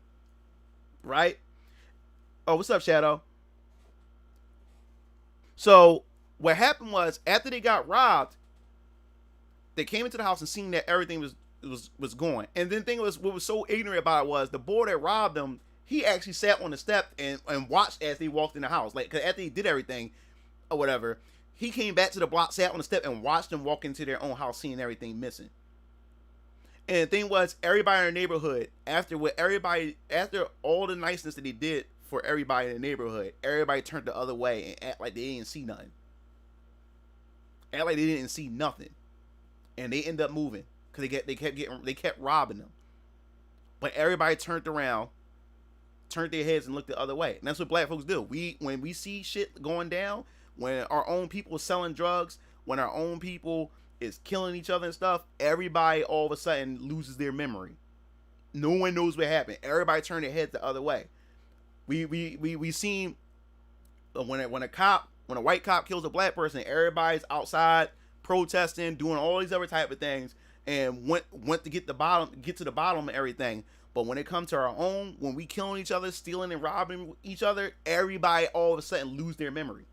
No one knows what happened, and everybody, and that's why killing continues, because everybody just turned their head and looked the other way. So we can't get rid of the bad apples. And that's what happened. So the white couple left. They end up leaving. She ended up crying because they lost everything. And you see him on the step smirking or whatever like that. And everybody looked the other way. Everybody looked at, and it was so fucked up. And they were nice. They were nice people. And they end up leaving. And that's before our neighborhood became gentrified. Way before it. And that was the last time we seen them and shit like that. So our communities are totally different. Our communities are totally different, man. And a lot of our problems comes from our behavior as black folks. Because guess what? If we get our shit together, no amount of racism can stop us. No amount of racism can hold us down. If we come together as a community, nothing can stop us. Nothing. Why do you think the Hispanics are doing so good? They got Telemundo. They got their own television. They got their own television. They don't need anybody. They got Telemundo. They got their own shit. They don't need anything from white folks. They don't need anything from black folks. They built their own. They built their own. They look out for their own. You know what I'm saying? They allow people to participate. They allow other people of color. They don't just discriminate. But when it comes to their own, it's their own. The Hispanic money circulates throughout their community before it leaves the community. The black community, they said what? They said the black dollar circulates in the black community for 2 minutes or something like that, and then it leaves. We don't even keep our own money circulating. Look at Asian culture with anime and stuff. You didn't see the white man didn't take the anime over. That's Asian culture, right? Japanese, that's our shit. Yeah, y'all can participate in it, but that's our shit. You know what I'm saying? And every time we do own something as black folks, we sell it off. We sell it because money is more important to us. Material items are more important than us. We always sell it off. We sell it out. Do anybody understand the pattern here? Even down to slavery, we sold our own out. And even when it comes to our culture or anything, we sell it out. We've been doing it since the dawn of time. Before white people even came into the picture, we've been doing it since the dawn of time. And no one wants to acknowledge that. We've been doing it. We've been selling out. We sell out every time. Yeah, we sell out every time. Every time we can make something popular, and once it get popular enough, we'll sell it. We'll sell it. But we've been doing it since the dawn of time, and we don't want to acknowledge that. We blame it on everybody else, but we've been selling each other out since the dawn of time. And then think about it. We get mad when white folks, when they say, white man buying everything. He's buying up all the property. He's buying up all the land, right? All right, my dad's a contractor. My dad's a carpenter. Now, as of right now, my dad owns 3 houses. My dad owns 3 houses right now. And we have a studio. We own 3 houses. My dad would have had more houses. Because you know why? My dad didn't have more houses? Because the black folks in our community, they was backed up on taxes. My dad said, yo, I will buy the property and pay the taxes on it. Just give it to me. Because if you don't give it to me, the bank is going to take it. The white man is going to take it. The bank is going to take it. The white man is going to take it, and then he's going to profit off of it. And then it's not going to circulate within the black community. There's nothing going to be black owned. So what happened is when my dad started making business propositions and started asking some of the black folks in the community, yo, like they're trying to take your house, sell it to me for this amount. And trust me, I'm going to make good on it or whatever like that. But because black folks don't want to see another brother or another black person get ahead because they don't want to get embarrassed by that black person because that black person was able to take their property and flip it and they become successful off the property they gave to them. They much rather give it to the white man. They much rather give it to the bank. Because then when my dad approached them, they said, no, I'm planning on refixing. I'm planning on refixing the house. I'm planning on doing this, that, and the other. But I'm glad you came and asked anyway. But yeah, I'm planning on doing something with it. And the next thing you know, you see foreclosure on it. The bank bought it because they just didn't want to give it to my dad. They didn't want to give it to another brother. My dad could have had a shit ton of properties, but there's a lot of them that didn't want to give my dad their property because they were afraid that my dad was going to make better use to it and come up off of it instead of them. And that's what black people do. But we keep blaming it on white people. It doesn't make any sense. It could have been owned by another black man, but no, the bank got it. The white man got it now. He got it now. And I'm not saying this to be racist or anything. I'm just giving you an example. I'm just spitting this narrative that black folks talk about. I'm just spitting this narrative back. Here it is, my dad, who's a black man, owns property and stuff. And my dad is going to not only build that property, he's going to move a black family in there. So not only a black family is able to move in that house, it's also owned by a black man. But no, they didn't want to see another black man come up, so they much rather the bank take it. That's what we do. And every time you point that fact out, you're a coon, you're a sellout, and you have self-hate. And that's what pisses me off every time. Another perfect example. We don't support each other.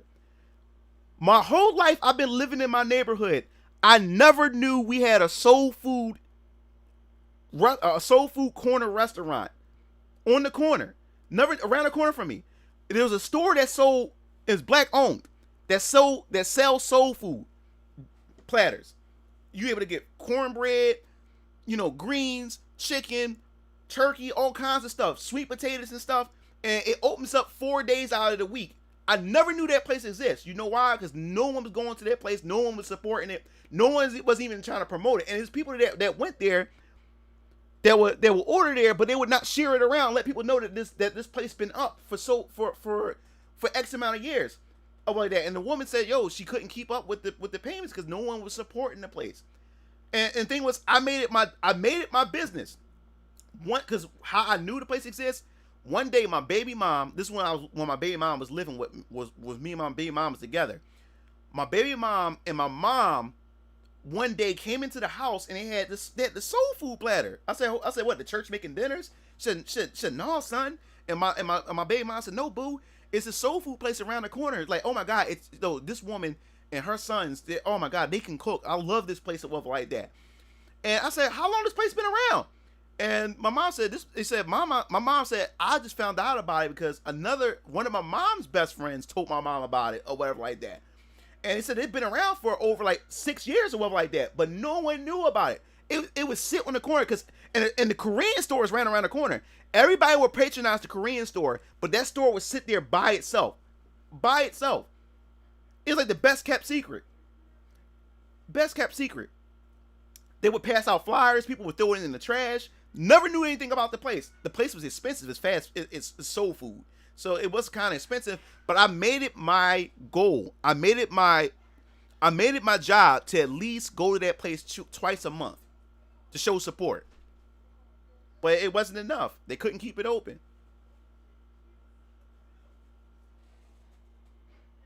Yeah, exactly, Strider. Yeah, they act like we can't solve issues, but we like it's crazy. Nope, it's not open, man. It's not open. It don't exist no more.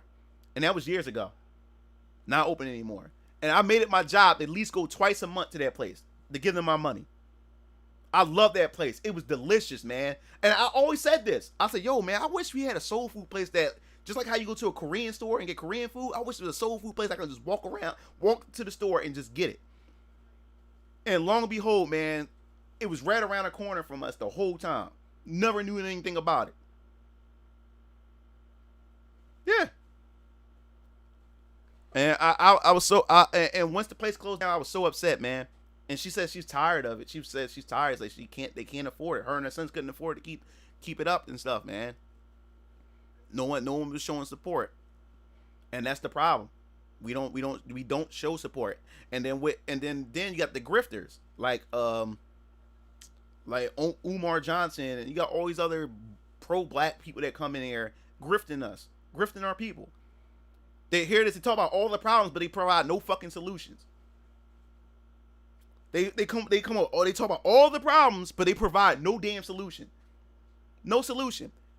And all they care about is clout and fanfare. Look at Umar Johnson. All he does is brag about himself. That's all Umar Johnson ever do is brag about himself. Ripping people off and stuff like that. That's all he does.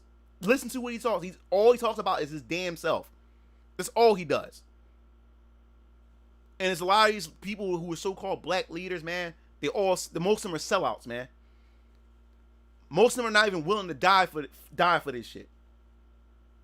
That's why I'm not even on this pro-black bandwagon. I'm on the tip. Is like, yo, I'm looking for what's in this house, my family, building a legacy for my family. That's what I'm out for.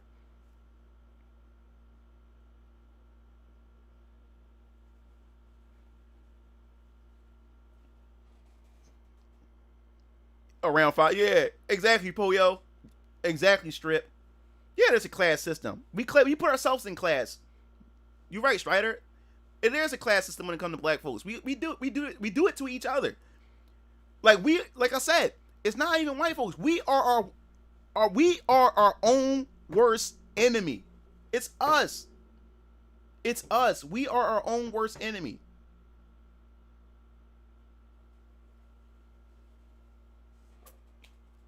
And that's the problem. That's the problem, man. We have to get off of ourselves. We have to get off of ourselves, man. We do. Like I said, I love my. The thing is, this is not self-hate. I love my people that much. I want to see my people succeed.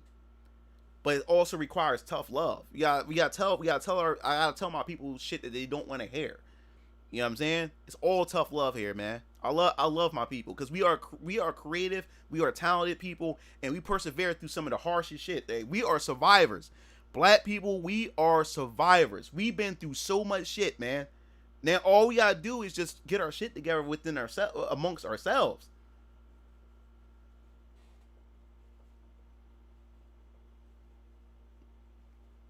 Exactly, Siren. Yup, Strider. Yeah. We like we are talented people. Like black people. We are the definition of hustlers. We can take something. We can take nothing and make it into something. We are born hustlers.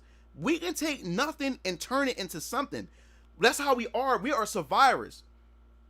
Now we have to take that same type of energy and take it and put it inwards into our communities, into ourselves, and start holding our leaders responsible and start holding our communities responsible. And what people don't understand is too, man, is our children are important, man. We live in a day and age now in our black community where we're not even allowed to correct the children because it takes a village to raise a child. It does. Back then, when my dad and my grandparents was growing up, the black community was so tight with one another, and they looked out for each other. And if the children in the neighborhood were being bad, they didn't have to be your parent. They would come out and correct you. Back then, nowadays you can't say shit to people's kids because if you correct somebody's kids, they gonna get you. Don't let, especially a black chick, she'll get your ass shot. Get your ass killed over petty shit. You know what I'm saying? So that day and age is gone. You know what I'm saying? So we have to fix our communities before anything. We have to fix ourselves, man. We have to be unified. We have to start calling out the bullshit. We have to start correcting the youth. And when there's crime going on, people call it snitching, but we have to start calling that shit out to discourage that behavior. Niggas would stop killing and doing dumb shit if they know they can get caught or somebody's going to open their mouth.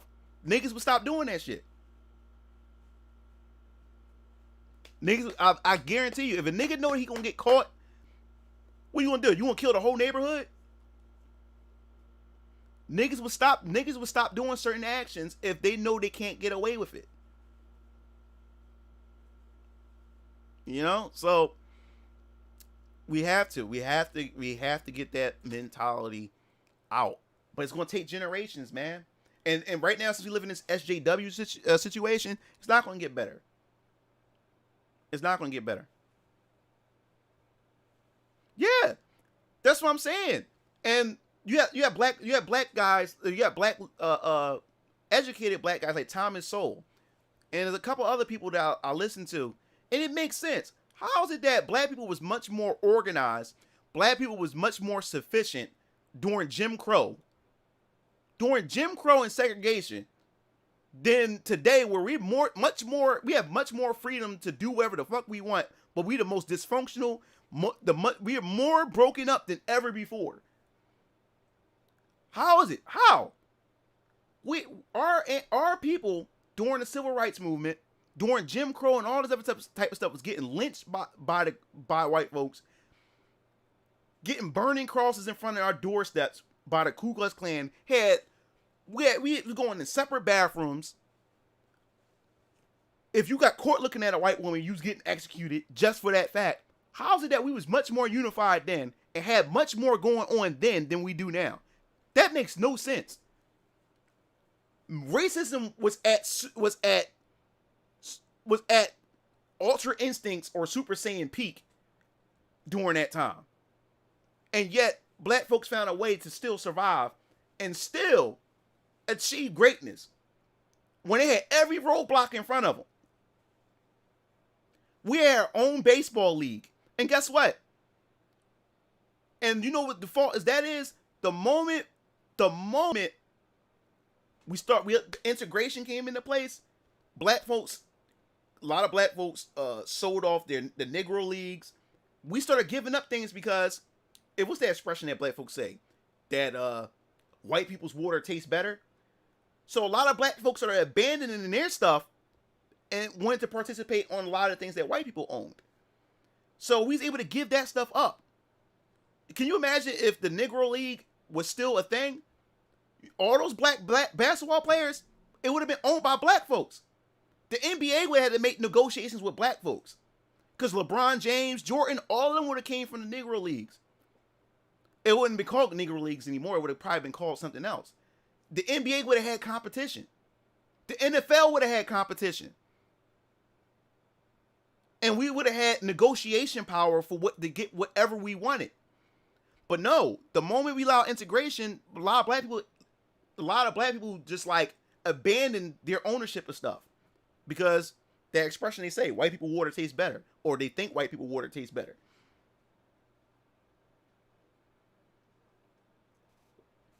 Yeah, self-love for themselves at the time. Yeah. What do you think about schools taking out black history? Which schools though? Not every school. It depends on the district and stuff. At this point, man, history just fucked up, period. They taking a lot of history. Black history. They lying about all kinds of other histories as well. Our kids today aren't being taught the truth. Our kids today aren't being taught the truth. Not even when it comes to black history and other things. There's a lot of things we ain't being told that our kids are not being told the truth about. Because the thing is, we shouldn't harbor on the past, but we still need the past so we won't make the same mistake. What they're trying to do now is, our kids' generation, they're trying to erase the past. Because if you erase the past, you can repeat the same mistakes over again. Or you can indoctrinate our kids with bullshit. Because they have nothing to reflect on or to recall. I learned Christopher Columbus was a piece of shit once I got into high school. That's when I learned Christopher Columbus. It was high school. High school, I'm not gonna lie. History class in high school, my high school teacher for history class didn't pull any punches. And this is a white guy. He gave us the hard reality of Christopher Columbus and all these other type of stuff. We got the harsh reality and stuff like that. You know what I'm saying? Of things. But you understand how different it was? Because we learned these things, but we wasn't indoctrinated that every white person is bad and all this other type of stuff that these high schools and these universities are doing now. You know what I'm saying? Where we trying to take down statues and because we feel offended about certain things, we trying to do all these other type of things. You know what I'm saying? They gave us the hard. Our teacher gave us the hard facts, and it was what it was. You know what I'm saying? Times change, man. But yeah, no, my teacher, Mr. Lero, that's his name, Italian guy. He ain't pull any punches. He told us the truth. You know what I'm saying? So I appreciated that too. But yeah, man. But we also can't rely on others to teach us the truth. If you really wanted to learn the truth, you have to discover it for yourself as well. That's what the library for. No one wants to fucking read. Everybody wants to be told. You know? So that's also on us too. If we want to know our past and know who we really are and where we came from, you also got to do some digging yourself.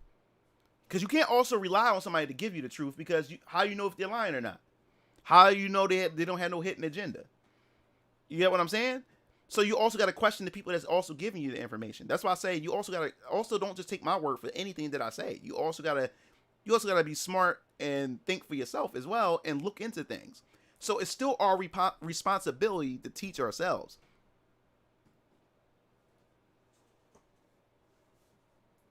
Yeah. Yeah. People keep forgetting that there's libraries. People keep forgetting that there's information out there. Look for it for yourself. People want people to give them the information. But how can you get, like, how do you know if that person's not trying to manipulate you? How do you know that for sure? How do you know that for sure? Like, you know what I'm saying? So you still have to question stuff, question things, and look into things yourself. Don't just sit there and just take people's word for things. Even the nicest of people and the most genuine of people, you still need to educate yourself. You got to. And we live in today's society where everybody wants shit handed to them. And if this person said it, then it has to be true. The media said it, then it has to be true.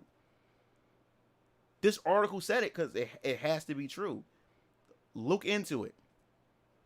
Look into everything, and then you formulate your own judgment. You know, you have to be a detective. Let me put it that way. You have to be a detective. You have to put your thinking cap on. You have to start connect, because you also have to connect the dots. Things are not going to be laid out fully to you. Some things are implied indirectly that you have to connect the dots as well. You know? And that's the thing, man. We so caught up on all this other stuff, man. We so caught up on all this other stuff.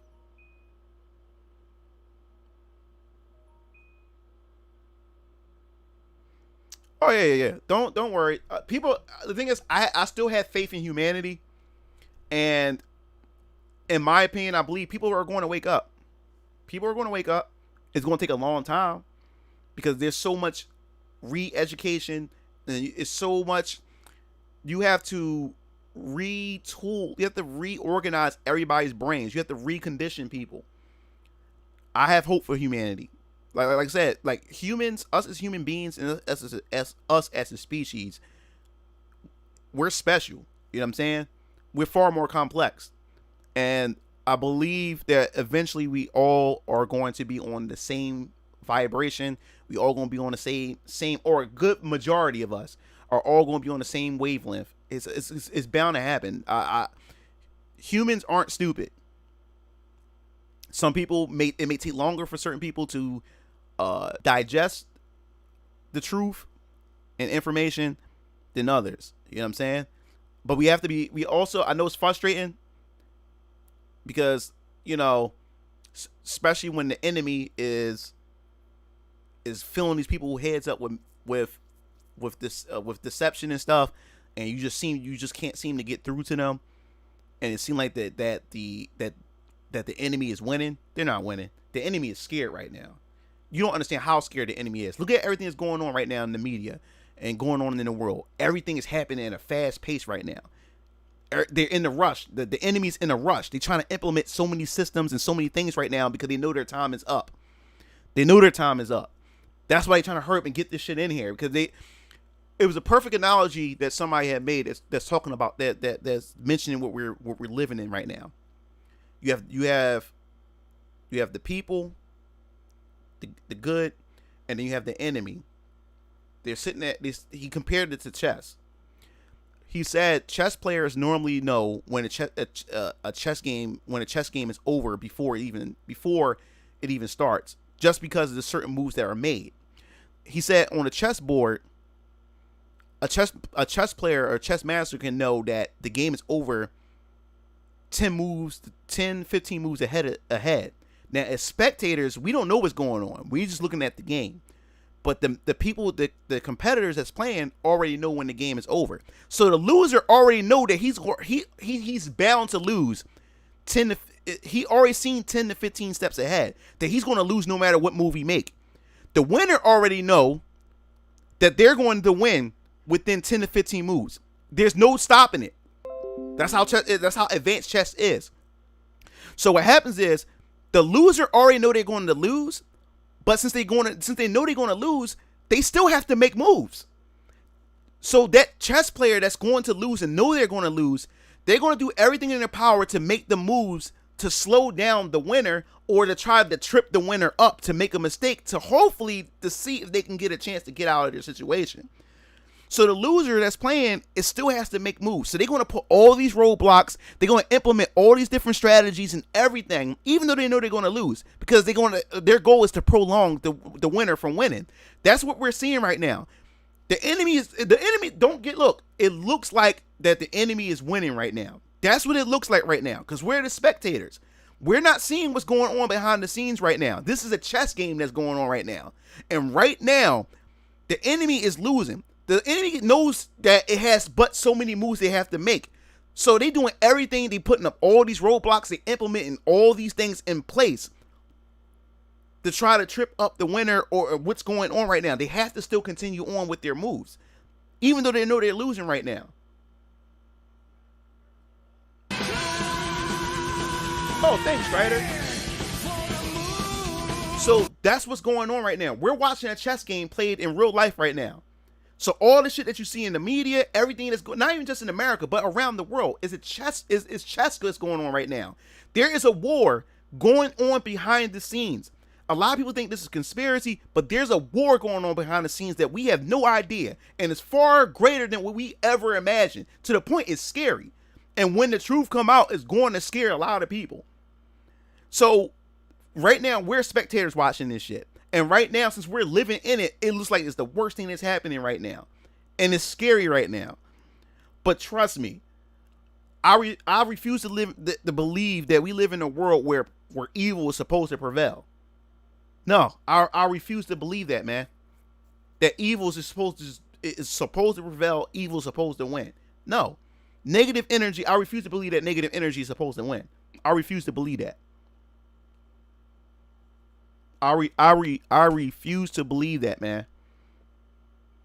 Yeah, the truth is that. Wow, yeah, radio, perfect. That is a perfect phrase right there. The truth is stranger than fiction. It sure is. So, like I said, man, watch how everything is being played right now, and I'm watching it, and it's fun. I like. It's like a movie that we're literally watching a movie right now. There's a lot of actors going on. There's a lot of people that we're seeing on TV, politicians, movie actors, what's they call them? Social influencers and shit like that. A lot of these people are actors playing a role right now, and this is they following the script. This is all script that they're following right now. So yeah, man, like. It's crazy. It's crazy. So all I'm saying is, man, don't let it bog you down. Just continue living your life.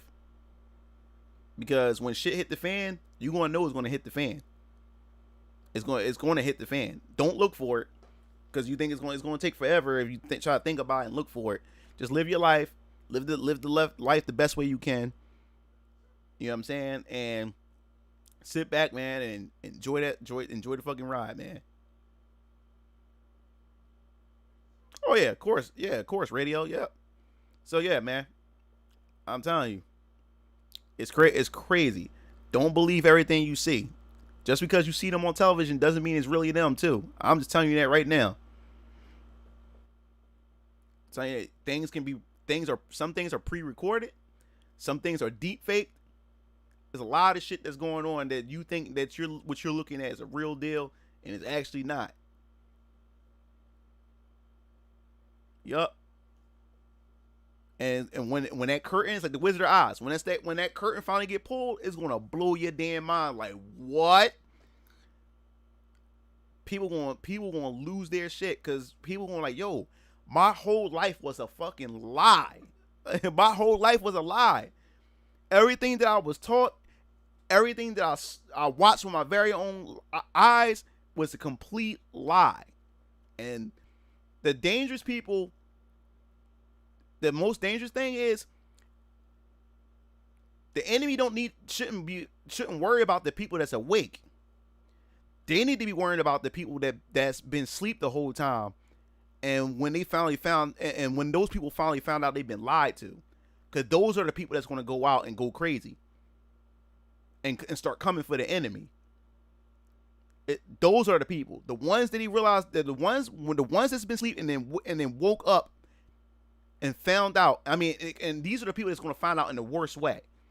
When they find out they've been lied to, those are the people that the enemy need to worry about, because those are the people that's going to go crazy and turn on them. They shouldn't worry about the people that's awake. They need to worry about the people that's asleep and them finding out they've been lied to, because they're not going to take it. They're not going to take it easy. Yep.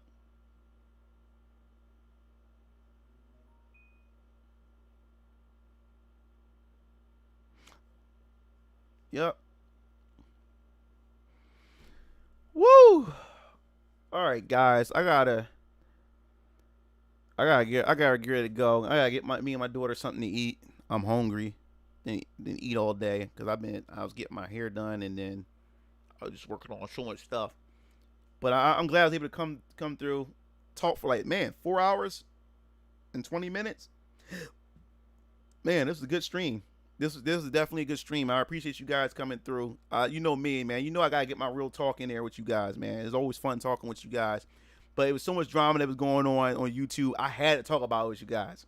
Had to. Definitely a great stream. Appreciate the donations, super chat, and like I said, next week, guys. Next week I'll be making my announcement. What day next week? I don't know. It depends on the other stuff that I'm trying to get done. But it's definitely definitely the announcement is next week for sure. Just don't know what day next week. But the announcement, and like I said, it may not be a big deal to you guys, but it's a big deal to me. So I just let you guys. So I don't want you guys having these high expectations, wondering what it is. So I'm just telling you guys just to have average expectations. You know what I'm saying? So, but that's about it for the night, guys. Glad you guys. Oh no, this is now archived. Like, this channel is only for archives and channel updates. My new channel is with my brothers. Everything that I upload as far as new content go to my Game Fiends. You guys still haven't gone to my streams yet. Oh, not my streams. I meant the new channel. Yeah.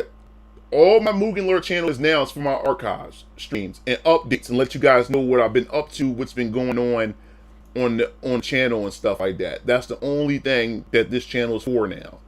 All my fighting game stuff, where I talk about, fighting games and talk about gaming news and all that other type of stuff, that's on my Game Fiend channel. Right now, I'm gonna give you guys a Discord first. For those who still haven't got on, just the Discord invite. So you guys can join the Discord. Then I'll give you guys the channel, the Game Fiend channel.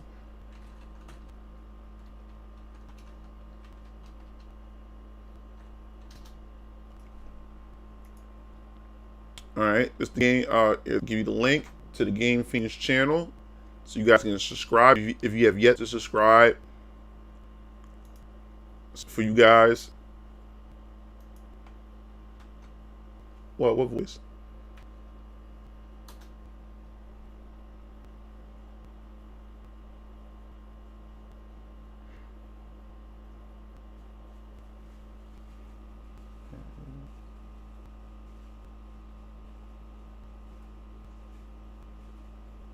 You said Mugen Lure is going to be on Fresh and Fit podcast. If I was on that shit, dog, all we do is spitting truth. That's all we doing is spitting truth if I was on that joint.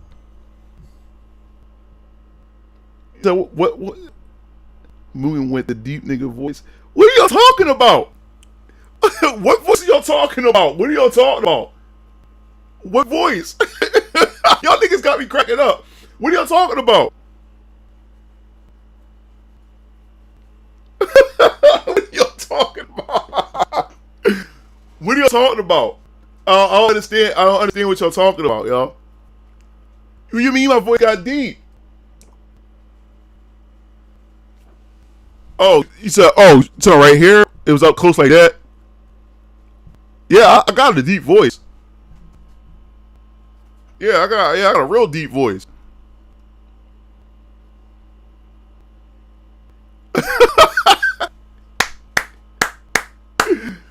What's up, Blackheart? You say, yo, I swear Mugi got possessed by a demon. My man always got deep.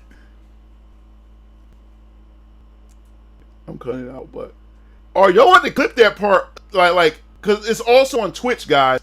I don't know what y'all talking about. Y'all have to clip that part, like, and put it in the Discord so I can see what y'all talking about. Cause maybe because I was trying, maybe I was trying to swallow my spit, and then I was trying to catch it at the same time while I talk.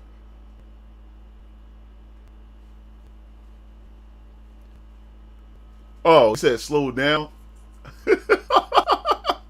Yeah, that probably was a glitch or something like that. Y'all niggas is stupid, y'all. Y'all niggas is dumb. Like I said, man, I love y'all guys, man. I really do, man. Y'all guys like family, man.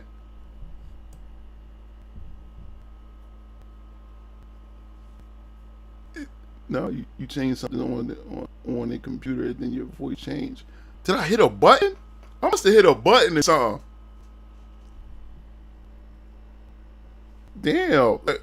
No, you changed. Is it back? Is it back to normal?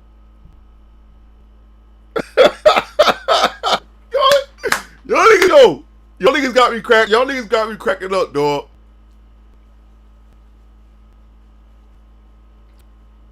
I think I probably clicked on something. Yeah, I think yeah. I'm sorry, y'all niggas got me cracking. They say you're like a demon. All right, guys. All right, I gotta get ready to get out of here. I gotta get some food, feed me and my daughter and stuff.